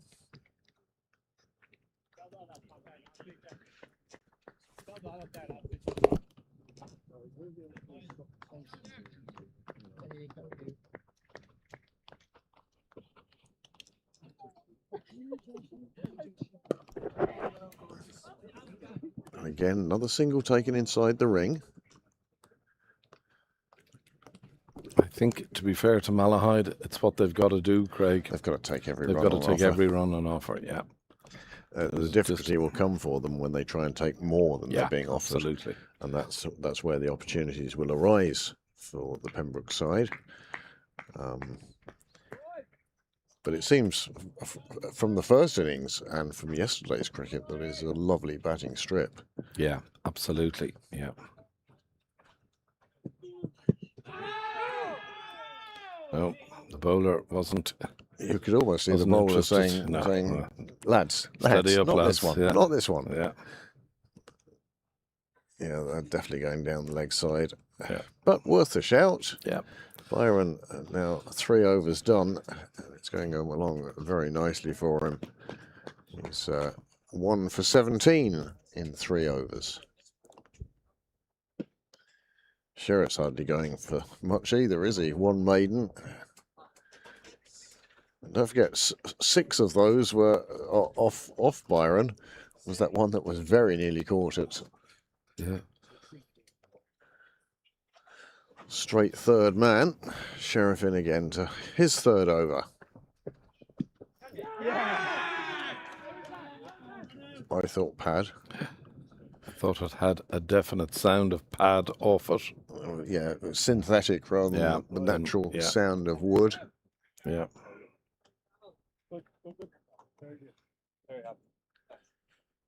But you could also see why Pembroke appealed.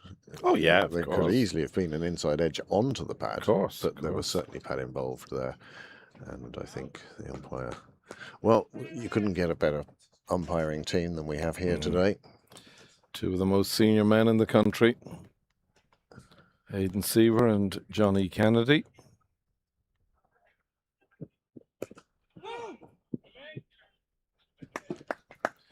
Graham McRae, today's match referee. Another great man. I saw Graham, he was match referee at the IP20 festival held in Sydney Parade and at the IP50. Yeah. And he's a very experienced referee. Absolutely. I just haven't seen him umpiring. Yeah, yeah.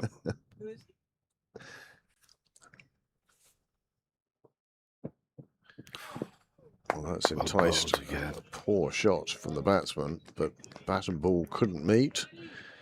He survives that one, but you can see Sheriff was almost rubbing his chinny chin, wondering what happened there. How did he not get an edge?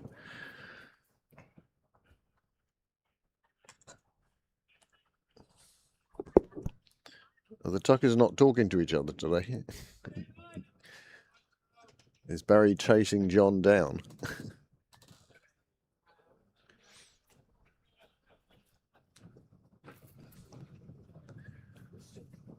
It's a Bob Ross sort of sky today. Yeah, that's a nice shot. Tim Tector down in Net's corner. The newest name for a corner here in Sydney Parade. Down by the new nets.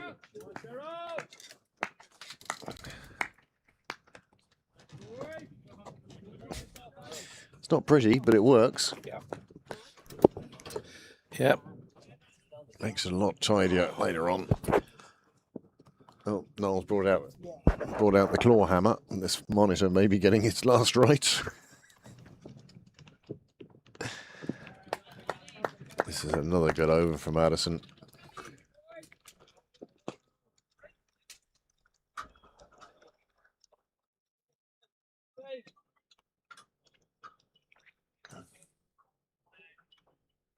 He just bowls consistently. That's what he does. As you say, it ain't rocket science. And it's very difficult to sort of get away.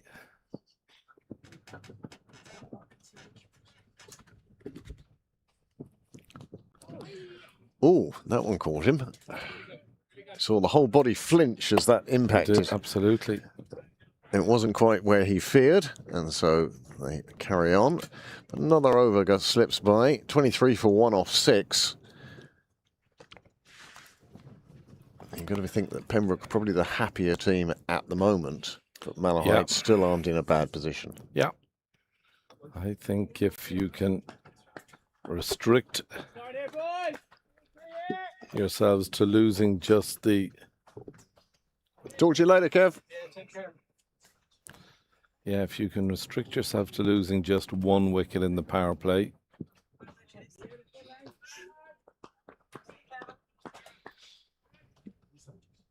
Graham, you have a report on the other game. 42 without loss. CSNI are 42 without loss and need another 200. Yes. Thank you very much. They were in the 7th over. Ah, we'll get to the details later. That has the makings of a very good game, I think. In the air, the bowler's hand went up for it. Well, that is brilliant work by the Tector family. Yeah. Tim having scored, what was it, 150? 169. 169, batted for 3 hours and 18 minutes, and he still beat Jack even though he had twice as far to run. But Jack was there to pick up the ball and throw it into the keeper and grab all the glory. Is this how it works in the Tector household? It will be discussed tonight.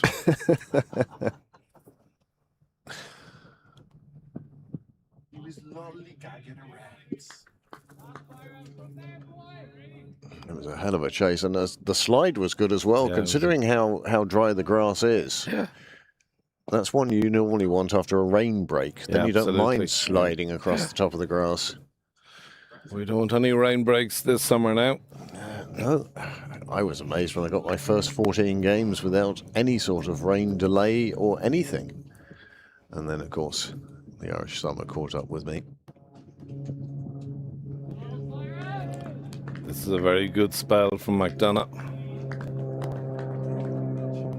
Light aircraft heading off to Dublin Airport.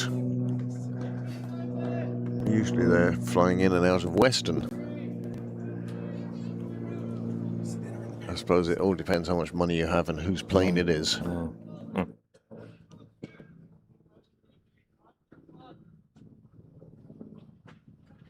In comes McDonough.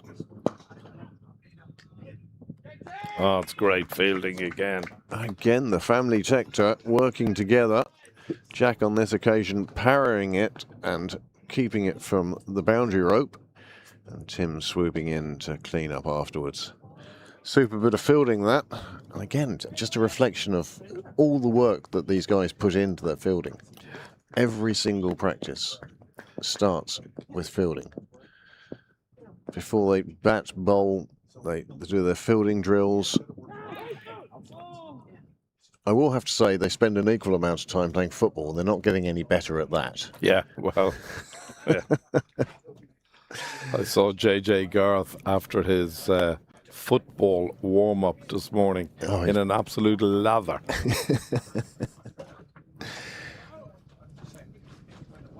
If he was a tomato, you'd have picked him.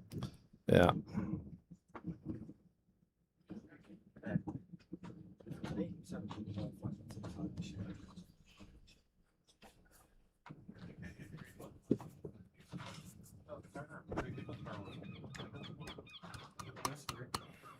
Sheriff then, still from the nursery end.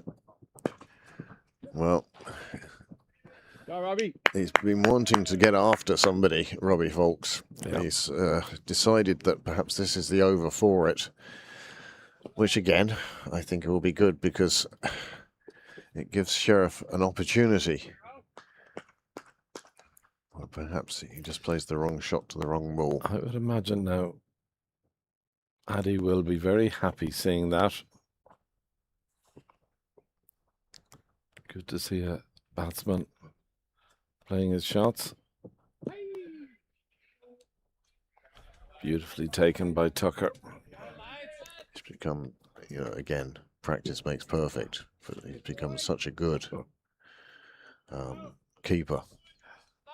He seemed to have heavy gloves when he started. Yeah.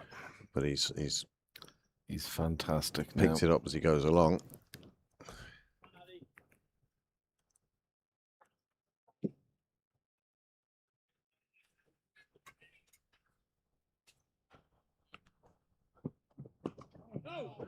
Well, there was one he was looking to just run down to third. Yeah, I think Byron thought he was in business there for a second. You could hear the big feet Yeah. near the microphones.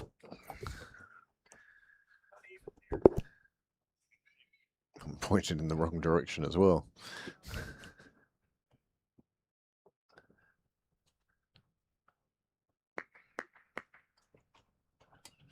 Seems to be the uniform today. White shirts and blue shorts. Yep. So Mark Berry and Barry McCarthy both sporting a similar look. Different styles of sunglasses, but that's, I suppose, down to individual choice. But now I see another gentleman.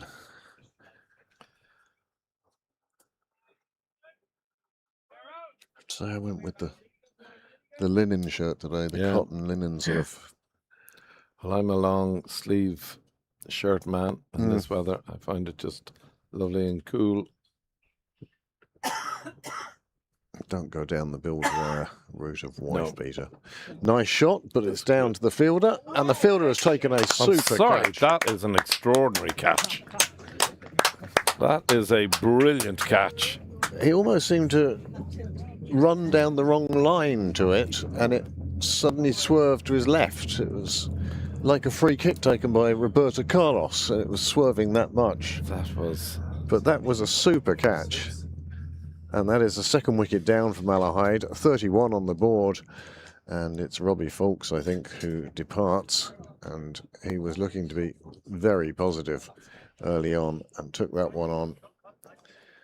Well, I don't think that's where Pembroke thought they were going to pick up the wicket, but my goodness, it's a good catch. Here's the delivery itself. It's just sliding it on the leg side, and he helped it on its way. But this, do you see what I mean about? Yes, I do. I see exactly what you mean. No, that's as good a catch as you'll see. It'll certainly probably make it into the awards night as a contender for Catch of the Year. I would have thought so. Terrific catch. Great work by Tim Tiger. I think when it's your day... When they stick, they stick. Yeah. Yeah.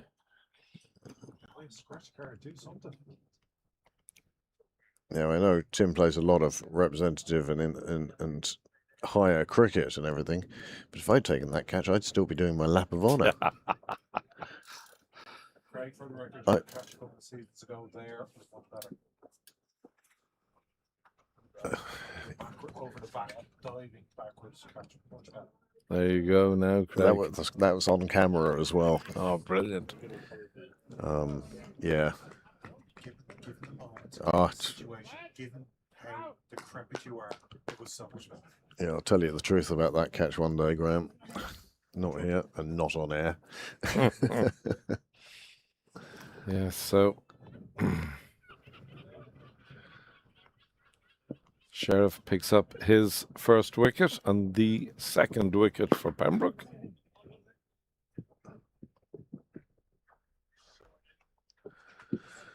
Well, that's come at exactly the right time for Pembroke. Yeah. This is a definite sort of chipping away exercise, and if they can take... It's right, the camera's not on. Come with the grapes. But you've come to serve, grapes. Thank you very much. Very kind. Thank you, Anna. Well, the slips go up. Mid-wicket went up. The bowler and wicketkeeper did not. So, 8 overs gone. 31 for 2. Another wicket for Pembroke. Yeah, I think he was safe enough on that one. You can see why Sheriff and Tucker wanted nothing to do with it, but this is this magnificent catch. Whew. Now, when I say I'd be doing a lap of honour, I wouldn't be running it either. I'd be walking, talking to every spectator around. Did you see that? Did you see that? Look at my phone. Well, when you talk about laps of honour, I'm just thinking, imagine had Andrew Leonard taken that catch. Just Andrew Leonard commentating on that catch.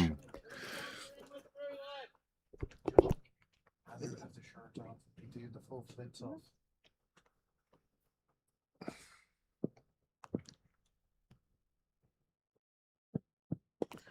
What we haven't spoken about is how a catch like that lifts the whole team. It sets a standard where you expect a catch to be taken. Absolutely. And that's why yesterday was so surprising with 3 drop catches.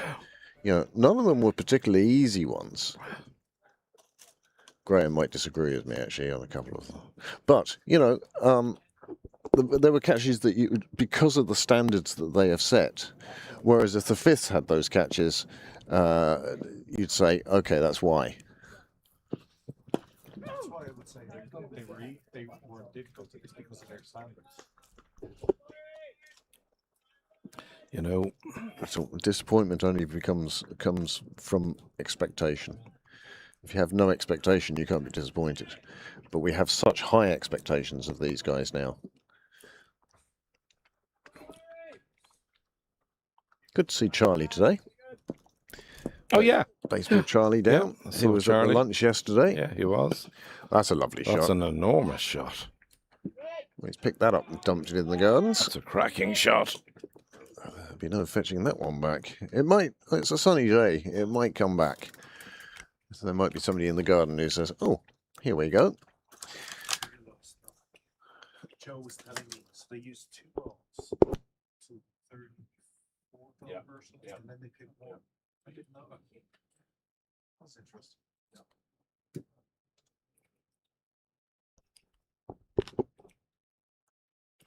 Talking of Graham McRae, the great man walks over to Aidan Seaver with a collection of balls. Okay.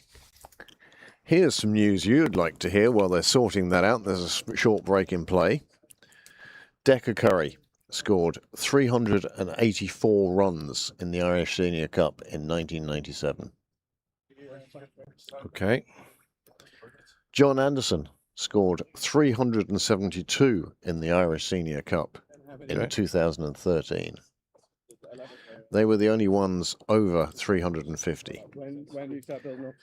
I, and it's not I, but my contributor, my researcher, Tim, I make Tim 389.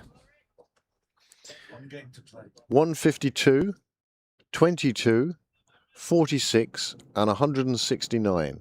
So that is provisionally, in brackets, exclamation mark, provisionally a new tournament record to be held by Tim. Okay.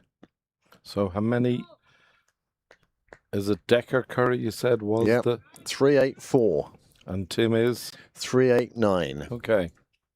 So even if he gets a blob in the final, yeah, he has still set the tournament record. Okay.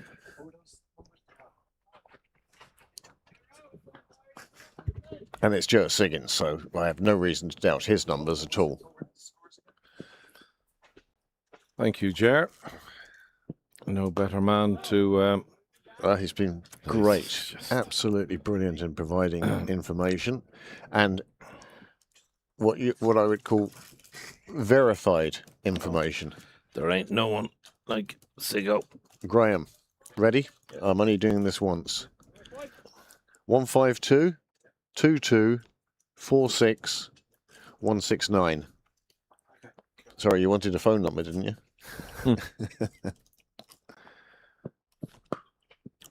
That's another nice shot that's played away quite beautifully. And we'll bring an end to the 9th over with 44 on the board. I think it's time for a change. Yeah, I would imagine the skipper is... So he is averaging 194.5 so far in the competition. Yeah, because he was not out in Waringstown and not out today. So out once. Out twice? I think out twice. Okay. 22 and 46. Yeah. That would make sense. Then we were talking about a man in a slump, and he's averaging what? 194.5 in the Irish Senior Cup. I think it's fair to say, from a Pembroke perspective, he was in a slump. Well, he'd had those two innings in yeah. front of us here at Sydney Parade. Well, I can't comment on away games. I never see those. But yeah, it wasn't so much a slump. It was just a loss in form. And once again, form is temporary. And it only takes one innings or one ball for you just to rediscover your mojo. And he certainly did that today. Change of bowling. Big Ollie Riley into the attack. Well, I was looking for a change, and Addy Sheriff it is who makes way for Ollie Riley. Very impressed with Ollie this year. You see him before, yeah, I agree. Before every innings where he's bowling, he's down, he's stretching, he's looking after what is a very big frame. Yeah, absolutely. And he makes sure that it's well stretched and warmed up before he gives absolutely everything into every delivery. This one. Nice edge down to third man. But sure, we saw that game against Civil Service recently, and Edison, who scores all, as Edison Silver, is it? Scores all their runs for them, and he carved one down to third that he thought was going up to the Sandymount Dart Station, and it came off the edge of the bat. So it does carry down here. Yeah.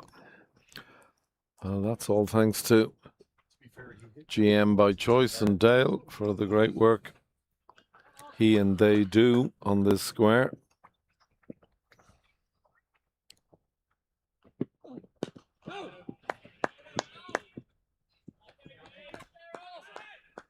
Love the way Ollie rolls his fingers on that delivery, Craig. Yeah. That sort of cutting delivery takes great practice and great skill to be able to do it.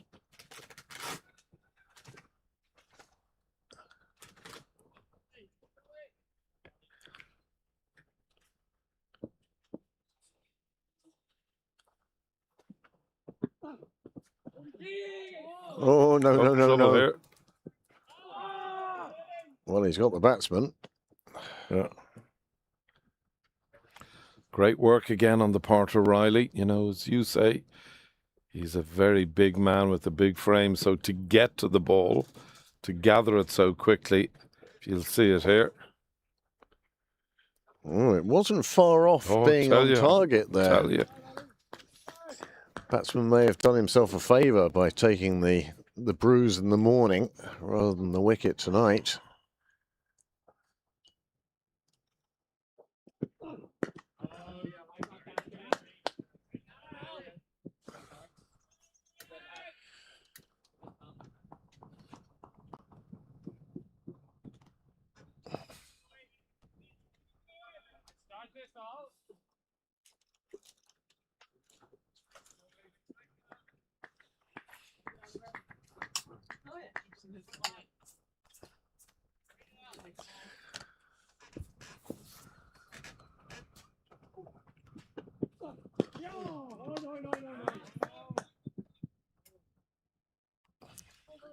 Well, that's the first 10 overs done.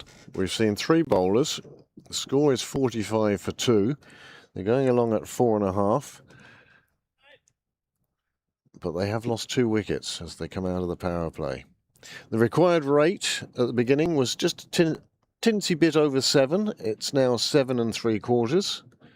They still require over 310 runs in 40 overs. So we shall see how that progresses. In the meantime, I'm going to make way and allow Graham Mooney to join Heatley Tector in the comms box. And I'll see you again in 10 overs time when we'll see what the situation is then. Thank you very much indeed, Craig.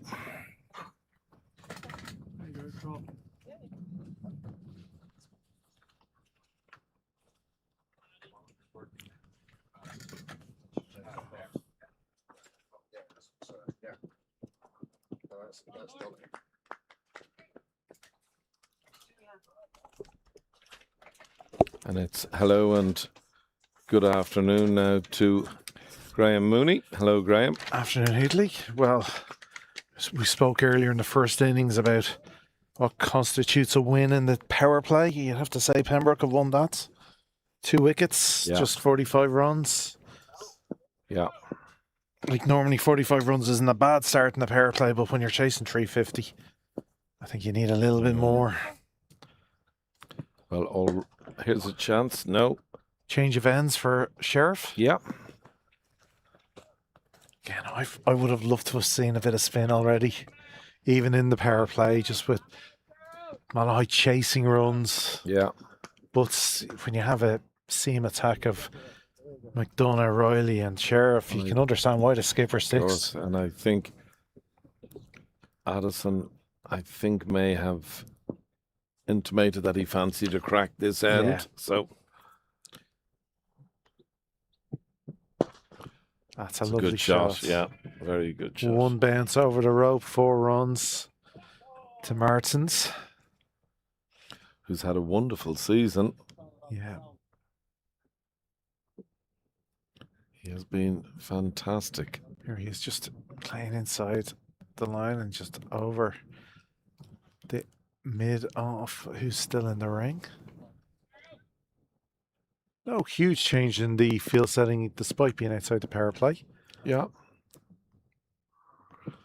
Down to one It's slip. a good delivery. Yeah, it's good delivery. Let him know it's in the arsenal. Yeah. The 4 fielders outside the ring seem to be at deep extra cover point. Third man, fine leg, and deep square. But I'd like it's good to see persisting with a slip. Yeah, oh, big time. I like the field. It's still very attacking. Yeah, the offside is covered nicely. Yeah.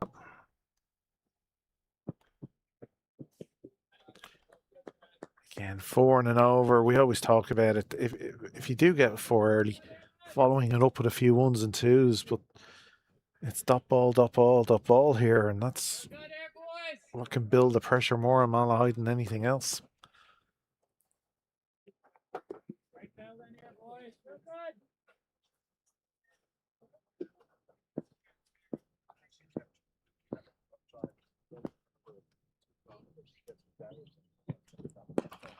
Oh, that's going to be Jack Tector's. He calls it.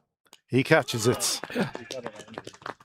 Well, we were talking about Sheriff wanting a crack this end. He got his wish. He got his wish. And he repaid the captain.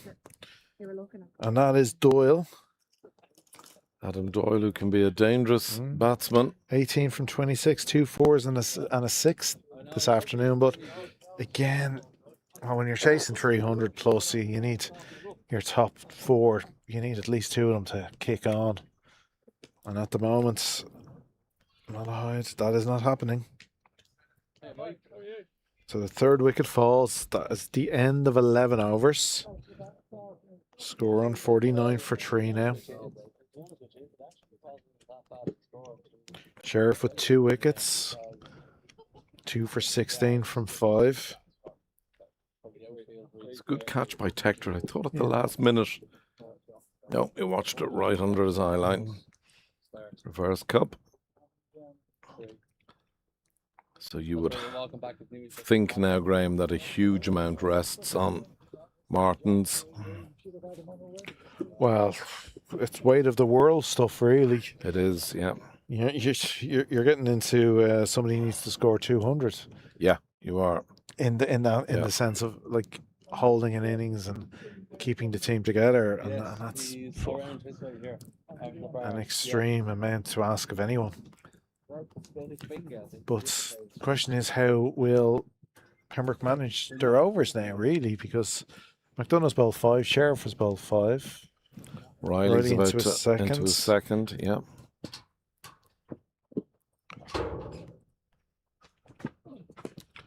I just want to see the spinners on. Your wish could be granted shortly. Mind you, I'd say Sheriff won't be keen. No, he'll want to keep the ball. Of course he will, yeah. I'd like to hold back as much as possible, just on the odd chance. You need a bit at the end. Never say never in this game. I think the other side of that is, when you have them by the jugular. Yeah, I know. It's the 6-7 moment. Yeah, of course it is.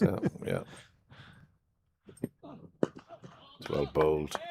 But again, maybe a spinner at one end and just keep rotating the seamers at the other end.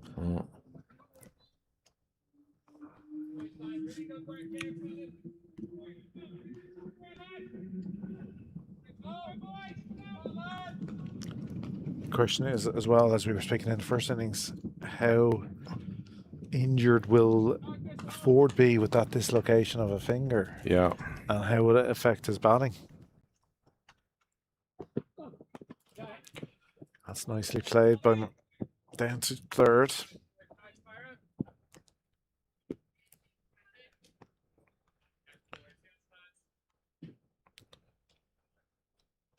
So this does bring Ford onto strike.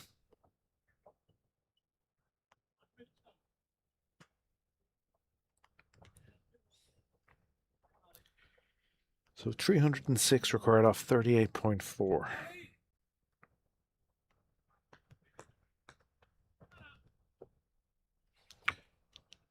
$232 deliveries to go.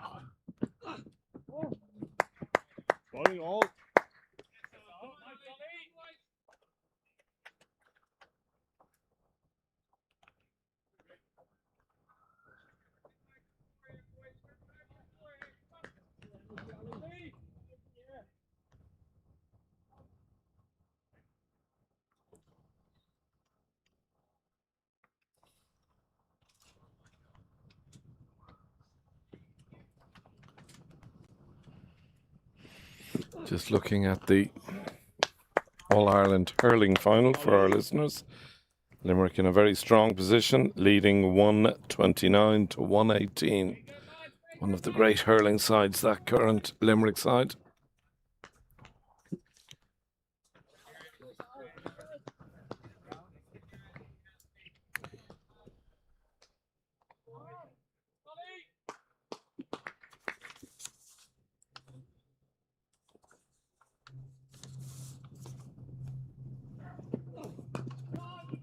It's well again.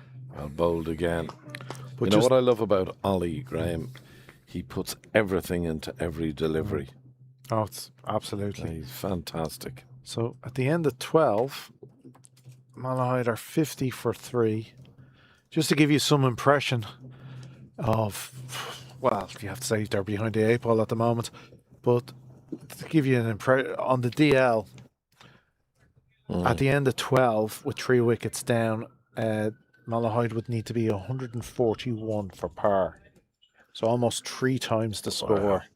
Wow. Just shows you. And DL never lies, Graham. It shows you how far behind they are at the moment. Yeah.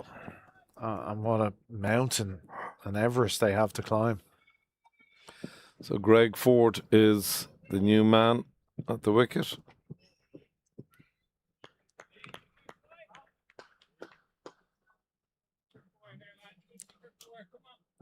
We do, and we get a great indication of the true seniority in the team. First slip, Andy Balbirnie. Absolutely. Harry has been kicked out of the slips. Yeah, well, that's the nature of the game. We'd really find out what was going on. If they stuck somebody under a lid, who'd go under, who'd be in there. Yeah, absolutely. In comes Sheriff. Who'd be your money be on if they were sticking somebody at silly mid on? Who'd go under the helmet? Riley. Really? Even with his height? With his height, yeah. It's. Oh. I mean, I don't know. That position has always been sort of filled by the maddest, by the maddest and the most junior. I'm never quite sure why, but that just seems to the way it's been. I actually volunteered for it quite a bit. Did you? I got a ferocious hit in the neck in there once against Clontarf in Castle Avenue. I got one in the head wearing no helmet. Yeah. Explains a lot. Yeah, it does explain. I went in, it was then in Ballyegan. Gorgeous and the game was over. Yeah. The number 11 was in, he wasn't even a cricketer, he was a hurler. And we were messing around, and I went in short leg, and the bowler bowls a full toss onto the pads, and as a hurler, he just hiked it, and I just turned my head at the last moment, I got it right there on the noggin.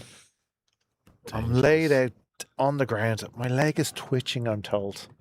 I have a picture of me on the sidelines with a bag of ice on my head. well bowled. My money would be on Jack, though. I think Jack could go under. Probably would. He did it for YM. Yeah. Again, I remember the great Trent Johnson Oh, yeah.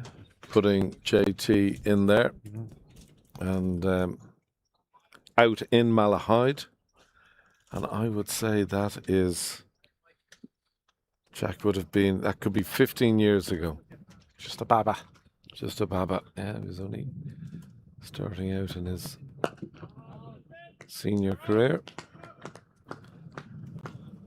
Sheriff continues from the St. John's Road end, and it's again so tidy from him. Skipper's delights this kind of bowling. Oh, of course.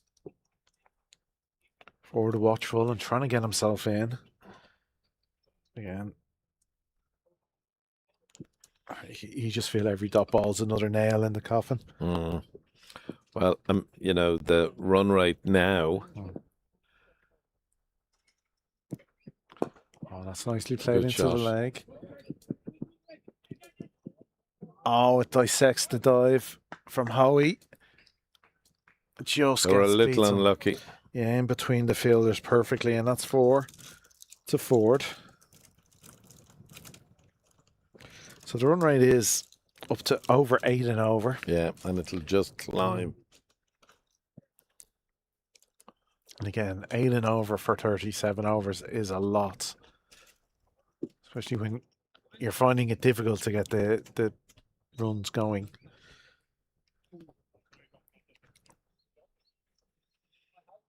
So Riley to continue now. Nursery ends. Martin's to face. He's 8 from 13 with 1 boundary. Ford has gotten off the mark. 4 from 7. Sheriff with a very miserly 2 for 21 from just 6 overs. But Riley's Brilliant. 2 runs from 2 overs so far. Yeah, he's been fantastic. Yeah, he's just finding his length. Yeah. Funny enough, I think if you were to ask Ollie, he has a preference from the nursery end. Yeah. It's funny how bowlers Yeah, can oh, have. absolutely. Yeah. Sometimes it's just the... Again, that's cut away. Beats the dive at point. Donna cuts it off. And here's only 1. Yeah, it's sometimes it's just it can be something as silly as the feel of the run in, just of the little bumps that can happen over the angle at which you attack the wicket. Slight rises. Yeah. Yeah.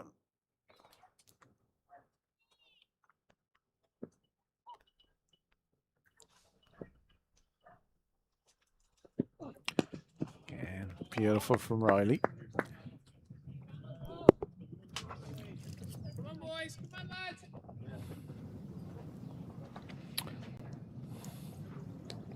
Over in Rathmines, Leinster have managed to get a breakthrough. They've taken their first wicket. CSNI 67 for 1. Still inside 15 over. So they're going up. They've gotten themselves in a position where they need less than 5 and over. So if they can keep cool heads. That's pulled nicely into the leg side. It is going to just run down there to the Wilford Road ends and before to the total. Yeah, you can only see really CSNI winning that if they can keep their heads. Yeah, I think I mean, the only thing that's going to frighten them is getting to the final. Yeah. The thoughts of getting there, you know. And in saying that, they just lost the second wicket. James West has just gotten out. But it's a lot is relying on Mark Tonge today for Leinster. He's 4.3 overs, 2 for 8. Whereas the hero against India, Jay Mundra, he's about 5 overs for 31. It's just funny how the game can go from one bowler to the next on a day. Yeah, absolutely.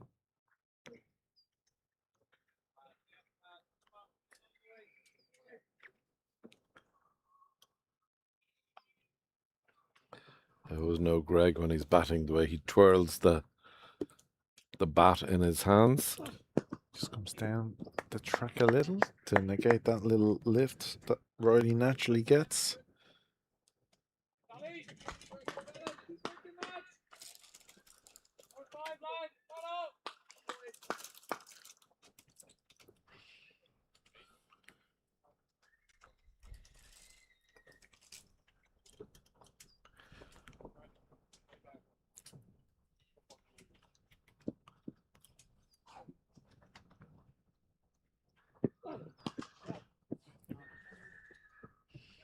Should just be the one. It's funny, we almost have a clock watch on the Malahide supporters. They started the day in Con's Nook, Yeah. and as the sun has moved, they have drifted as a group towards the clubhouse. Lovely for them. Half chairs will travel. Yeah. They find themselves in a lovely little area there by the scorer's box. Lovely for them. They'll be hoping to see Ford and Martins really go deep here. Well, I think, quite simply, one of them has to compile a huge score here. Well, again, you need somebody to get 150 plus and somebody to go with them. But like the fact that Pembroke had 2 Centurions with some good other cameos thrown in there shows you the enormity of the task. You wanted spin, you've got spin. Gavin In comes the great Gavin Hoey. Yeah, at his preferred end, the St. John's Road end. You stop frightening me on chairs. It's weird, no matter which chair I pick. Yeah. I'm going to start having to bring my own. Mm-hmm. But yeah, early on today, I fancied Gavin on this wicket. It's a Bunsen burner out there at the moment. Yeah, you would think. You couldn't ask for more as a leg spinner. Nothing but dry weather. Yeah. Very, very little grass.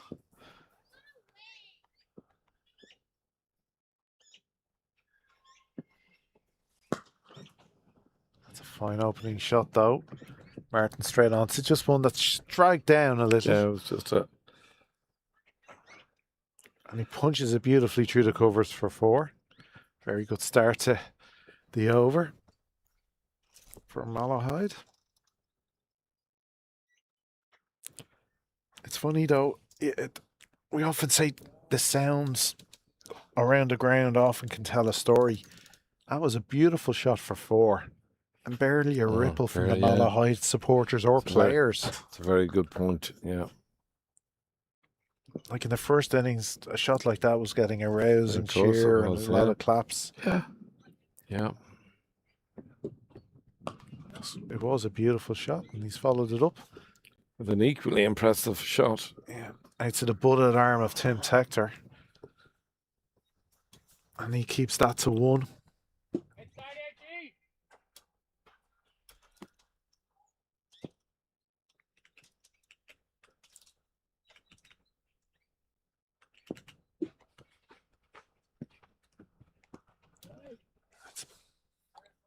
Almost at the length he'll be looking to bowl and try to keep it on. He was just maybe a little wider than he'd like.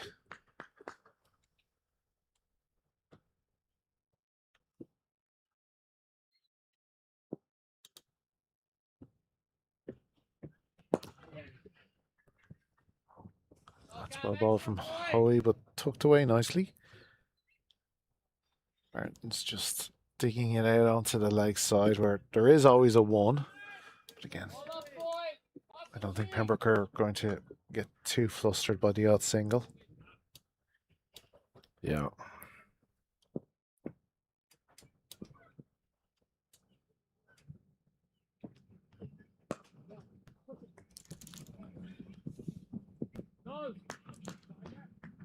There was half a call of 2, but as soon as that was cleanly picked up by Tim Tector, that chance was gone.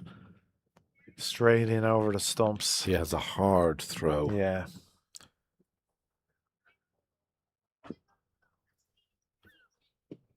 But always so accurate.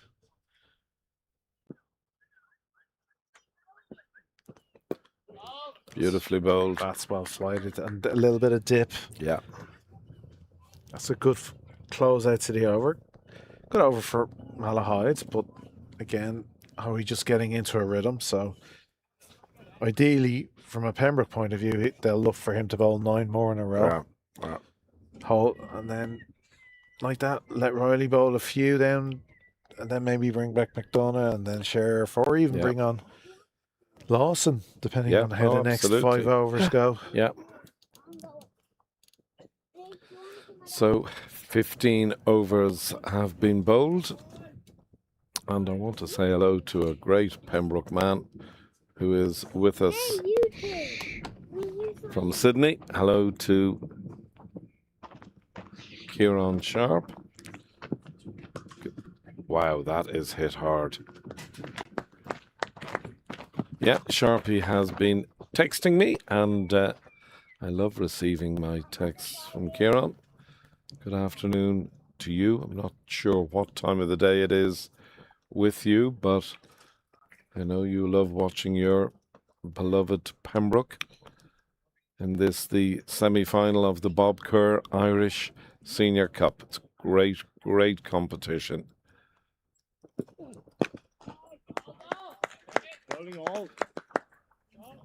And I hope Mary may be tuned in as well, wherever.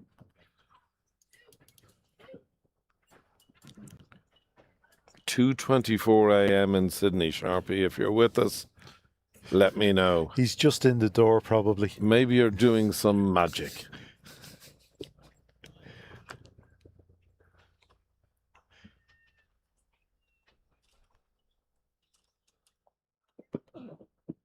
Just drifting slightly from only... Just a slower delivery.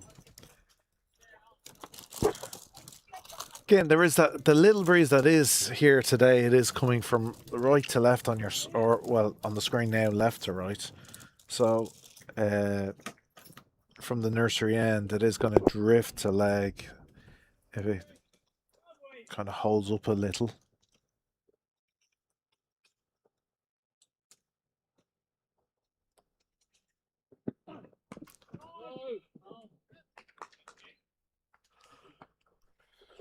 You just feel, Graham, that come 20 overs, one of these batsmen is going to have to. Yeah. They're just going to have to. Probably both, but somebody has to. Somebody's going to have to have a go. But again, it's not a case of they have to go bang, bang, bang, bang. It's again, get the one boundary, but rotate that strike again. Yeah. One boundary with a couple of ones, a couple of twos, and that's a good over. The run rate is, at the moment, just over 8. 8.19. So a boundary plus good running.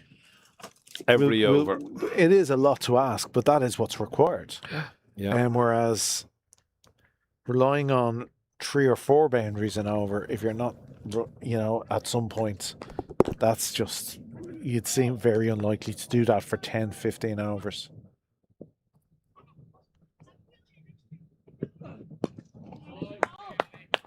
Again, Riley seems to have it on a string today.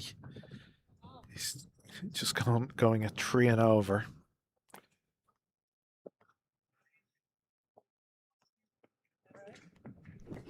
Ollie has been a great addition to this side, Graham.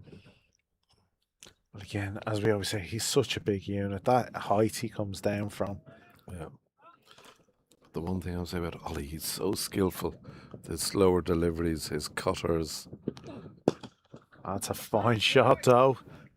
And that's gone for 6.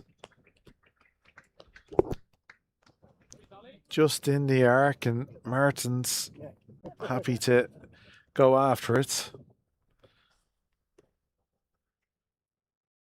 Yeah, just kind of full enough to... He didn't have to do much with the feet. And just a clean follow through. But again, it's a look, big 6 in the over, but there was only one other single in it. Yeah, and a wide, but so there was 8 in the over, but still, Pembroke won't be. The odds I'm that's truly worried not going by to be that now. enough to keep them going. They need to get those, cut down those dot balls. Yeah. They got even 2 or 3 singles extra. Yeah.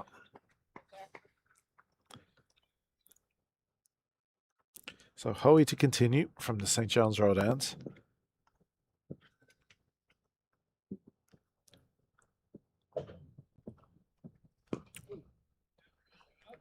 And he's just drifting it in nicely into the body. And hoping a little bit turn away. You know, Gavin has become one of the absolute premier practitioners of his craft in the country now. Like that, he bowls so much T20s. So you really have to know what you're doing with the ball if you're going to be a spinner bowling in T20. So when he gets in the longer format, he does often just get into a rhythm and bowl those 10 overs. Yeah. Generally with at least 2 or 3 wickets to his name. Not always. Oh, that's just an awkward bounce in the covers. It allows the batsman to come through for a single. Just in front of JJ Garrett, the way it just kicked on him.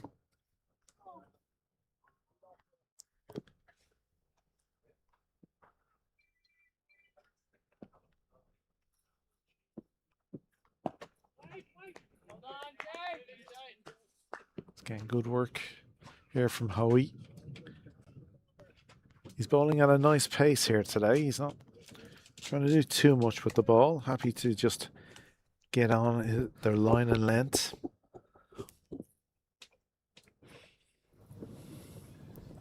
Oh, that's a beauty. And that's brilliantly fielded by Balbirnie at slip.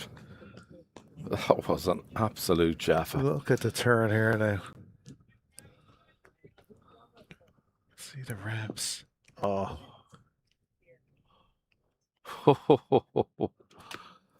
That was an absolute corker.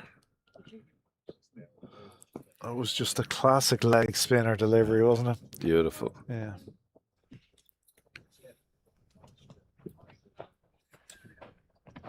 Hey, Oppo. Hey, guys. How are you? Yeah, good. You? Great. Good.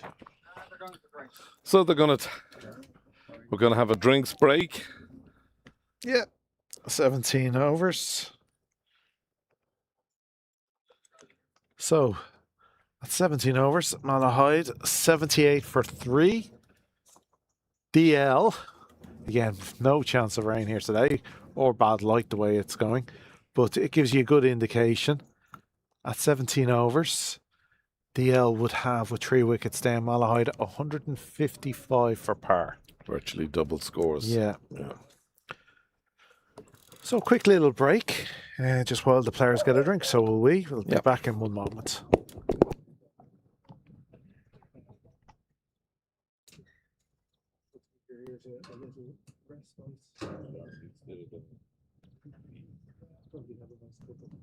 Yeah, exactly. Well, it's a Monday morning. Yeah.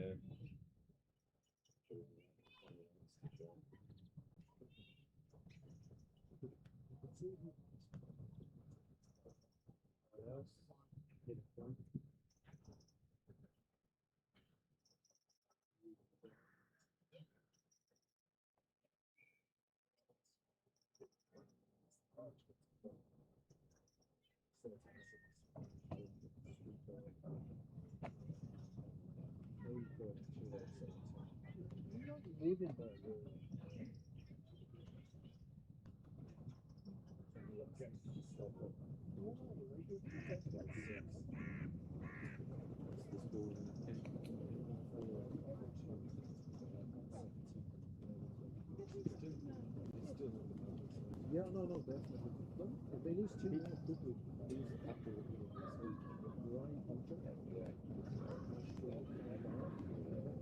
he's just 4, 6. The thing is, if we get 58, I just be saying to myself,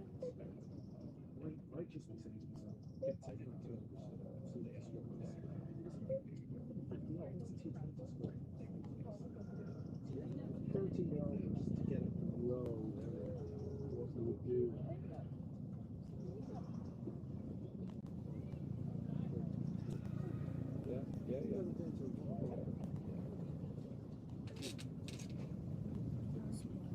No, I'm going to take a break. Are you sure? Yes. Take a break? Sweet. So we'll take a break, right?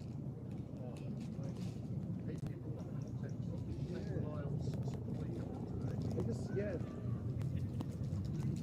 Oh, go on. There's cola bottles.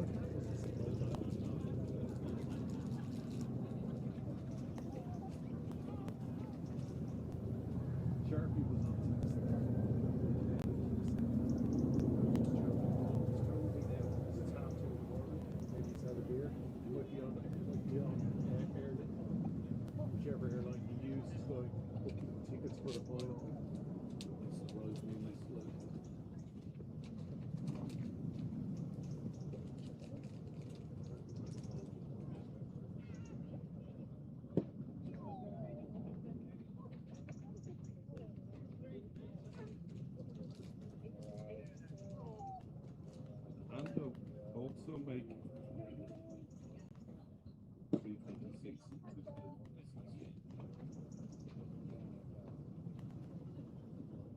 Good now. So single season. Yeah. Anderson over the length. Yeah. Oh yeah, over there. 2006 was the bumper. Kerr scores. 9:22:69. 182 and 104. Hey, got a ton in the final.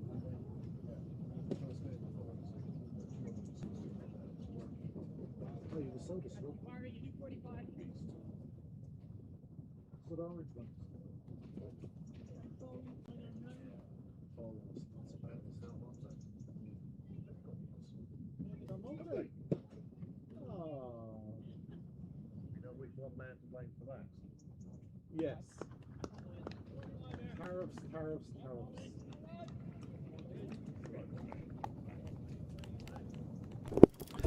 Welcome Good back. to have, yeah. Good to have you back. Sorry, Graham. Yeah. Change of bowling. On comes the great Paul Lawson. Bowls a wide first up. I like this change. Spin at both ends with Malahide under pressure to chase a few runs. You know, obviously we're well outside the power play. Lawson can have protection on the boundaries. Well bowled. I like that. Just squeezed out for one. So with Malahide, obviously, I'm sure the Pembroke players will be reminding them how much they need. Yeah, well, they'll need to chase and they'll need to go. It must be very close to 9 and over now, Graham. Yeah. I don't know, but it must be. And like that, Lawson likes it when you have to chase after him. Oh, what a cat! No, it spilled. No, sorry. What an effort! I thought he had it for one split second. Here we are. We'll see it here, Graham. Yeah, and you wouldn't be surprised after yesterday's take. Yeah. Oh, just slips through the fingertips. Just at that awkward height, you know, sort of knee height. You expect him to take him. He does so often off his own bowling. That will be called wide, but it was good bowling actually because he saw the batsman move. And he was half thinking if he was coming down the track, Lorcan Tucker would have had those bails off in a second. Absolutely. Another man who played in that game.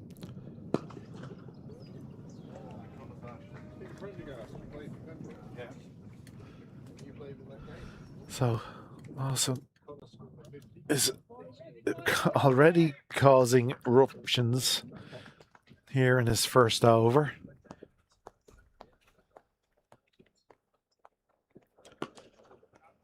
Looking, oh, that's a great bit of fielding. Yes, Garrett's there in the covers. Look, they're already looking to create room with him coming around the wicket, trying to tighten them up. And again, he won't mind that. He does have a fielder on the cover boundary. Players in the ring.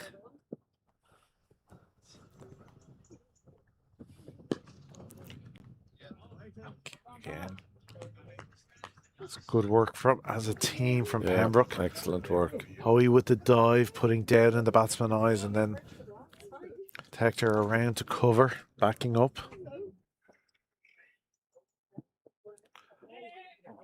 That's a little tickle running down, but it will be cut off.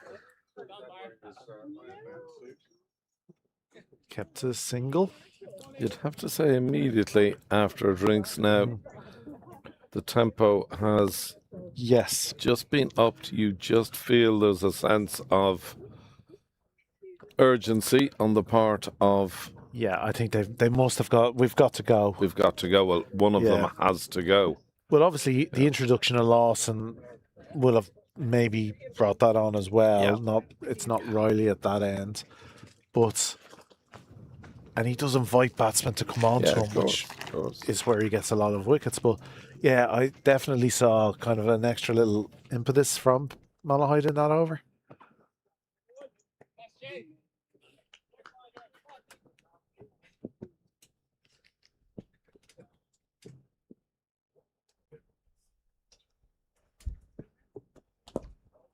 Howie continuing.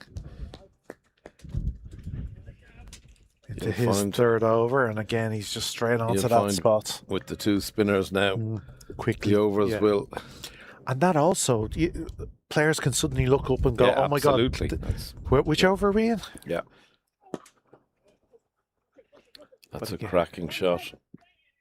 Jack Tector, the skipper, comes around though to cut it off, keeps it to 2. Good bit of fielding.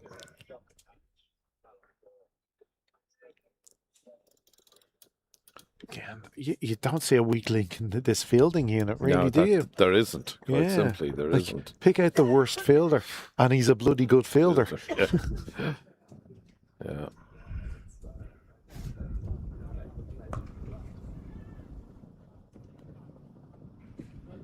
Like even the big men, when you often look at people like McDonough and Riley with their heights, you sometimes, because it can be difficult to get down, but they're very good fielders. Superb fielders. Both of them really good catchers of a ball as well. You know. Riley's catching in that T20 semi-final. Brilliant. Was sensational. Yeah. Well, the catch he took over his shoulder out here was top notch. Yeah. It's a nice little partnership, this, between Ford and Martins. You have to say this is the partnership for them. Unless these two can, you have to say, get it past 150, 200. Yeah. It'd be very difficult to see them going on from there. It's just a daunting target to chase, isn't it? Scary. Yeah, it is scary. It's a good word. Ooh. Slides off the bat down to third man. Tector comes around. Tiger Tector with it again. Throw right over the stumps and keeps it to 2. And what's more daunting is, like that, when you're the batter and you hit a shot like that and you're going, get to the boundary. Yeah, you are. And it doesn't. Yeah.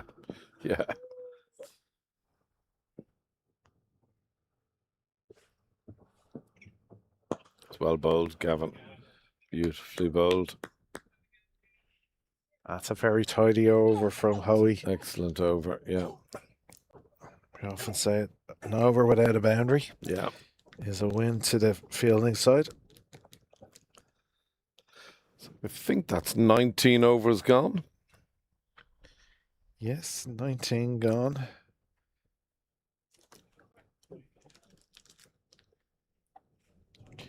Like that, the run rate is creeping, as you say. It's up to almost 8.5. Yeah. And again, that's a lot for 31 overs. Well, it's a lot when, you know, some of your sort of pinch hitters are back in the clubhouse as well, you know. Like obviously Malahide with Reynolds opening, they would have been hoping for a 50, 60, 70 quick up at the top to kind of make that run rate a little bit easier in the middle overs. Oh, that's a fine shot straight down the ground for 6. I think that's 6, is it? It is. Again, I like the way they've just gone after Paul first ball of the over. Smart work on the part of Malahide. They used their feet well there. Yeah.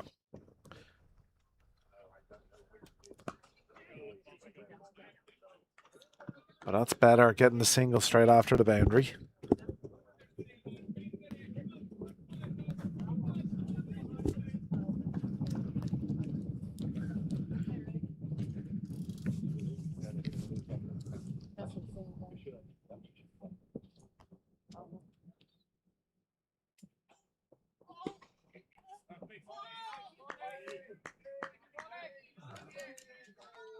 So Malahide 99. Hoping there to get into those 3 figures. And they will do. Oh no, cut off again, McDonough. Very good by McDonough. Your point of a big man getting down very quickly is well made.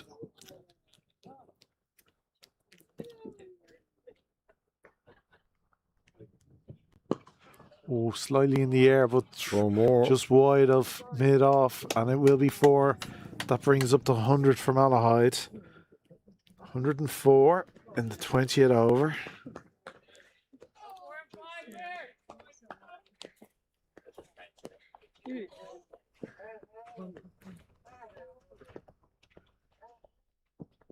Slower one from Lawson. Very good over from Malahide, that. Yeah. 6 of 4. They'll be happy with that. I'm going to take my leave for a minute and I'll be replaced by Craig Senior. Thank you very much, soon. Graham. Yeah. Enjoy your walk. Thank you. So, at 20 overs, Malahide have reached 104 for 3. Martin's not out 29. Ford not out 29. So they're keeping each other company on the scoreboard. Hoey to continue from the St. John's Road end into his 4th over. He's bowling at a very tidy 14 from 3 overs so far.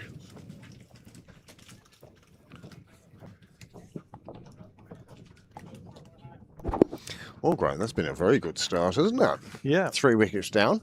Paul Lawson nearly took the most amazing cotton bowl.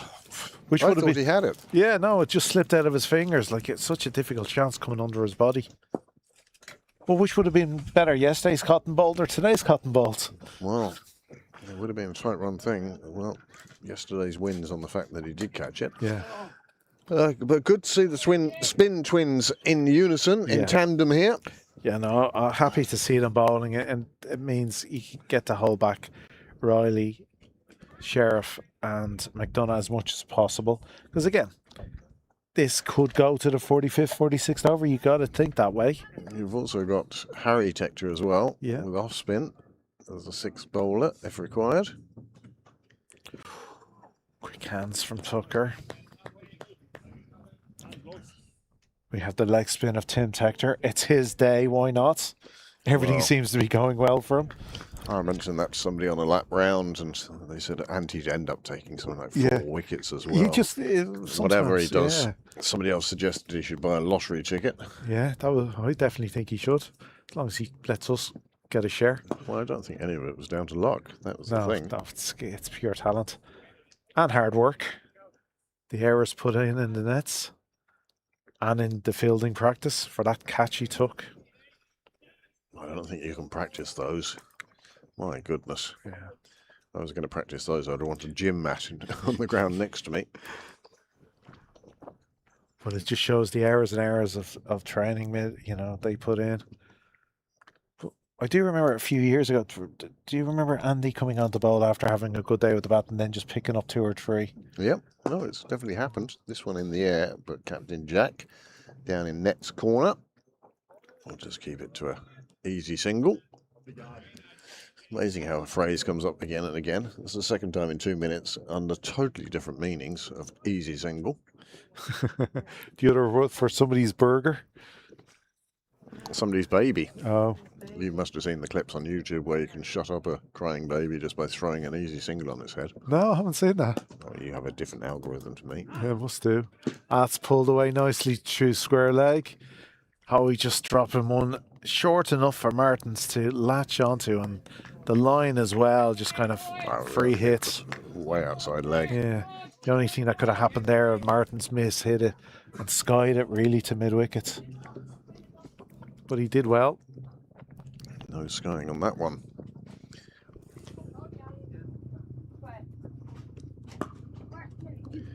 Well, they've called for 2 quickly. I don't think they need to be too quick about it. Jack Tector had to make up a bit of ground to get to that one. It's Helicopter Sunday today, isn't it? Yeah, well, they're probably all over Croke Park. What, if you can't afford a ticket, hire a helicopter? Yeah, well, with the way some of these prices are going. The All-Ireland Hurling Final, Limerick versus Galway.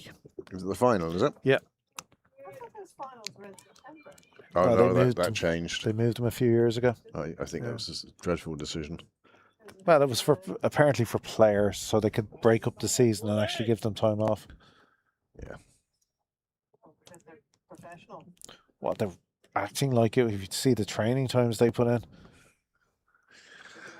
Lorcan Tucker has gone down to have a word with his bowler, Paul Lawson.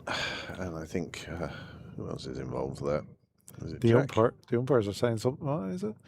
Who knows? Little break. Let's try something here. Yeah. Perhaps Lorcan's noticed something. Oh.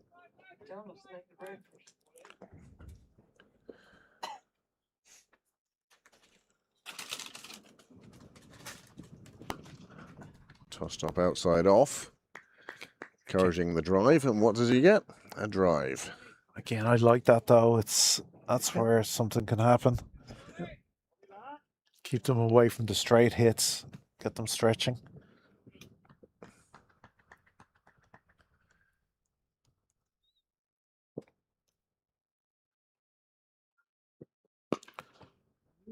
Although, if he is going to keep consistently out there, I'd maybe bring somebody from the leg side into that area in the off.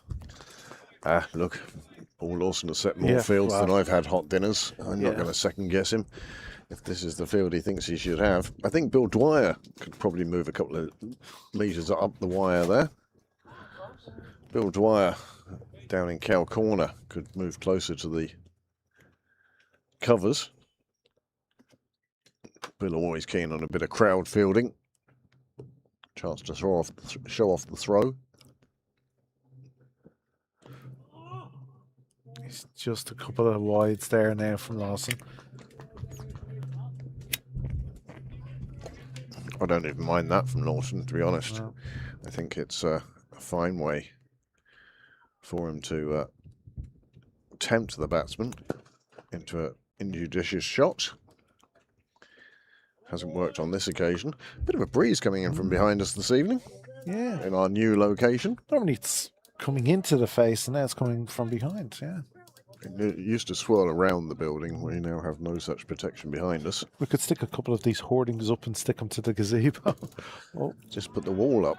Lovely 6. Oh! That sounded expensive. That sounded glassy. I think into the conservatory, and it was with the candlestick. Is it a house or was it the clubhouse? No, the house at the flagpole. See the big window there. No, we'll zoom in here now and see if you can see the damage itself. But I think it caught that big window. Yeah, same. And that's it. That's going to cost. Well, we've been saying for quite a while that fence needs to be twice as high, really. Yeah. The nets in a rush is what we need. They're a very good height. Went in right over the head. The scorer is all right. But...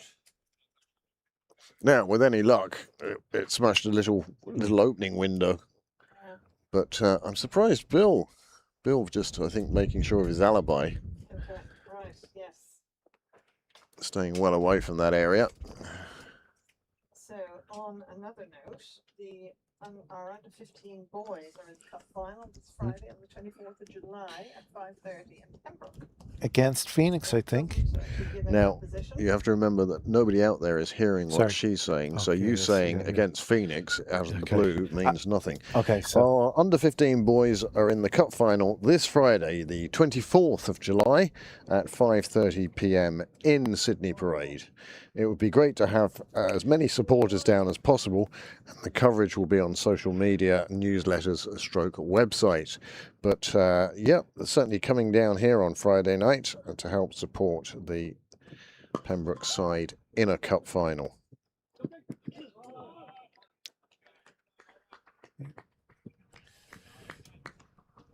So that's one good thing this week. So there is cricket during the week, but there's not adult cricket. The women's seconds and thirds playing away on Monday, Tuesday, Wednesday. And the ones. And then the IP. Oh, this one is hit well wide. Ed Dwyer. Pats it down first. I thought he might have taken that cleanly. Wasn't to be. But another nice shot from Malahide. And the score progresses on. This is the one that caught the window. And this is the one that Ed Dwyer failed to field cleanly. You see Ed coming into shot, makes his ground, but the hand and the ball don't meet, and he just pats it down and stops it going any further. So 104 for 3, 250 required from 30 overs, Graham. Yeah, it's a big ask. Eight and over. Yeah, these two are doing well though. When did they come together? They came together at the fall of the wicket was at 49 at the end of the 11th over. So they've been together. Half-century partnership. Yeah, they've done well in just 9 overs. So they've got themselves settled and hitting a few runs. Ford with 3 4s and 2 6s. Jess Siggins has certainly been looking through the record books today. That one's going to beat the field. Oh no. McDonough's done brilliantly there. That is persistence brought that one back. And Harry Tector then finishes the work. Going back to highest individual scores over a tournament, we've been told we think Tim Tector has set a new record there. Bill Coughlin got 358 in 2014 as well. He got 2 centuries in 5 games. Tim has 389 with a game to go if Pembroke win today. No third force playoff like in the football.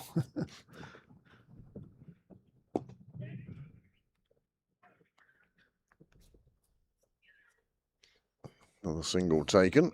These two have been quite sensible about how they've batted. Yeah, we've commented there's definitely been a jump in since drinks in the way they've gone about the business of chasing down this mammoth 355. I can tell you that the total isn't as it shows on your screen at the moment. The total is actually 133 for 3, and that's off 22.2. There it is.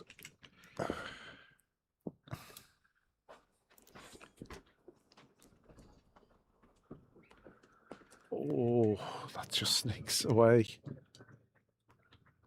How did that get through for 4? Well, you got that. And these two now starting to They're starting to put click, together a bit of acceleration. They've established their partnership. And that is 50 for Martins, I think. This is the shot that takes him to his half century. Wow. Bottom edge of the bat, between his legs, and ran away to the boundary. Name that shot. So he's 51 from 45 deliveries, 5 4s and a 6. And a very decent strike rate. Plus he took wickets and took catches. Yeah, he's having a good day as well. He is indeed. You'll have to keep going though, for a Malahide point of view.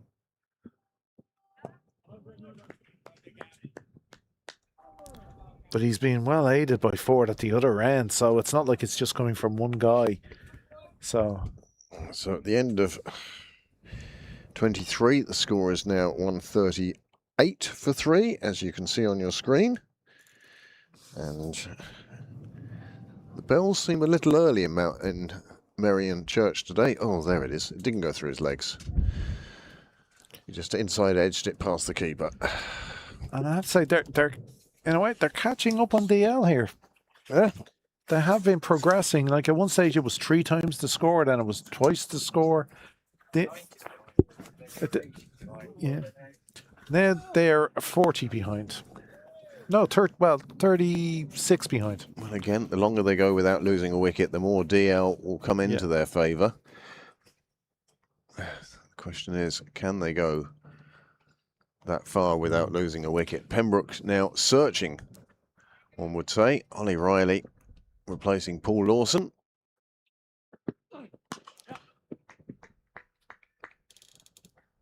Going back to his favourite nursery end.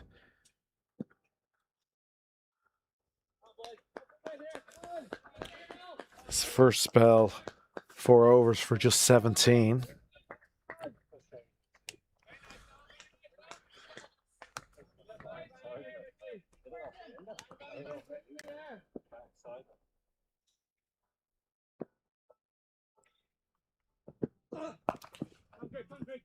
Nice shot round the corner, but again, the field is set for that shot.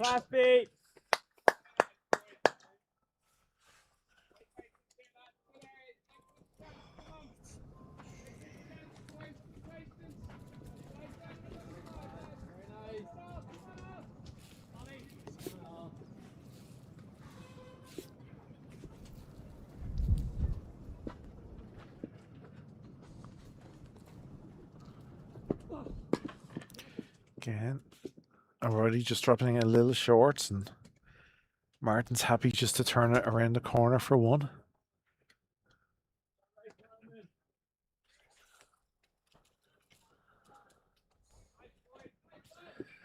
See, the required rate has crept above 8 now. Mm. And that does make it tough for Malahide to keep up a run rate of 8 and over for 26 and a half overs. It's a big ask, but as long as these two are together, there'll be hope. Well, that is the key. It's vital these two stay together from a Malahide point of view. Well, we saw it yesterday when Pembroke were chasing Clontarf score. They were there or thereabouts at the rate for such a long period, but then a couple of good overs.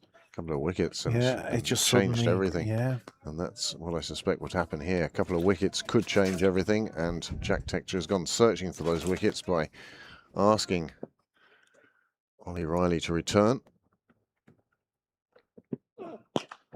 Tries to go short, pulled away to mid-wicket, and again, just a single. Singles working to Pembroke's advantage at the moment. Well, when the bowling is like this, it is kind of who blinks first. Do they chase it, or are they happy to just go single, single?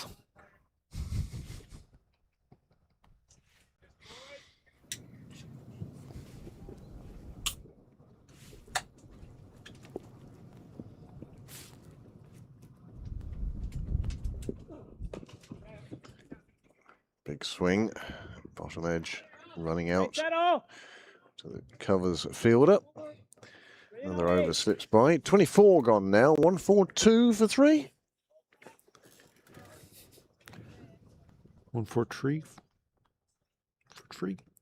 That's one of those anyway. Yeah. I thought the last ball was a dot, so 142 would mean 213 required. 213 divided by 26, Graham. 8.14.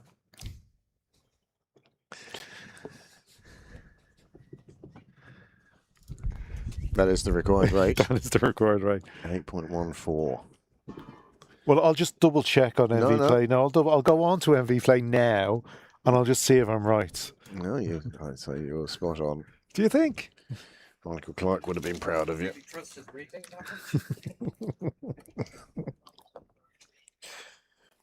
Many thanks to our commentators today, as well as Graham and myself. You've heard Heatley, Joe Prendergast, and Alan Lewis.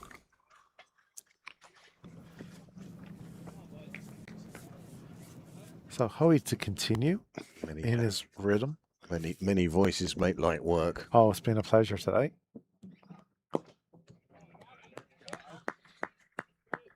And again, the nice mixing it up amongst ourselves, and it's not the same two voices. And our guest commentators, Joe and Alan, as well. There's another 20 overs dealt with. Yeah. Oh, that's super work in the covers from JJ Garrett. And we saw the commitment from the Malahide fielders in the first innings, and that is more than matching it.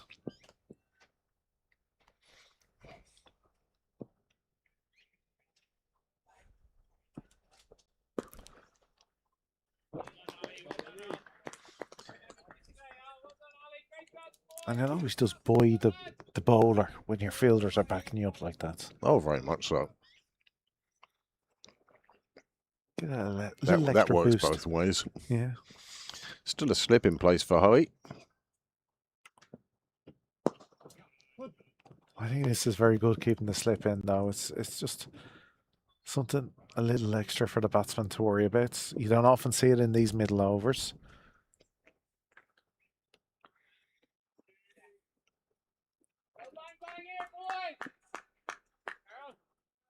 So poor old Tim Tector, you think, let us stand in for a slip, please. No chance. He's patrolling the cover boundary. Well, I think he went from pitch to shower to food to sleep to fielding. And we know he's wide awake because that catch he took earlier on. Oh, yeah, superb.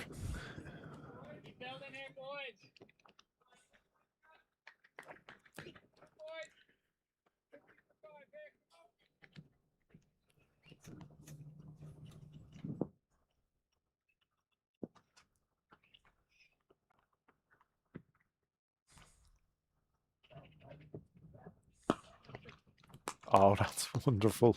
Oh, my goodness, what a great piece of fielding that was. And the return to the bowler, Yes. immediate.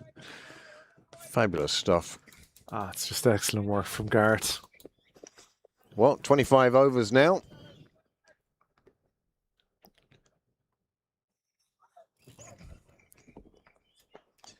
That almost got back to Hoey quicker than if the batsman had just played it back down the pitch. Yeah.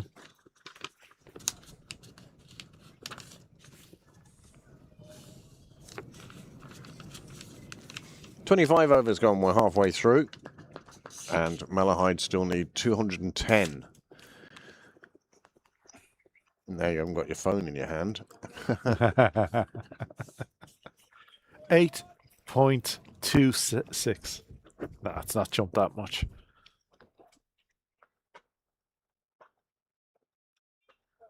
Actually, yeah, it's gone up above that, 8.4.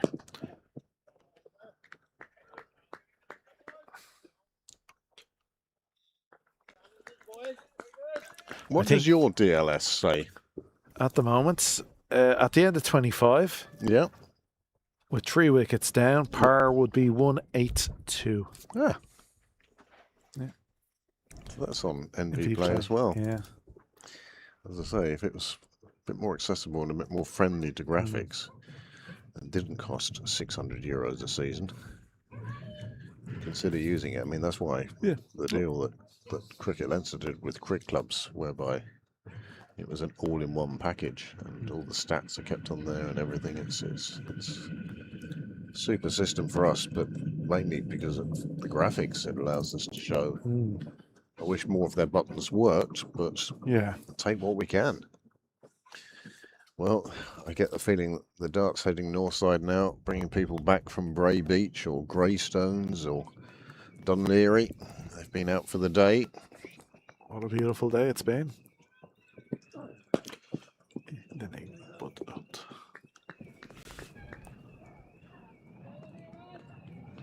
So the last couple of overs maybe feel a tiny little bit pressure building on Malahide. There've been no boundaries for a while.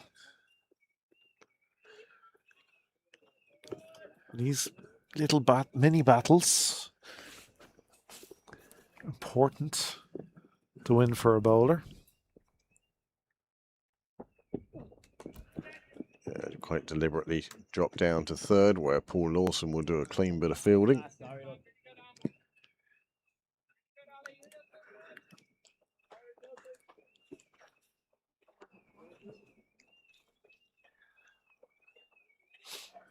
Evening breeze, I suspect, is keeping. So much nicer and cool back here.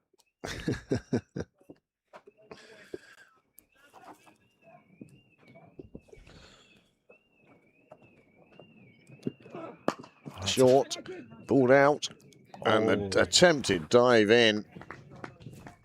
Well, Great save, Tim. Nearly got there, did Tim Tector, and you wouldn't have put it past him either. No, but you have expected to take them. That's a brilliant. It's great to see him take this on. He was looking for the catch, the big dive, but he still kept it to 1 run. Yep. That's fabulous work out in the deep. Not only did he try to effect a catch, which was bloody hard, he managed to stop the ball, get up, get it in, and only 1 run.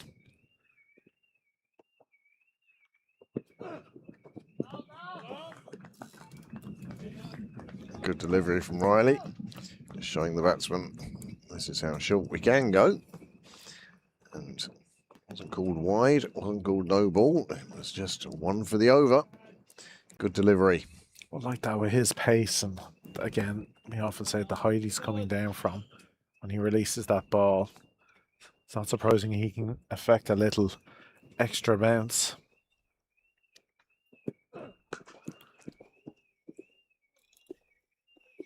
Again, another single. Brings up 150 now for Malahide.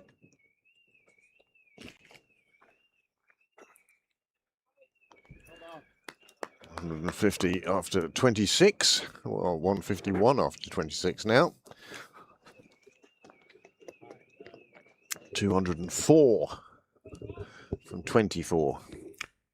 It's a big ask, but you've seen those type of scores scored in a T20, so... They're 35 behind the DS par. And the run rate required has gone up to 8.5. But again, a T20, teams often do 180, 190 if they're set. The key for Pembroke will be if they break this partnership, will the new batters be able to come in straight away? And score at the same pace. Yeah. Well, change of bowling now at the St John's end. Gavin Hoey being given a rest. He's bowled 6 overs for 34. He looked dangerous, but again, I don't begrudge Captain Jack making the change. No. I do enjoy watching Gavin bowl, and I'm sure we'll see him bowl the other 4 overs. But they're going to try Lawson now from the St John's end and see if Malahide decide to take him on straight, or perhaps looking for Cyril's way.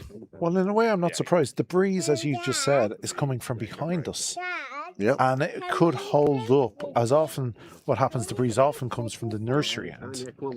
And Lawson gets the ball to hold up and is often seeing catches on the boundary. So maybe he's thinking along the same lines. Breeze coming from the opposite end. Hold it up. Captain Jack going back to long off, I'd say. Or is he staying in the ring? No, he's bringing one in, so he'll go back. Ollie, where you on, huh? Now, the only thing in the league game, Malahide did play Lawson. They swept him a lot in the Malahide fix in Malahide, so they may try to utilise that again, both reverse and traditional.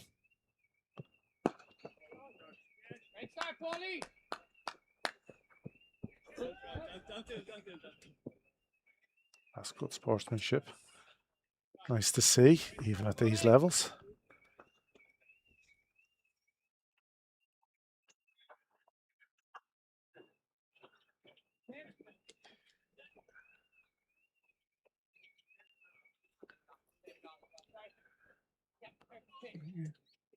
That extra little breeze now bringing a little chill outside of the sun. Yeah, under the gazebo. Perhaps a little cooler. Okay, nice shot. Full face of the bat.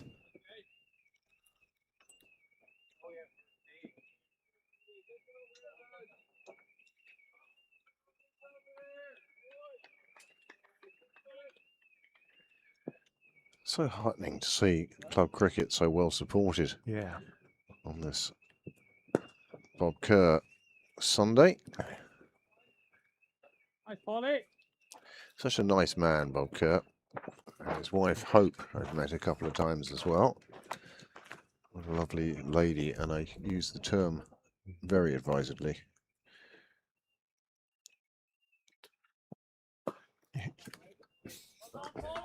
Great dot.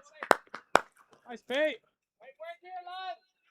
This is a good start from Lawson at his change of end. There's that sweep shot you were talking about earlier. Oh, what work! Harry. My goodness, when it comes to athletic fielding, Harry Tector up there with the best of them. Picking that one up and flicking it into the air for Byron McDonough to return. Look at this for a piece of fielding. You won't see it in many textbooks, but by golly, practice makes perfect. Gets extra for style points. There we go. The style of just flicking it up for his partner in crime. That one just getting past the fielder. Another single taken. This is what Paul Lawson can do. So good over on his return. Yeah. No boundaries. So 201 required from 23.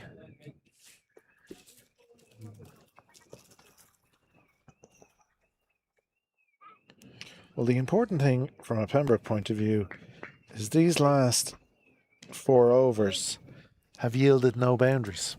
So they've been able to apply a little extra pressure on Malahide. They are running well between the wickets, but every over without a boundary will just add to that extra pressure in the back end. So, now it turns out it's 199 required.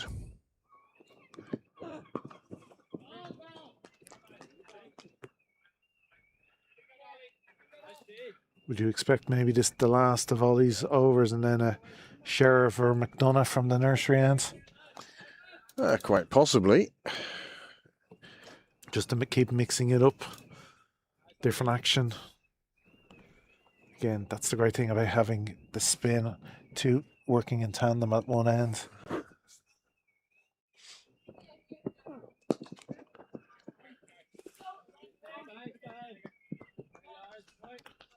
Woe be the man who takes that arm on.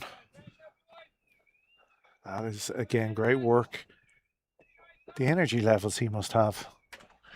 Well, that's all the training they do.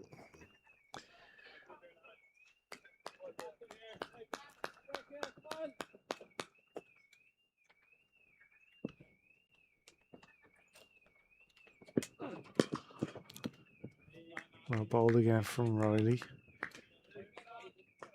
Ollie.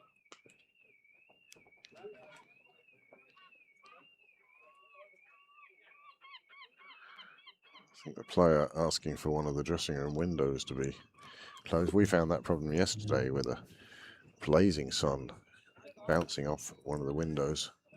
Maybe the change of angle has helped. We haven't noticed that today. I think the umbrellas help as well. Oh, that's true. Soft, slower into the pitch. Oh, that's a quick arm.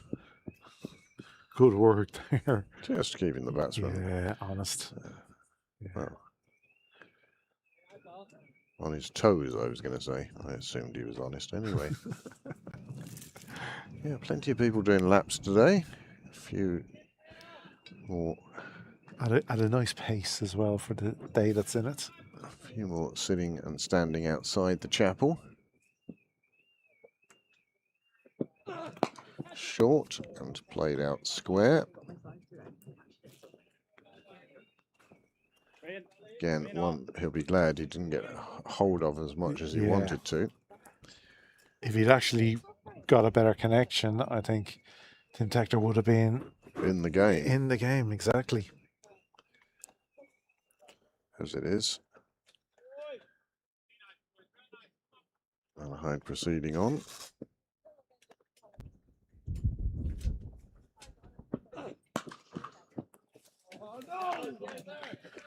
Riley disappointed with himself there, I think. And you may be right. That might be the last we see of Ollie for a few overs. Again, he'll be upset because that is the break in the dam. That's the first boundary. Pressure just being relieved there. In 5 overs.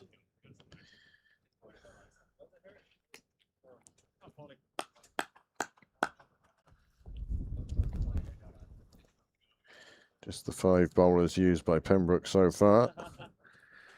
Not to say they only have 5. It's a long way to go here, lads. Come on. I think Pembroke will be just wary of requiring another wicket or two just to relieve some tension. Because this pair of Martins and Ford have batted really well together. You know, coming together in the 12th over with the score on 49. So they have put over 100 runs together. Well, Pembroke had the same. Anything you can do, we can do better, say Malahide. This partnership worth 115 from 122 deliveries. Quite deliberately scooped around the corner. And the fielder getting there in plenty of time. I say the big guy. Your preference for chairs?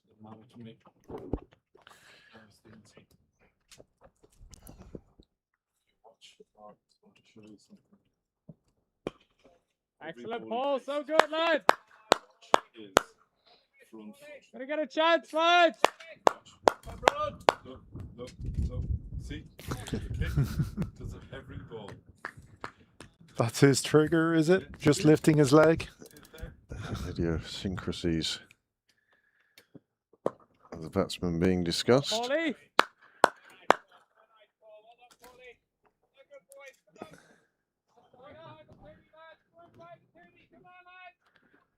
Pembroke just trying to keep the brakes on this Malahide side, but these two, as Graham said, they've already put up a century.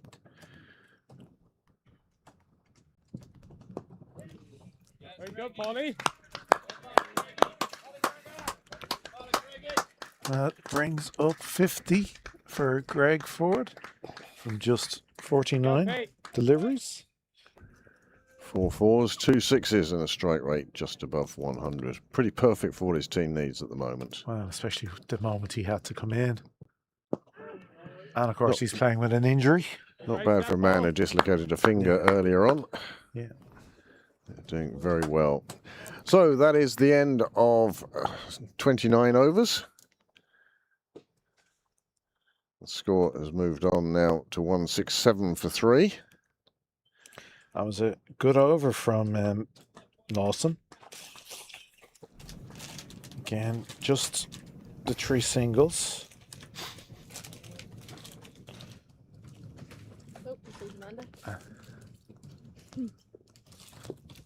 Hello, Josh. Did you have a good time?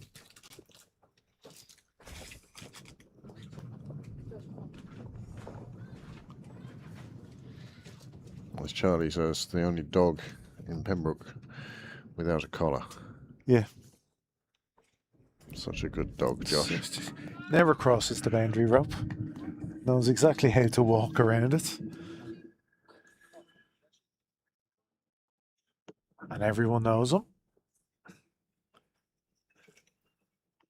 Just like Norman cheers. Yeah, change of bowling at the nursery end. Byron McDonough re-entering the attack. A move that Graham seems to be happy with.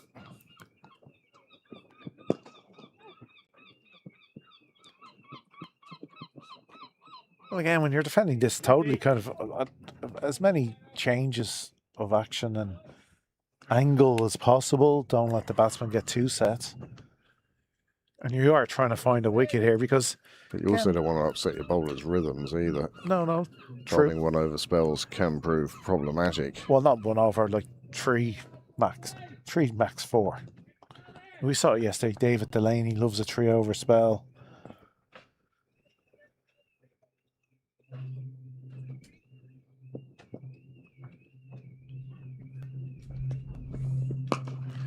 Again, just demonstrating what a good batting track Dale McDonough has produced here today.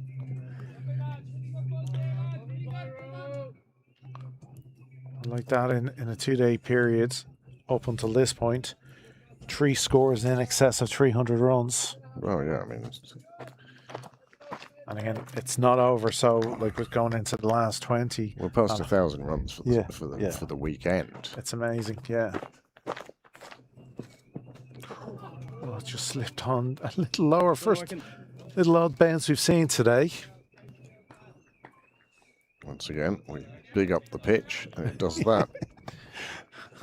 So what did we have yesterday? We had 340, 320. Yeah. That's 660. Yeah. So you need another 340. Pembroke got 350. So yeah, over 1,000 runs on the wicket for the weekend. Oh. And there were 17 wickets yesterday.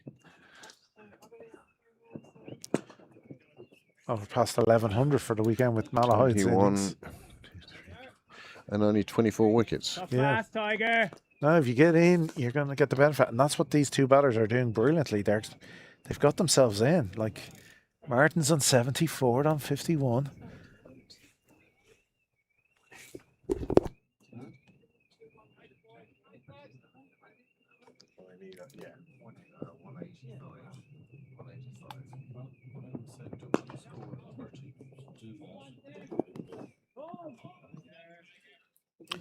The run rate has just topped 9 for the first time today.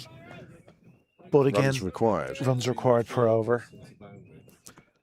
But again, these batsmen are doing it right. There's no point losing it now. And they're just trying to take this. Yeah. I keep using this expression, but it's so true. Take the game deep. Yeah. Just stay in it. Yeah. That's a good ball from Byron. Good length to bowl. You never know. Quite nicely as well. You never know what can happen in those last 5 overs. Absolutely. Well, there you go. 30 overs up. We'll see you back here at 40, Graham. Yeah. To take us home on the radio show. Martin's on 70. Ford on 52. These two came together with the score on 49. So they've put on 121 at this stage. And Pembroke, well, are they looking bereft of ideas on how to break this partnership? I'm not sure. They've still got aces in their hole, and Paul Lawson could take a wicket at any time. Yeah, I think I'd more put it down to really quality batting on the part of Martins and Ford. They've knuckled down, I think is the phrase. They have been chanceless. There Yeah. hasn't a chance gone. Well, Tim threw himself at one that might have been there, and Yeah. but there haven't been nothing's been dropped. No. No big LBs or... No. They've been pretty good on maintaining the pace of their innings. They're scoring at 6 and over each. Addison Sheriff with a nice bit of backing up there. That throw came in. Batsman is looking Big as if he's pace. got a bit of cramp here.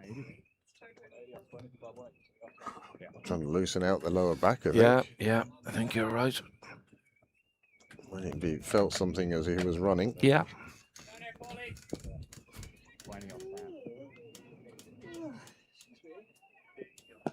Big scoop round to the leg side. There's no fielder in Michael Sharp corner. And so it runs away for 4. Okay, go lads. Super boundary that. Nicely, it wasn't really balanced either. So he did very well to get it as far around the corner as he needed to keep it away from that fielder. It could be they've decided to take on Lawson this over. Well, they have done thus far. Just looking, Paul is going at... Ball. Oh, good, Paulie. Go, lads. Lawson tossing one up wide. He quite knew that was going to be wide. Hoped the batsman would chase after it. And that is a lovely shot. Well done, Tim. Great fielding. And a fantastic throw. Tiger. Well, crowd impressed with the strength of arm that Tim Tector showed there. We were saying it yesterday. He kept throwing it to the far end. Show off. In comes Lawson. This one in the air goes over the fielder in the ring. Jack Tector now. Part of me is tempted to say I'd like to see Harry given an over or two. Why not? Just with his experience. Just something different to show the batsman. They've seen 5 bowlers. Well bowled ball. Beautiful. Very good. Talking to David Delaney after his caught and bowled. He was caught and bowled by Paul Lawson. And he said he absolutely middled it. Well done, Paul. Well done. Said, why does it always happen to me? And I managed to find Lawson's hands. He says he does this delivery, he bowls, and then he stands there like a goalkeeper at a penalty shootout, knowing that you can do nothing but hit this back to him. Yeah. And he's waiting for that caught and bowled. Sorry, there was one chance to Paul. Martins drilled one back at him. Yeah, if right you down at remember. his ankles. Right. Yeah, that would have been a catch. Would have been a superb catch. Oh my goodness.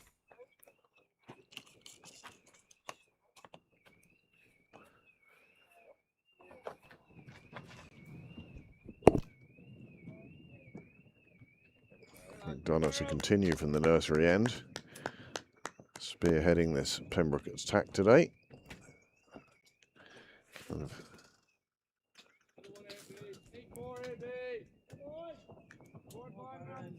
But these two have put together a super partnership at this stage.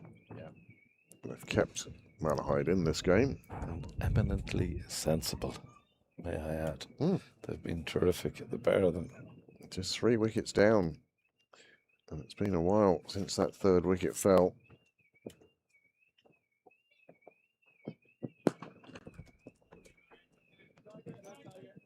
Great job out there, Tim.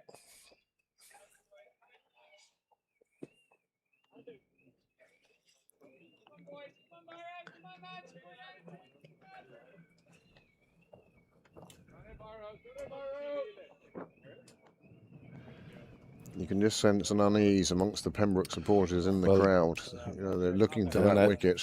Down outside the chapel, there is total silence, let me tell you.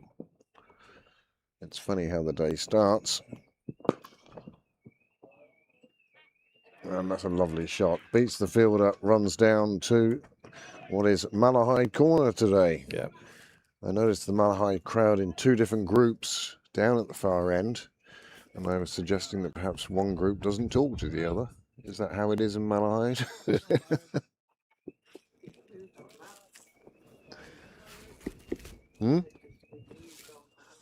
They have all gathered together now, haven't they? Yeah. There's 4 more.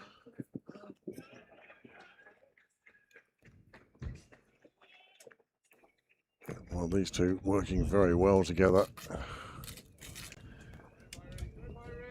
And the short pitch ball not working for McDonough on this occasion. No.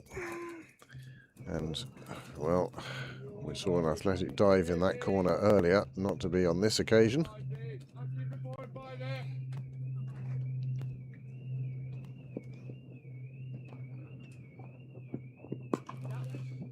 The silence is just broken, really, by the sound of a house or a car alarm.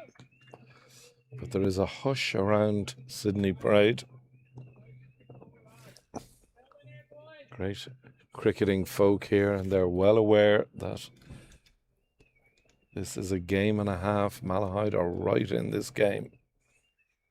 Which is the way it should be of an course. All-Ireland semi-final. Yeah.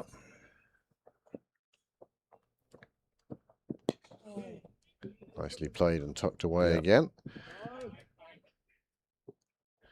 Heatley, did you know Bob Kerr? Yes, I did. Yep. I gathered you. I thought you might have done. Yep. Lovely man. No, gentleman. School teacher, wasn't he? And his wife, Hope. She's lovely. She's a great lady. Very. I've met her on a number of occasions. Yeah, she's very pally with my older brother, Brian. They're good pals.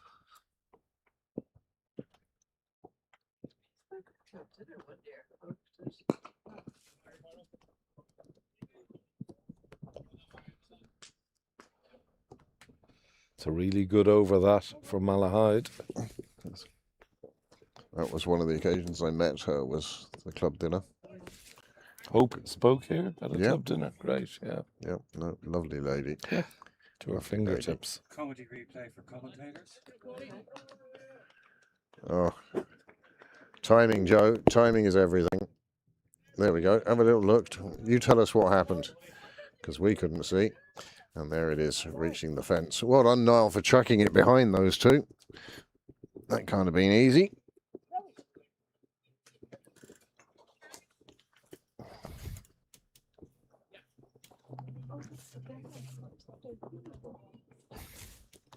All dressed up on their Sunday finest.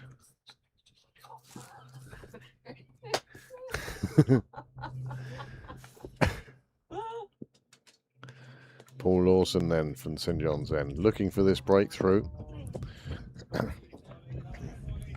Nicely bowled. Introduced the false shot. Has Paul bowled? I can't. This is his seventh. Thank you.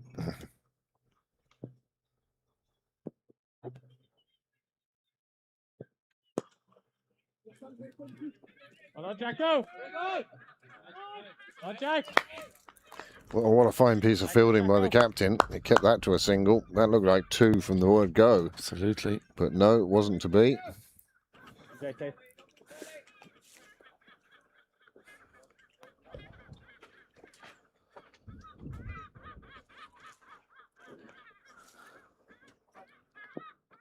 Everybody down at the clubhouse very quiet at the moment. And that will make them, if anything, a little bit quieter amongst the Pembroke supporters. Lovely 6 into the garden, scooped up. The batsman now asks for a drink. I think he's got a minute or two while they get another ball.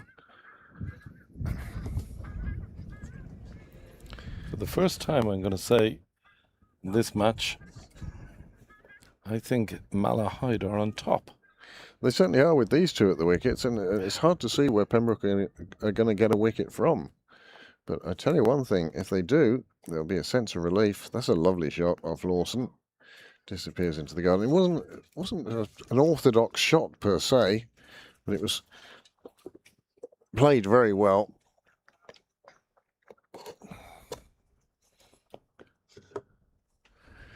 That's a well-deserved drink for the batsman anyway, that's for sure. Absolutely. The umpire's turning up with a new ball. Well, not a new one, but a different one.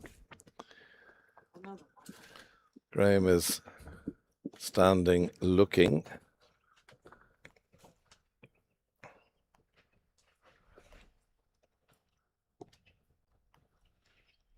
Yeah, because Graham's just the man to bounce over the fence and go and get it. I wish him well. We'll visit him if he tries. Absolutely.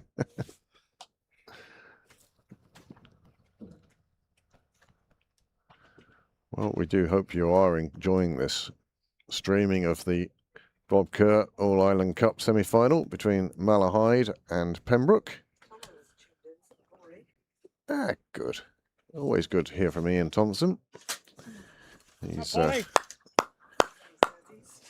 down in the sunny and probably quite hot southeast.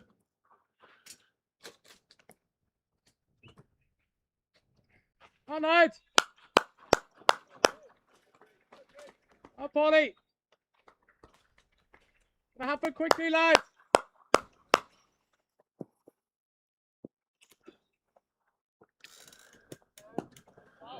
Okay, okay.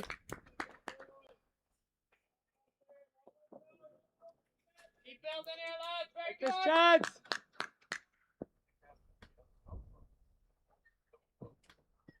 Oh, Polly. Oh, fella. Oh, late call for wide. Stopped Lawson in his tracks. And, oh, it was along the blue line. Perhaps umpire's call on that one. Yeah, I think so. Oh, Polly, bow fella.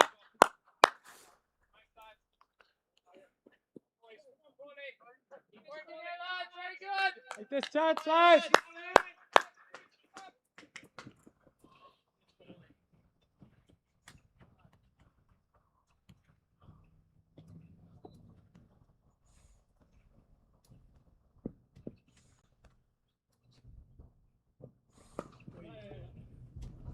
Another single, handily taken. And it's another very good over from Malahide.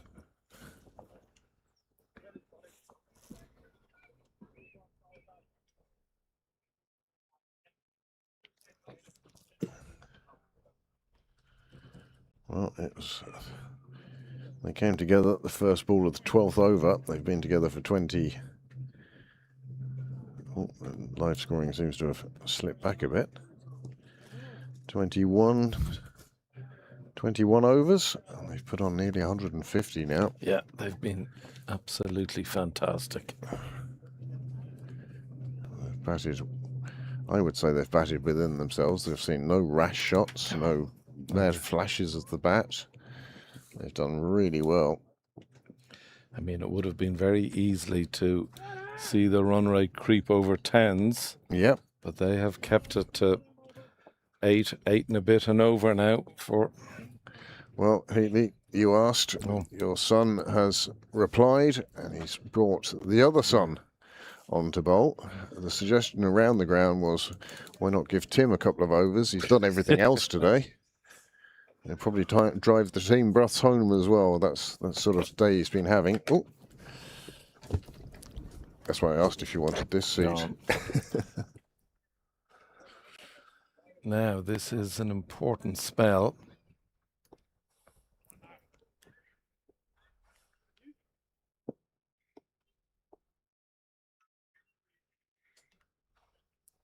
Very careful about setting his field. Absolutely, which you have to be.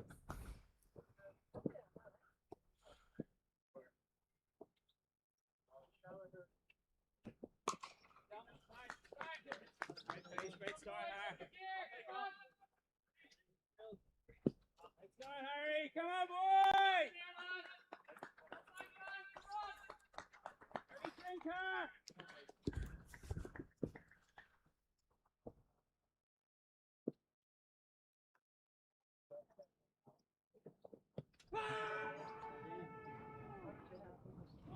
No appeal from the wicketkeeper, No. suggesting that they felt everything was okay. I like the flight, though. Getting him to wave the bat at it is half the battle, isn't it?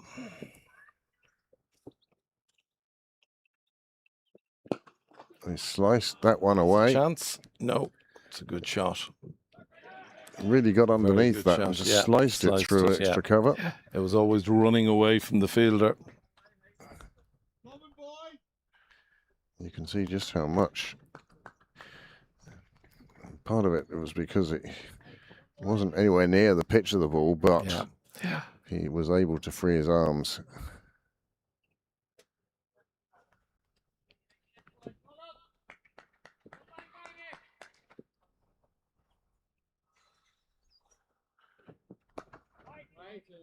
Change of shot on this occasion by Martins. Well batted again.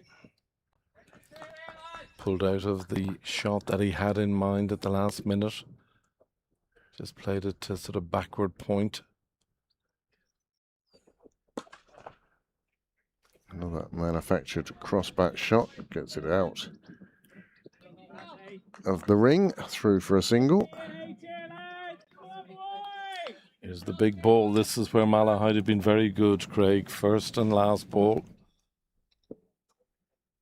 6 off the over thus far.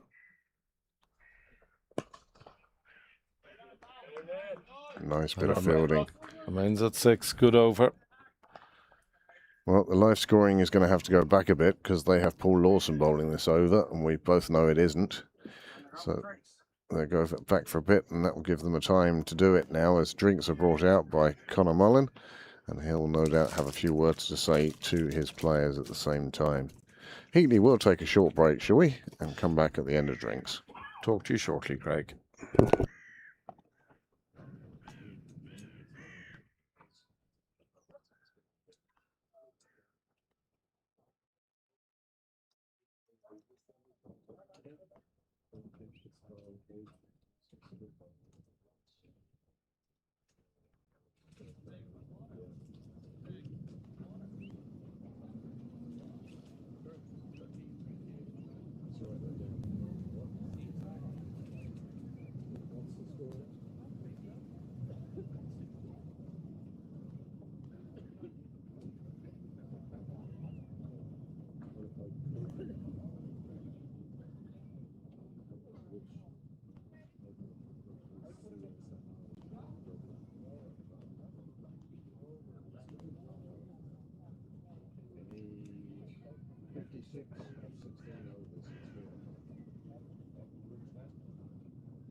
Craig, where are you getting that?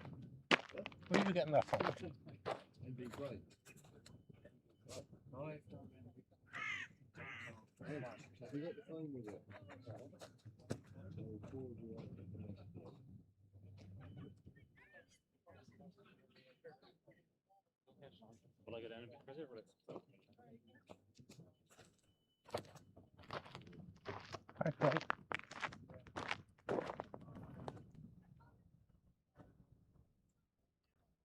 Just sent you a link, Ed.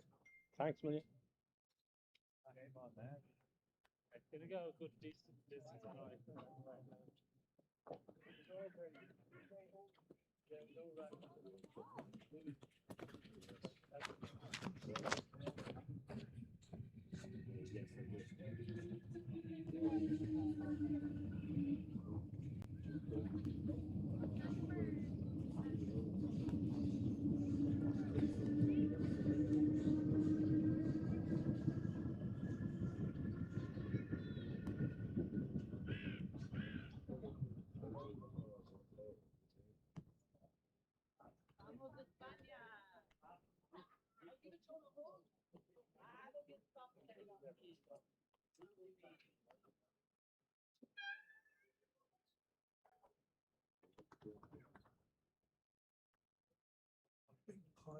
first quarter.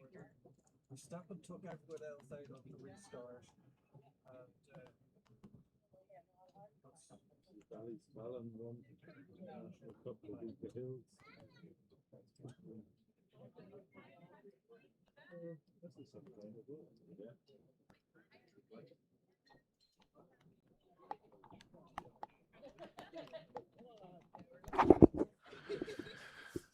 Well, we have no idea what Coach Mullen said to his charges at the drinks break, but Tucker, Tector, and a couple of others having a little chat about how things are going. And it looks like they're going to return to the leg spin of Gavin Hoey. Good from call. St John's End. Good call. I like that.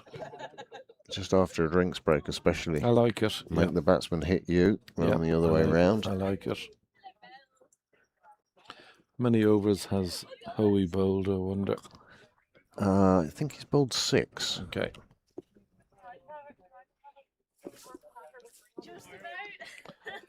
So 34 overs have been bowled. That leaves 16 overs remaining. And this the semi-final of the Irish Senior Cup. We've had a cracking game so far today.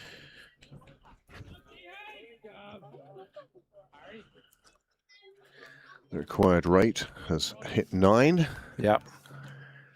Well, again, over 16 overs. Well, this is just a T20 now. Yeah, that's what it is. And my question is, who would you put your money on if this was a T20? Wow. It's a good question, isn't it? It is. They need 140 I just feel that of 16. This partnership, as I say, worth about 160 now. Yeah. And they've faced more balls than a T20. Yeah. I would say, this partnership is not going to run to the end, and it's all about when that wicket falls.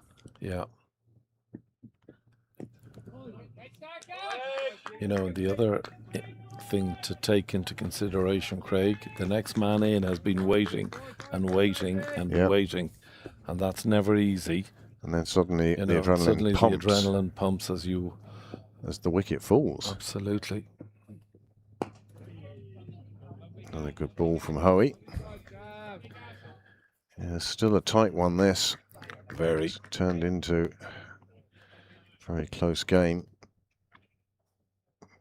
We questioned why Malahide would field first. Well, perhaps we've got our answer. Perhaps this is the answer. How they're playing here. Well, they're playing very sensibly. First over after drinks. Absolutely. You don't have to score. Absolutely. You're 9 and over straight away. Absolutely. We're at a stage in the match now where every ball is crucial, Craig.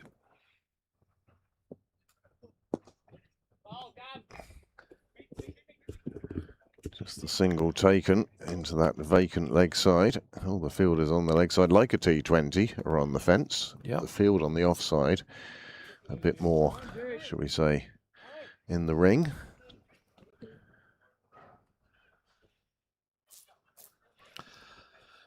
You would think a chance is going to come, and whether Pembroke are able to avail of that chance. That's it, isn't it? Yeah, That's it is. the story. Yeah. Because every chance is difficult. Interesting field. Gav has put a very tight first slip in there now.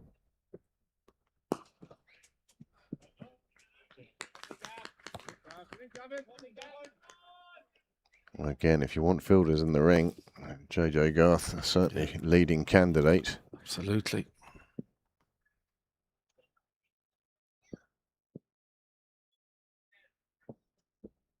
I thought he had him. Well, everything was possible there except timed out, I think. I mean, that is super delivery. What an over after drinks, sorry. Just the one off it. Really. What? No, it's okay. Sorry, guys. There is a microphone. Guys, watch the mic. Kate, just watch the mic. There's a microphone. Wait, there's a microphone right there. Oh. Where? Well, Harry Tector again from the nursery end with his off spin. Pembroke still need to break this partnership of Ford and Martins. Well, that's 6 of them. Nice big shot. And again, I keep saying what they've done brilliantly is ball 1 and ball 6. Just in the slot. And again, he does like that bottom hand coming through. It's a big help to him. No, doesn't want to drink. No, Aidan Seaver's telling him to go back. They've just had drinks.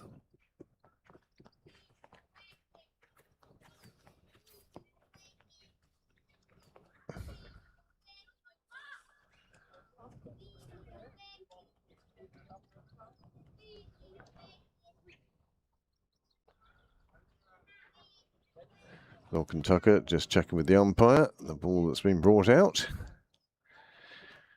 Super shot for 6.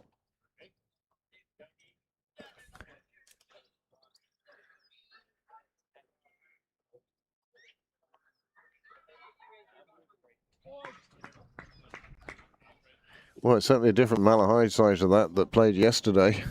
Absolutely. Absolutely. Yeah.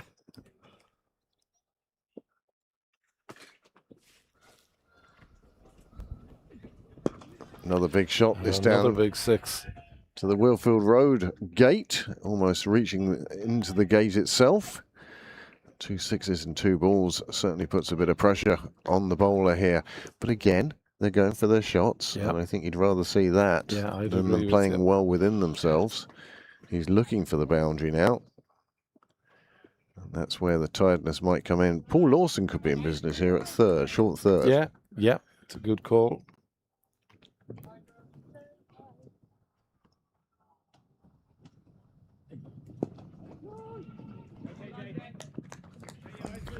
Fielder J.J. Garth.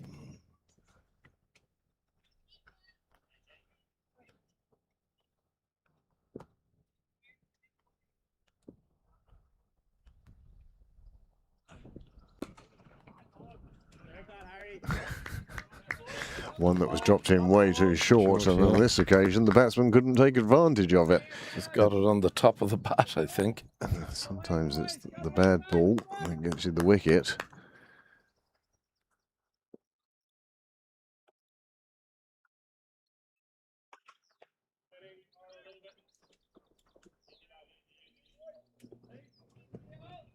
Return this, Har.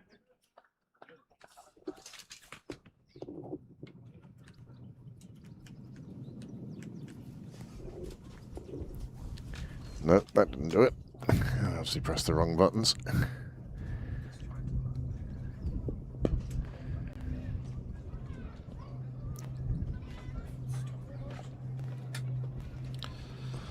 Interesting over. 2 6s to start and then just a single off the remaining 4 balls. Yeah. Again, good work on the part of Malahide.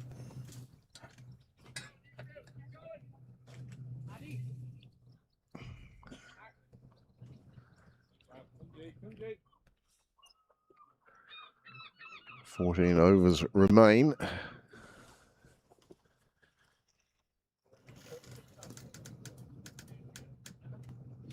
"131 required. What's that rate? 9.36. 9.3. Still creeping, Craig. It is, even with that 2 sixes. Yeah, still creeping. It's still higher than it was at the drinks break. Yeah. Hoey returns to ball in hand. And the St John's end. Try and weave his magic from.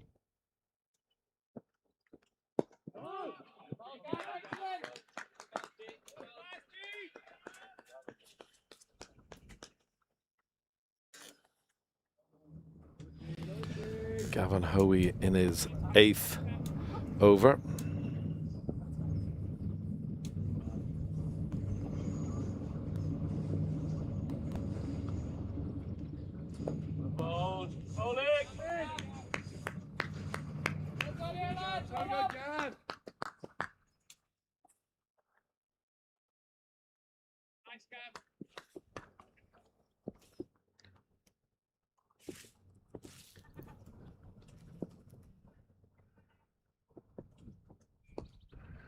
Oh, that was a super delivery from Hoey.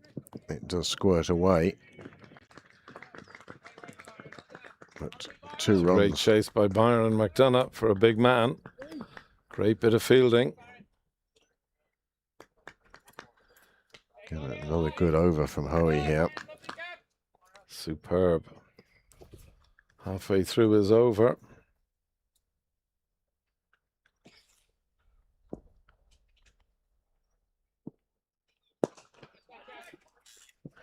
That's going to land short of the rope. No, bad luck.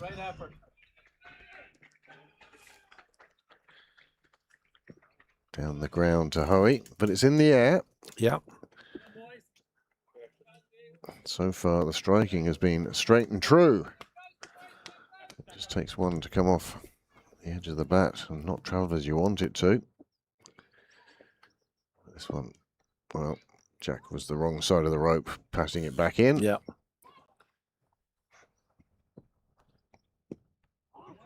It'll be a wide.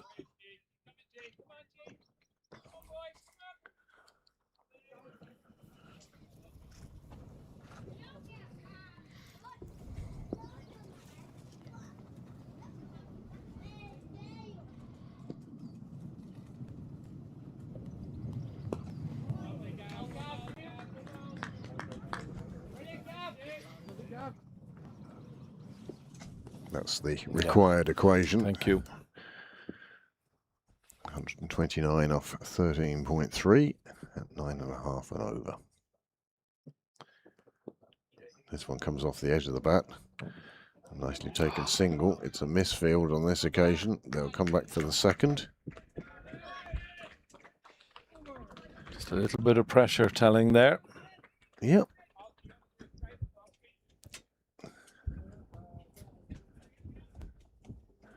So 122 off 13. They lost. What? The old couple lost. They were lost.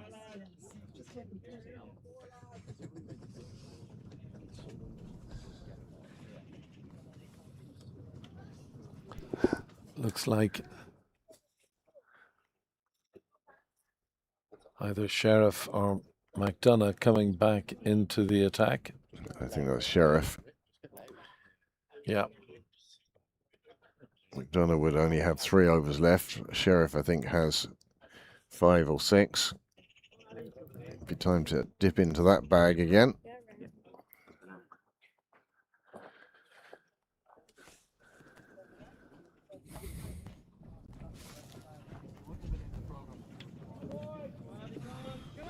It is extraordinary cricket. How can you be bowled out for 46 one day and the following day look so assured? Be 233 for 3.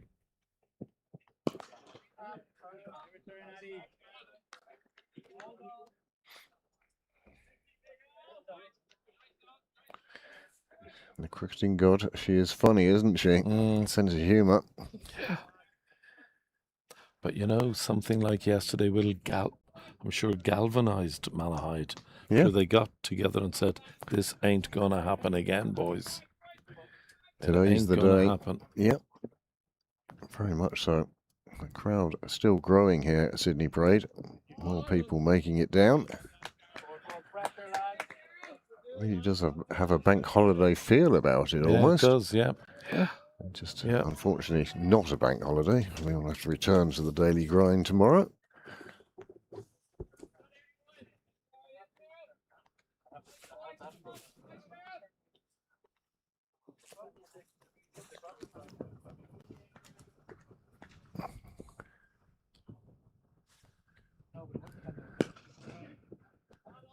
Great energy, all!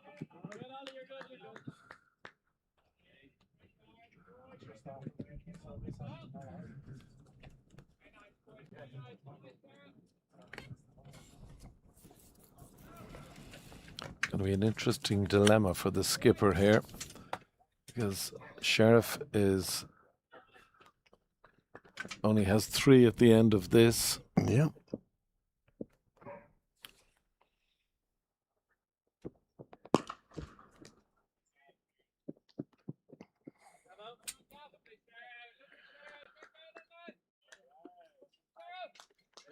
The other thing with this run rate required increasing is that if a wicket does fall, it puts such pressure on the next man in. Of course. Very good call, that. Yeah. As you say, he's probably been sitting on the sidelines anyway. Yeah.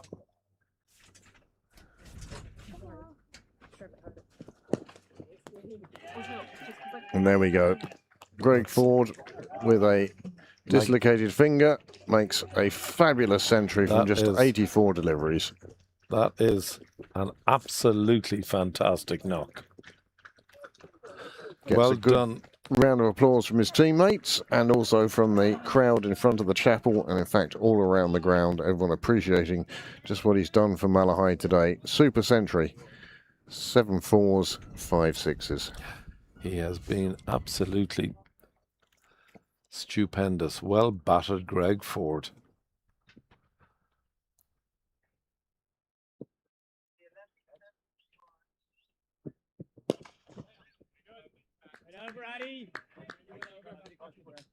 That's a brilliant over from...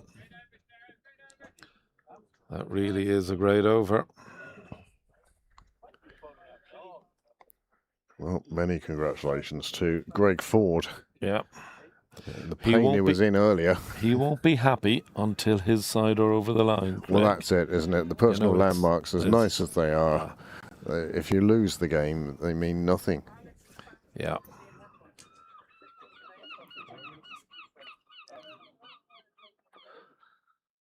I mean, it'll take years before Sunil Gupta learns to appreciate his 217 this season because they lost. Yeah.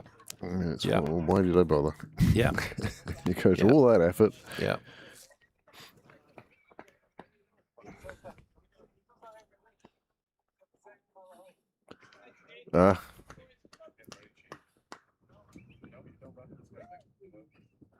He's moved now, though.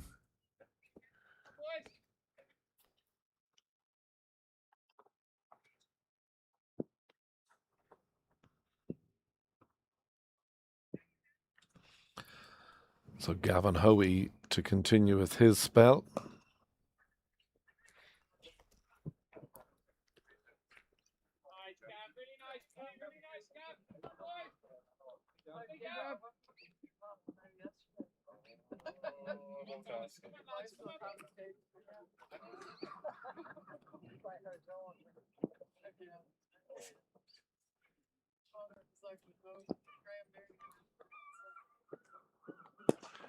And that's a super shot. That's going to go all the way to the boundary. Yep. Fielder unable to stop it. See you, Nige. Another 4 and a big 4 at that. But taking Hoey on now. And again, Pembroke need one of these big shots to end up in the hands of a fielder. You can sense the tension because even we're going quiet here. Yeah. And that will be a big help towards that required run rate, which before that delivery was up at 9.8. But we're now at the stage of the innings where run rates change very quickly. Yeah. Laps around the corner, and he's going to find the rope again. He is, yeah. Super shot that, well manufactured.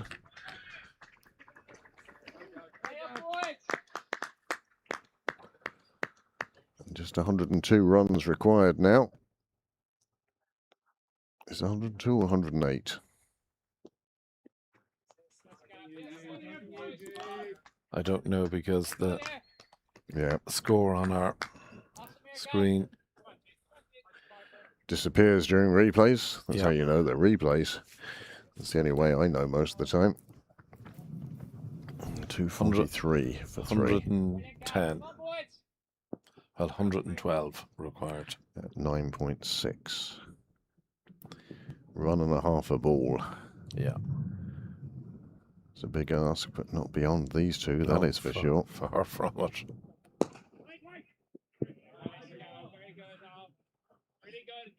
Great comeback.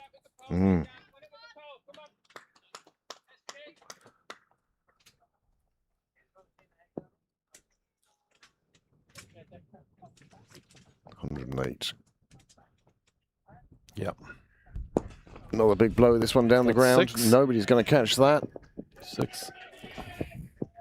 Another maximum. And Malahide are suddenly feeling like they're on top in this game. Well, 16 off the over so far.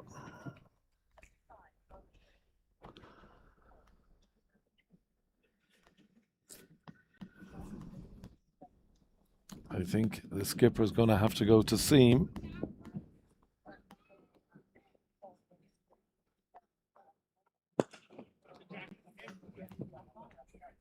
And one has ended up in the hands, and that is a brilliant catch. Any catch at this stage. Well, that is a fabulous knock. Absolutely superb. And Pembroke, you could sense the relief around the ground with the cheer. The roar that went up. The roar that went absolutely. up. Absolutely. Fourth wicket falls with the score on 247. An absolutely brilliant knock as here we are here. That's really well bowled, Gavin Hoey. Really well bowled. Wide. Yeah. And he's almost biting his nails, waiting to see. And then Jack Tector, aptly on a Sunday, goes to his knees. Yeah.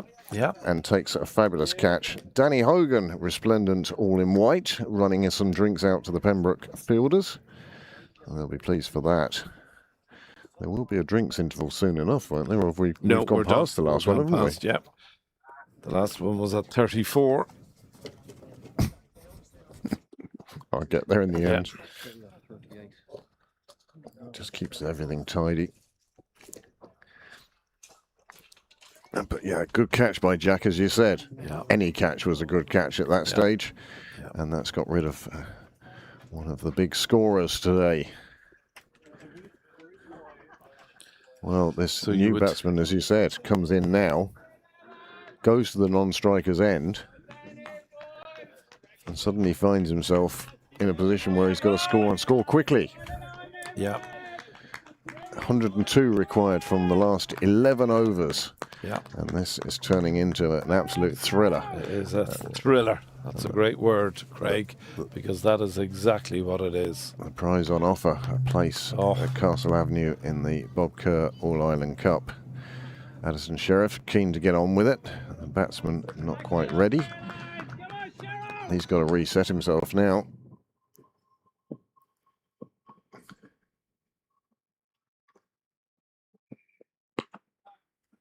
Hooked around the corner. Fielder's chasing it down quickly. Well, Tim's arm again, perhaps overused on that occasion, going well, you've got to remember the adrenaline is flowing through the fielders as well, Craig. Absolutely. They are acutely aware of what you've just said. There's a huge prize at stake. Absolutely. A huge prize at stake.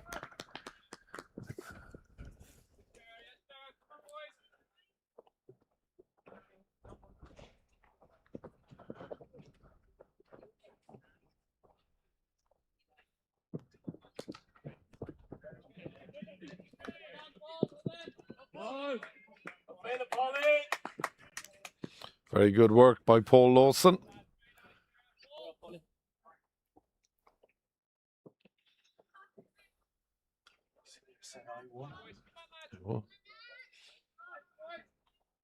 That's a great win away from home.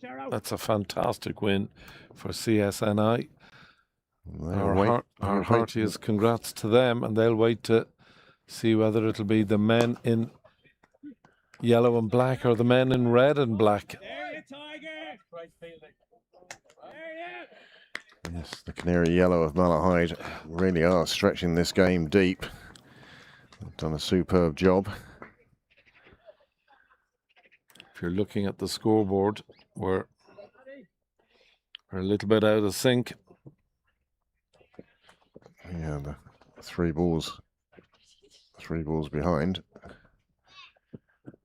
Comes down the track to smack that one down the track, and he has successfully done so and brought up 4 runs.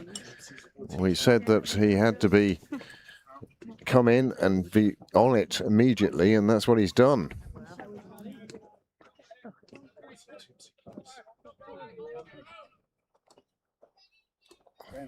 We said it was T20. To be fair to the new batsman, He's come in and right from ball one. Very good shot to sort of backward point, and there's an equally good shot.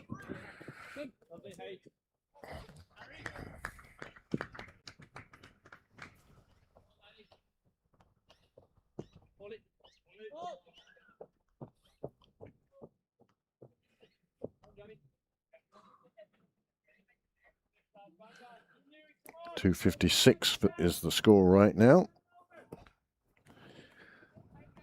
They're just adjusting things. I think they're catching up there. That's a cracking shot. Harry, Great bit of fielding. Harry Tector getting two hands right down to that to close out the An excellent over. 40th over. Yeah.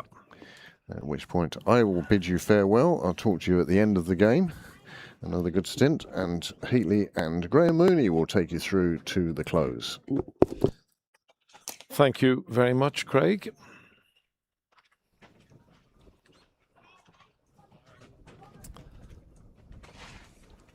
And welcome back, Graham, and what is a thrilling game of cricket. Well, we said Malahide would need two players to go big, and Martins and Ford certainly have done that for them. Big time. And now Timsey joining Martins. Timsey, a good T20 type player. Very.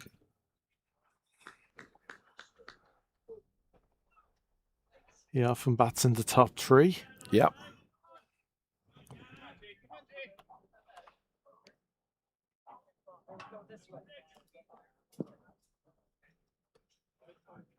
So Malahide, at one point they had gone to 10s, but now they brought it back to 9s.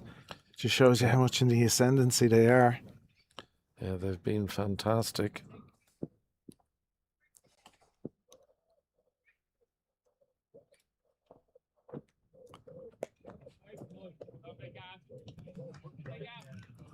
Pembroke will be hoping Hoey and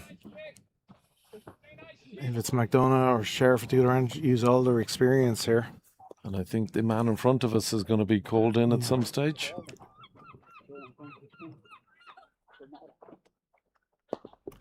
It's in the air.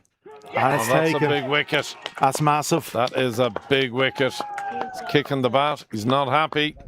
And understandably so, a magnificent knock from Martins, 91. Fantastic knock. He just falls short of those three figures. Yeah. But that's a huge, important wicket now. Two new batsmen. Big ask now to go at 9s when you're fresh to the crease. Huge, huge. It was wider. Yeah. And he just trying to pull it. It was exactly the delivery that got rid of Greg Ford. Yeah. He just held it back, bowled it a little wider. And he's, instead of trying to play it in the offside, he tries to pull it to leg, and that just meant it slide off the face of the bat. And you have to say, one of the easier chances if you're fielding a point. Yeah. So never in these moments is an easy catch. You're Tension, right there. You're right there. You couldn't have asked for a better one. And no better man to be underneath it.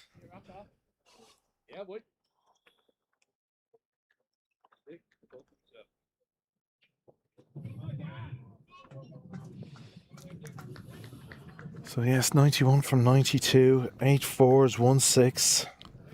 Can you tell me who the new batsman is? It looks like David O'Halloran, is it? Tall chap. Yeah, it's either O'Halloran or... Good, Gav. Do it to him, Gav. Well, it's not really Shoebridge. I think Moet Sane.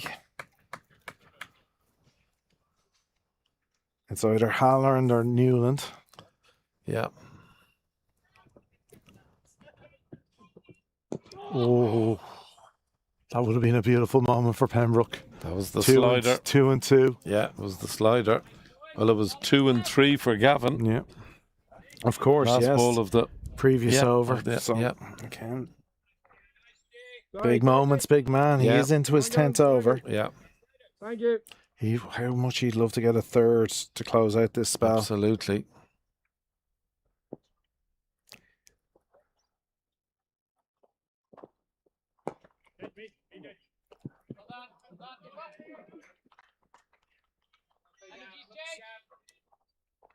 So it was Byron McDonough with the catch, for anyone wondering. Yeah. And it is O'Halloran who has come to the crease. That's big. That's in the air, but there is a man under. It's Tector. And he has the catch. It's a great catch. And he got his third wicket in the spell. That's 3 and 5 deliveries, Graham. That's huge. That is absolutely massive. How often does the big man Howie come to the party? He's been brilliant. Absolutely brilliant. I say well done, Gavin Howie, under extreme pressure. And how often does, in a match where he gets 3, possibly 4 wickets, does that mean Pembroke go on to win it? See this catch here again, Graham. Under it all the time, watchful. He's never left the ball.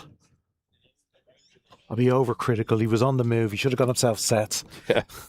But he takes it. That's all that matters. Yeah, that's all that matters. So that's 3 Tectors with catches. Is it today? It is, yeah.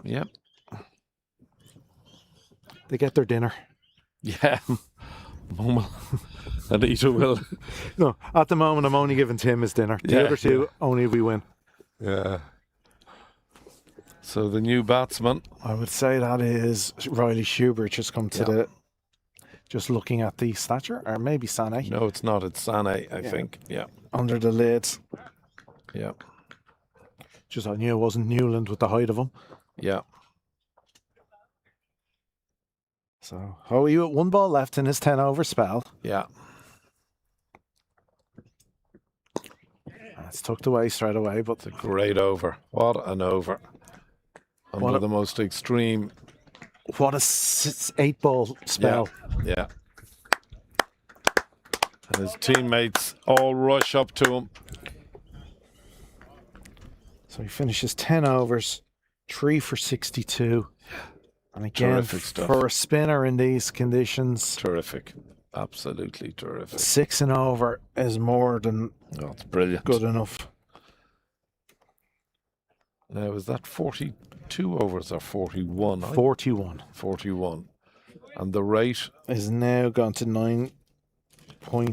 I was going to say it has to be right on the button of 10. Yeah. Well, it's 90 from 9, so it is. They got a 1 there, so yeah, 265. Yeah, so it's 10. Yeah. So they're just a little behind. Yeah, so exactly 10. But again, that's manageable in a T20. And I tell you, Tim C is a dangerous man.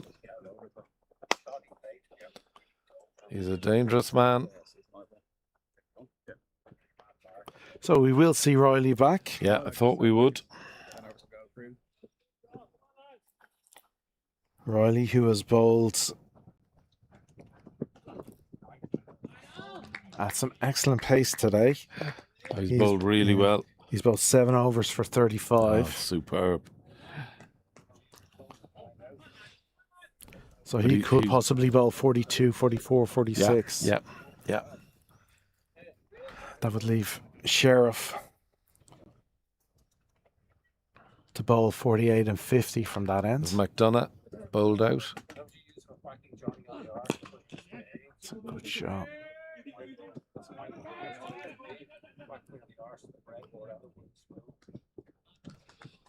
Good running from Malahide. 2 to the total. McDonough has 7. So they do need to find a few overs at the St. John's Road end. Sheriff? Well, you might need him at the nursery ends like that there is. Well, I think he's going to have it. There's 5 overs to bowl at that end. Riley only has 3. Sheriff has 2. Yeah. So whether it's Tector or Lawson, you might need an over or 2 here. Yeah. That's well played. That's 4. You won't stop that. Again.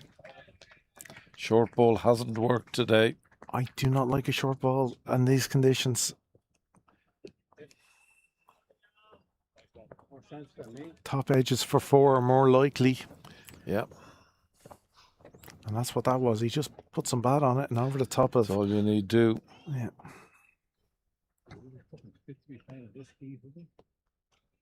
So he was not under control there, but he just knew to put some bat on it. And the odds were with him. That's better. Full, straight. Yeah. Use the pace.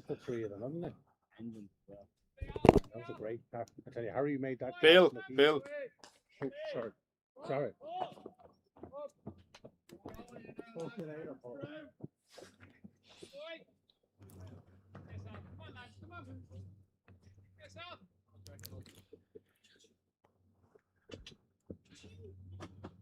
So again, ball to your field should be the key here. No, it's another short ball.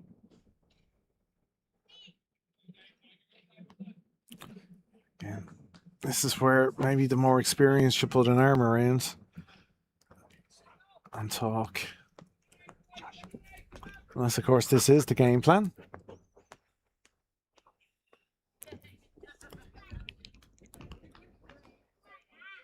But if he is going to go short, you want it into the chest and not above the neck. It's very well done on the part of Lorcan Tucker there. That's 4 saved. That wasn't easy. No, we've seen those earlier today, all bounces in front of the, very the difficult. wicket keeper going for 4 extras. He's kept a brilliant wicket today, Lorcan.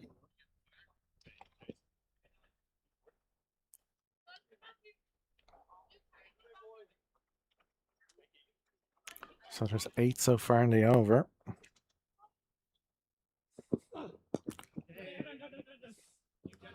Again, with 1 delivery to go. No, that's the over, I think. Is it? Yep, it is. Okay.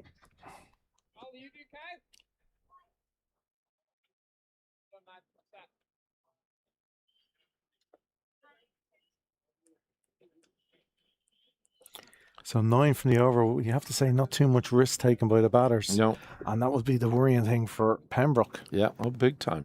I am right in saying it's 5 wickets down, am I? No, 6. 6 down, is it? Okay, we're 6. We sorry, are I correct. beg your pardon. I beg your pardon. Yeah, 6, yeah. So McDonough coming back into the attack.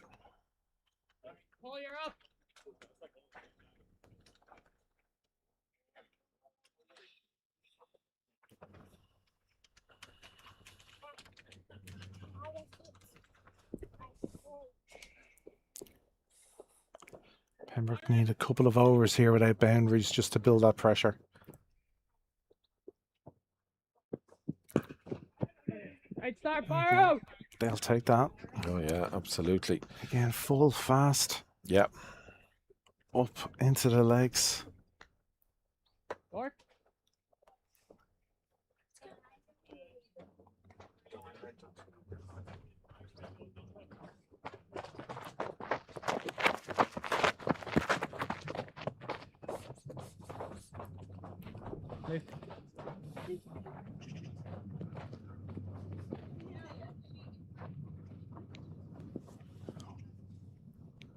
Done into Timpsy. Again, that's great work from Tucker. It's not Brilliant easy. work from Tucker. He has just been fantastic today. Say, come on, Byron. Awesome, Byron out.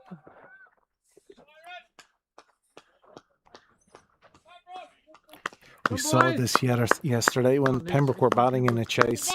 Every dot ball just built the pressure. Gold. Yeah, correct. Yeah. Yeah. Byron out, come on.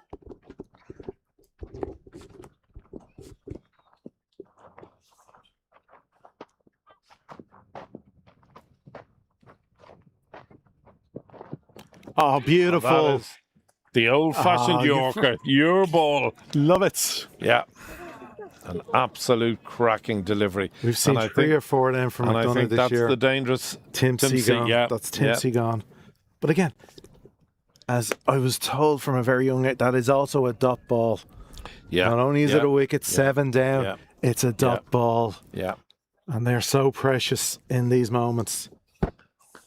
I'm interested to get your... So, for the end of the over. Yeah. So we're in the 43rd.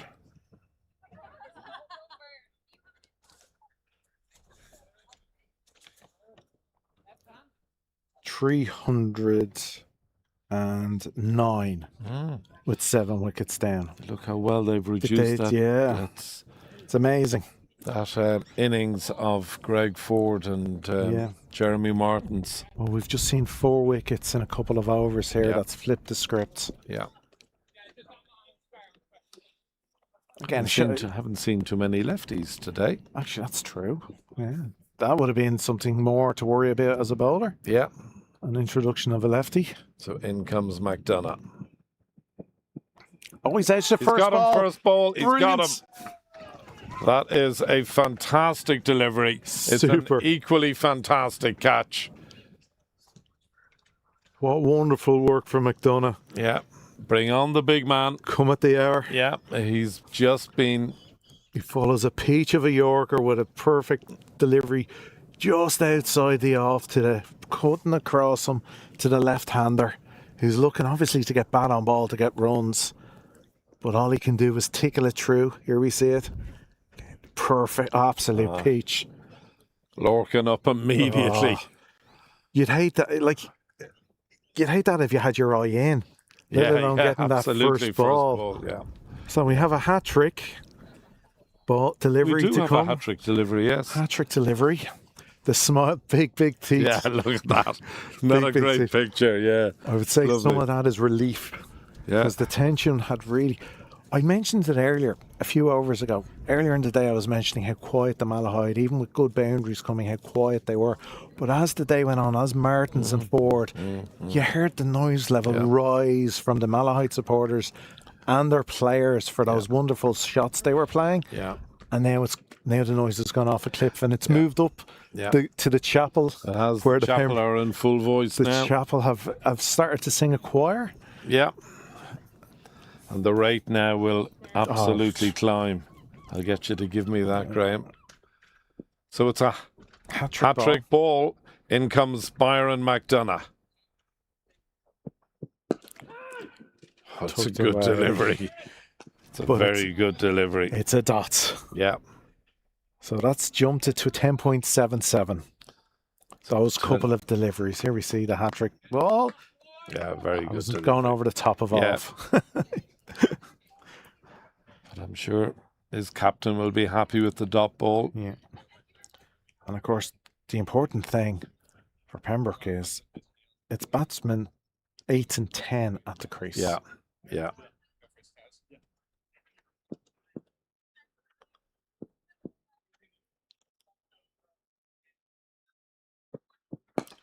Okay, beautiful and fast.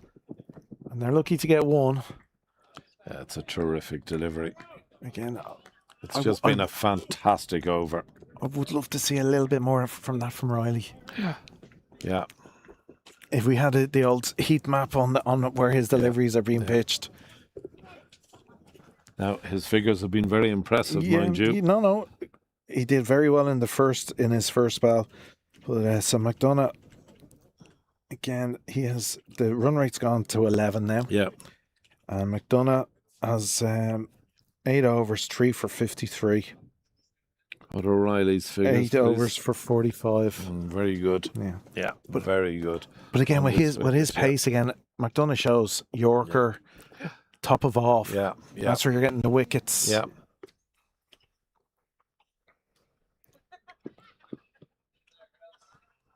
So we head to the 44th over, which will be bowled by Ollie Riley.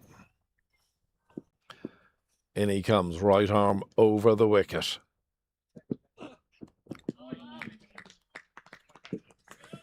Sonny just can watch that go through. Again, a better bouncer. Good delivery. Cracking not over delivery. the top of the head. No, cracking delivery. Chest. Yeah. Well, I always go back to the West Indies. Their area of target was that chest neck. Yeah. They didn't want it going at the head or over. No, they were gullet men. Yeah. Straight at your Adam's apple.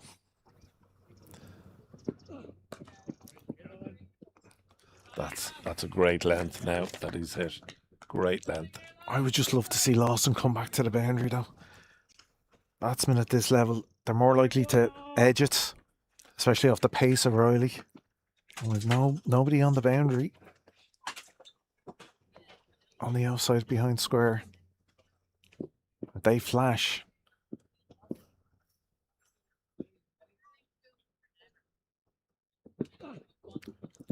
But if he keeps bowling that good line, it's a great line. yeah, that's. And again, it's great work by Tucker. It's not easy, is it? It is so difficult. He also has the sun to deal with as well, and well, there's a reason why he's the #1 keeper in the country.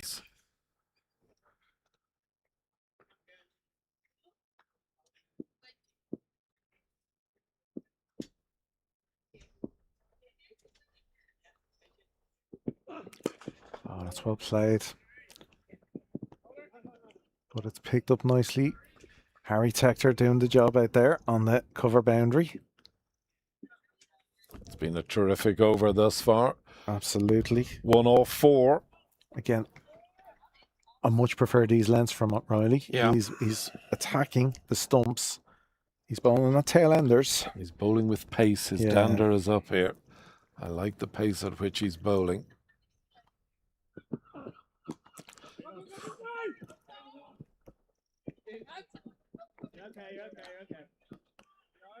It's okay. That's just a single. I thought for a second that was going to carry.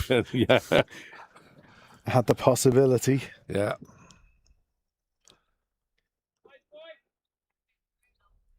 So just the 1 over remaining. And we've just had 1 run so far from this over. It's been a terrific over. No, 2-1. Oh, 2. Sorry. My apologies. Yeah.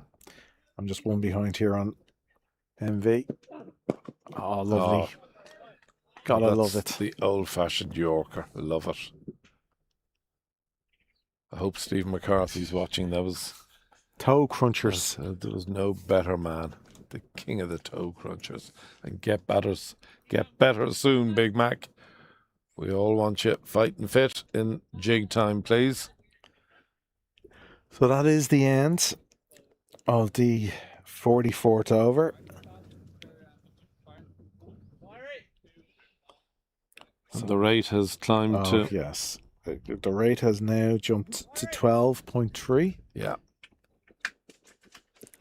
And it will just continue to... Yeah, every delivery without a boundary, we'll see that we'll rise. See it rise, yeah. Low sun. Yeah. In comes Byron McDonough. That's well played, but again, Pembroke are not going to worry about dabs down to straight to a fielder.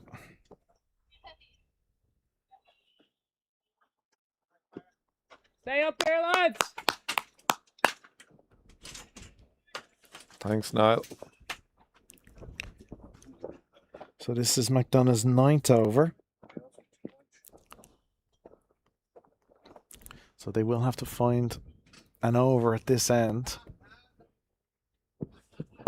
That's in Here's the a air. chance. Here's a chance. Taken. It's taken. Safe hands. Harry Tector.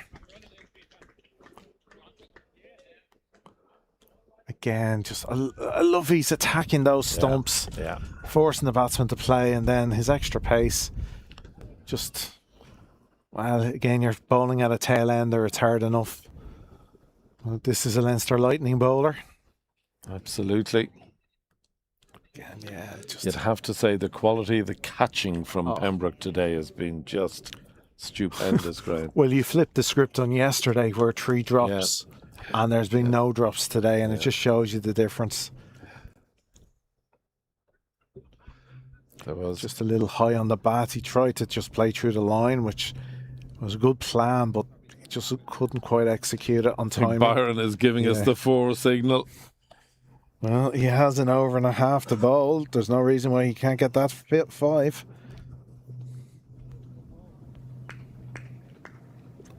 And if he does get the 5, as a member of the Bowlers Union, he gets man of the match and not saying it. I've no problem there.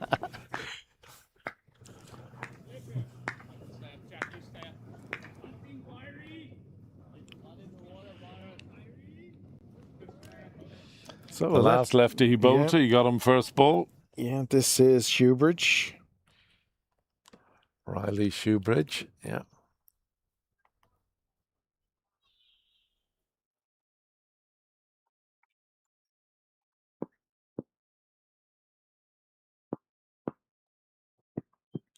Oh, no, it was an identical delivery The only difference this time is it didn't get the edge. Brilliant bowling. Yeah, I think the sounds of silence coming from there we see a beautiful delivery on fourth stump. Sounds of silence from the Malahide faithful and players. With 80 runs needed. 74 from 35. With just the 1 wicket remaining.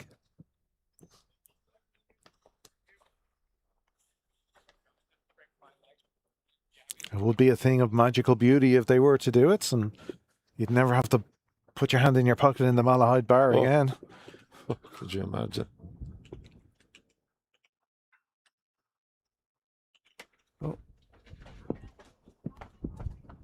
I'm surprised the batsman didn't step away there. Well, Byron didn't see him. No fiddling with himself, but he could have stepped away, but he was happy to take the delivery. Yeah. It is a bye. Yeah.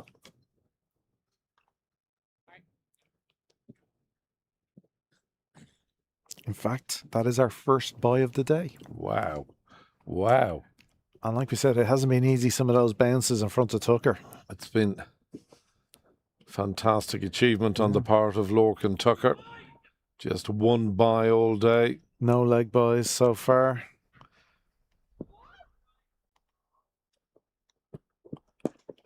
So from a bowling group, no balls, only 10 wides and 1 bye. That's fantastic. An excellent.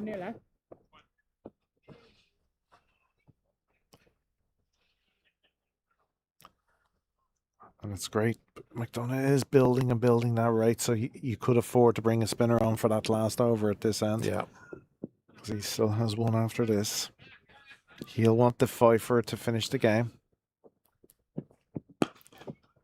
But that's again fine bowling. It's a great over, as you say. No, super over. Like that's a wicket, a bye, and just 2 singles. So what has Byron 1 over left? 1 over, yeah. Ollie has how many left? 1 over. And Sheriff has 2. Okay. So Sheriff can finish at the nursery ends. Yep. There just will be 1 over required from somebody. Yeah. Either Lawson, Tector, or another. Yeah. From the St. John's Road end if required. Oh, I love that length. I really love that length. So hard to get away. Ollie will be hoping it's not required. He'll hope he can finish things off this over. Yeah. And again, no need for a short ball. Just keep it up, keep it full. Leave the dirt down there, lads. Yeah. Lukey, come here, bud. Come on. There's only 1 hoppo. Legend walking by, Ryan Hopkins. Of course, part of that Irish Cup winning side. Oh, huge part of it. Man who had the magical moments in Anglesey Roads. Yeah, absolutely.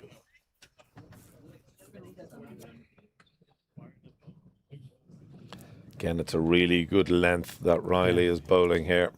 He is so dangerous with his pace. I don't know. I can understand the odd short ball. It's been quick, fast, and full. You'll terrorise these tail-enders. Nice. I think by his reaction, that was very close. Yeah. He should keep backing his pace, backing his accuracy. Hone in on that stump.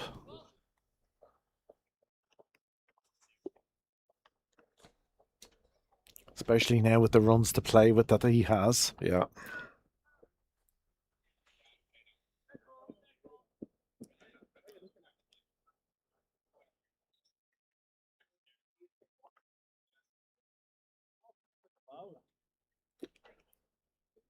Lovely to see all the children sitting inside the fence there. Lovely for them. It's a great little group. Yeah, they're ready for a pitch invasion.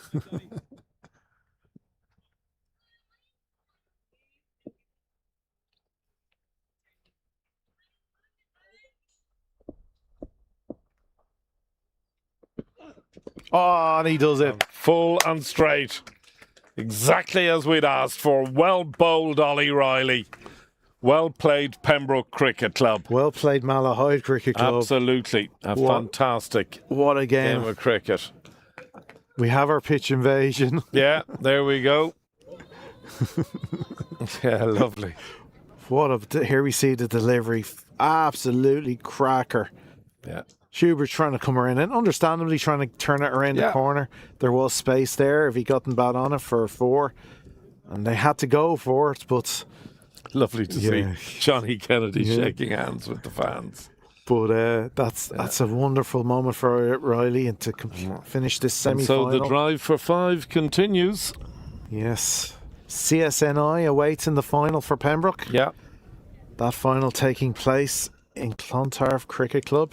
Yeah. As part of their 150th celebrations. So, heartiest congratulations to both teams on serving up a thriller of a game here in the Irish Senior Cup semi-final. Yeah, it has been absolutely fantastic.